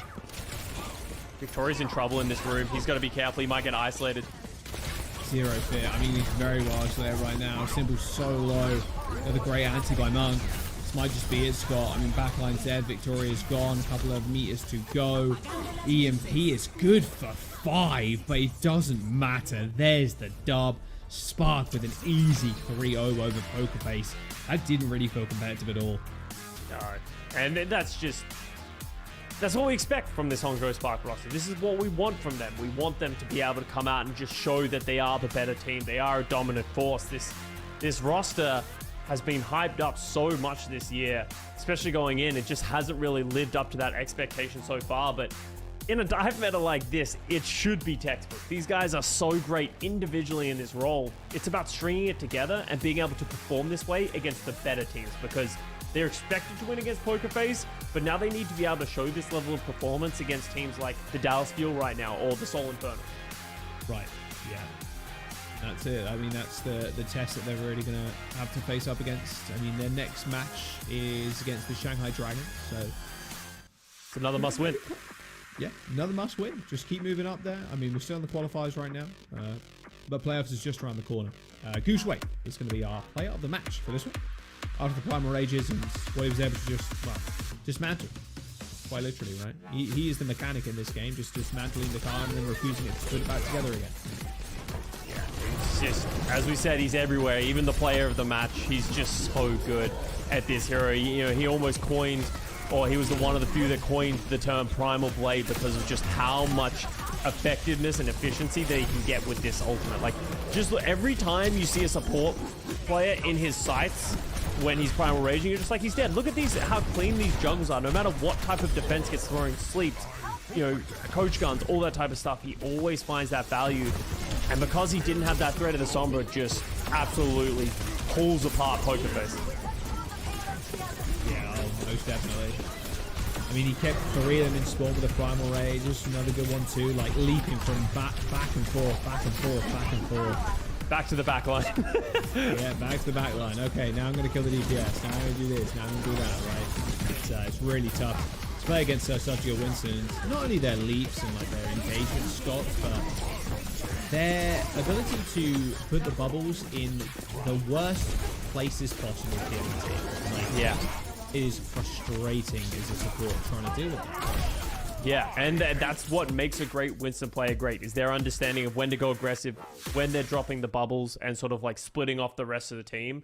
But not only that, I do want to give a special shout out in this series to Monk. You know, I feel like we've been very critical of the backline for the Hangzhou Spark, and you know, especially in the bigger games. But Monk was hitting those big nades time and time again. That was really enabling Gooshway to get these effective dives. So both Linksa and Monk doing their job again.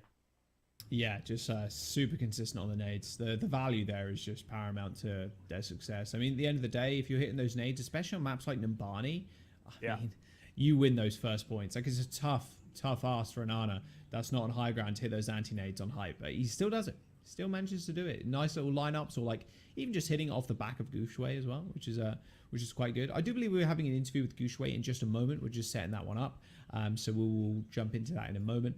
But yeah, what a good round of games we've had today. I mean, especially the Hangzhou Spark, who we're seeing at 2-2, I believe, coming into this match. So every point counts right now. So close to the playoffs.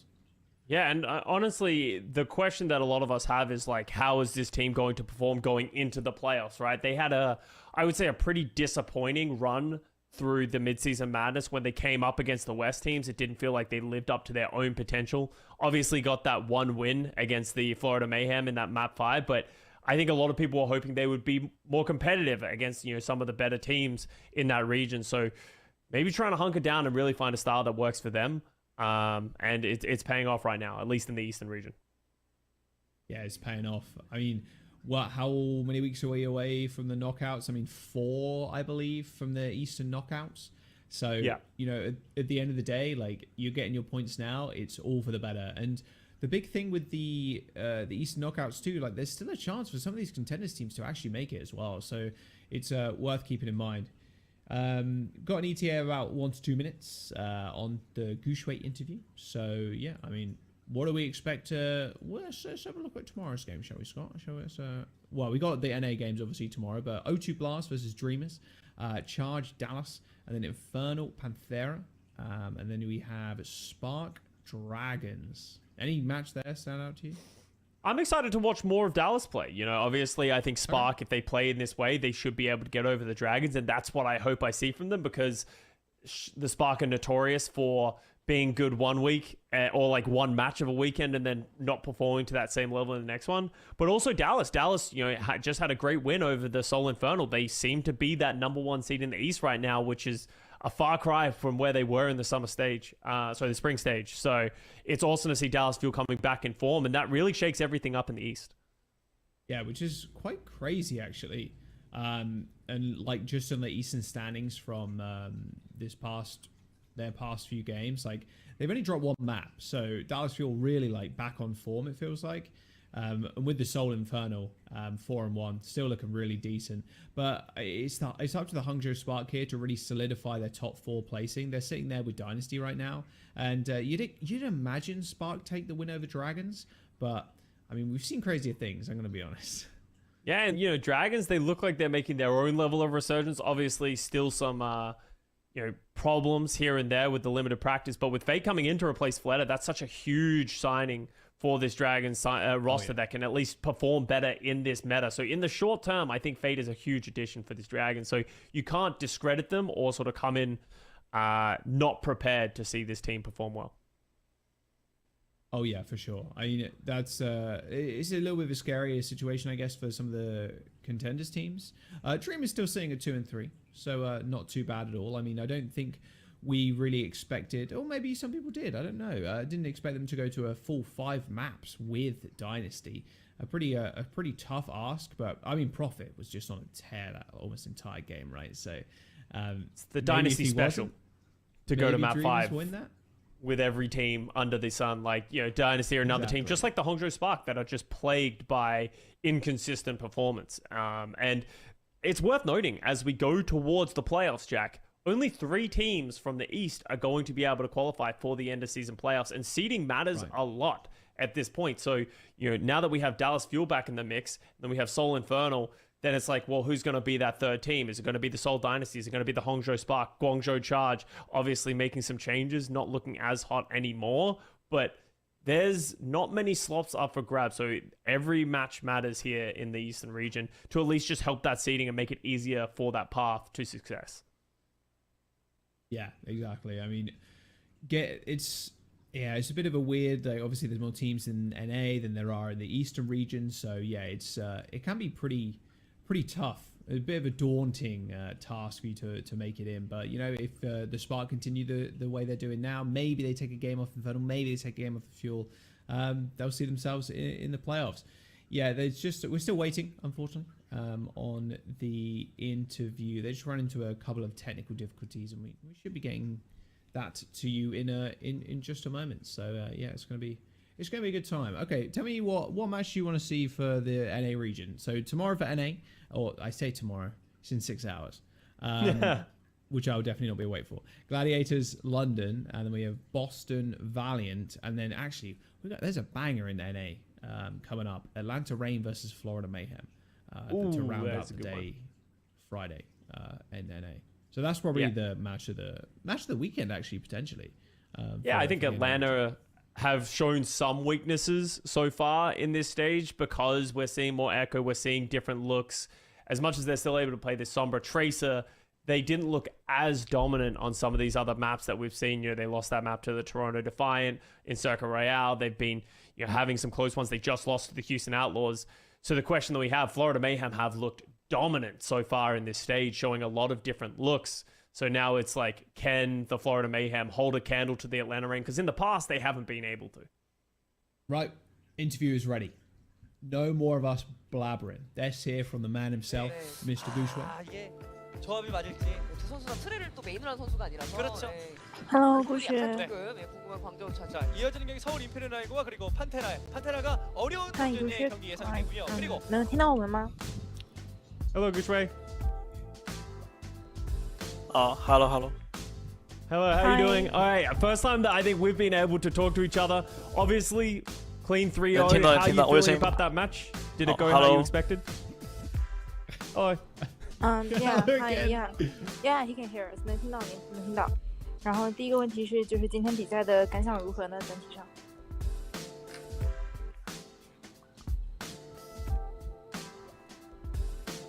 Looks like he's getting some lag during the VMix call. Yeah, maybe wait for a couple of seconds. Okay. All good. 今天比赛挺开心的吧？这好像是我们第一次3-0干净利落的带走对面吧？好像是这个夏季赛。So we are actually very happy after this match, cause if I remember correctly, it is our first time that just 3-0 our opponent really clean during the summer stage. Okay. Yep. I want to ask, are you the best Winston in the game, in the world? 下一个问题就是，你觉得自己是不是世界上最好的温斯顿选手呢？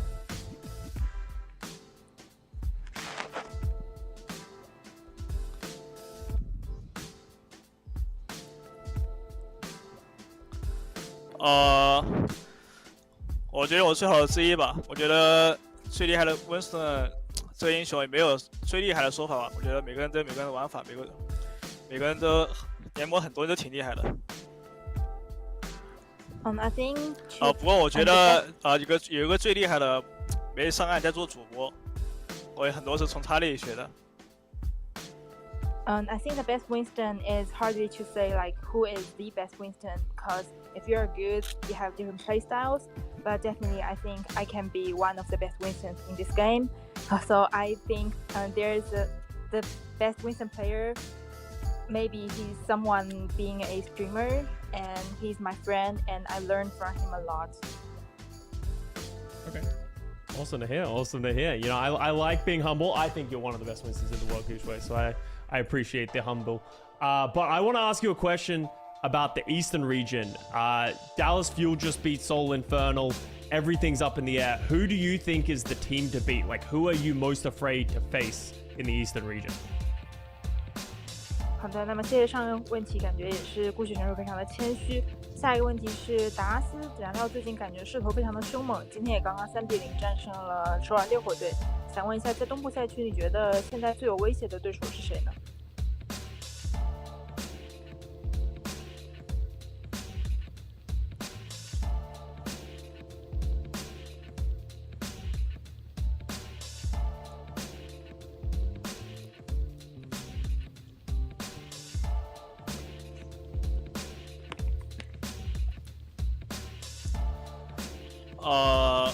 最有威胁的话，我觉得还是烈火吧。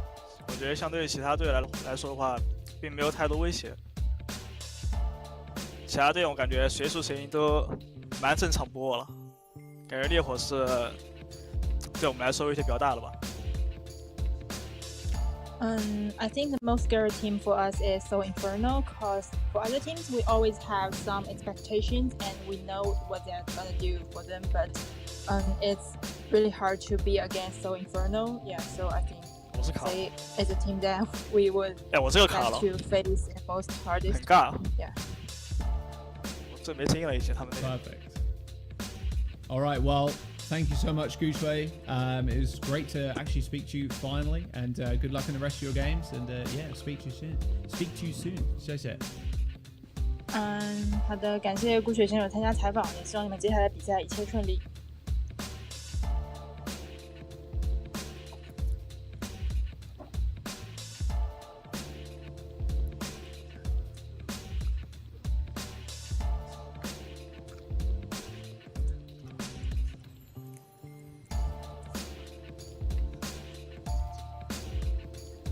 啊，谢谢。谢谢。 Alright, 谢谢. All right. A little bit of lag there. I do apologize. We are transmitting signals from around the world into our different computer boxes. So yeah, 2020 vibes. 2020 vibes. Absolutely. All right. That is going to be well, soon it's going to be it. I have not received the closing call yet, so I am waiting for the closing call from my internet box on the other side of my screen. So yeah, it was a good day, Scott. It was a good day. Yeah, it was a great match. It was good to see Hongzhou Spark back in form. It's exciting to see, Gushwei say that he's the most afraid of the Seoul Infernal. Everything's up for grabs in the East, so excited to do some more games this weekend. It's going to be a good time. Don't forget, North America starts in about 6 hours. So you can tune in for that, or you can tune in for a little bit more APAC. Me and Scott are going to be doing the rest of the weekend alongside Harry and Avril. So apart from that, it's been great, and we'll see you all later, very soon. Wherever you are, whatever you want to do. We'll see you later, guys. Goodbye. Bye. Goodbye, everybody.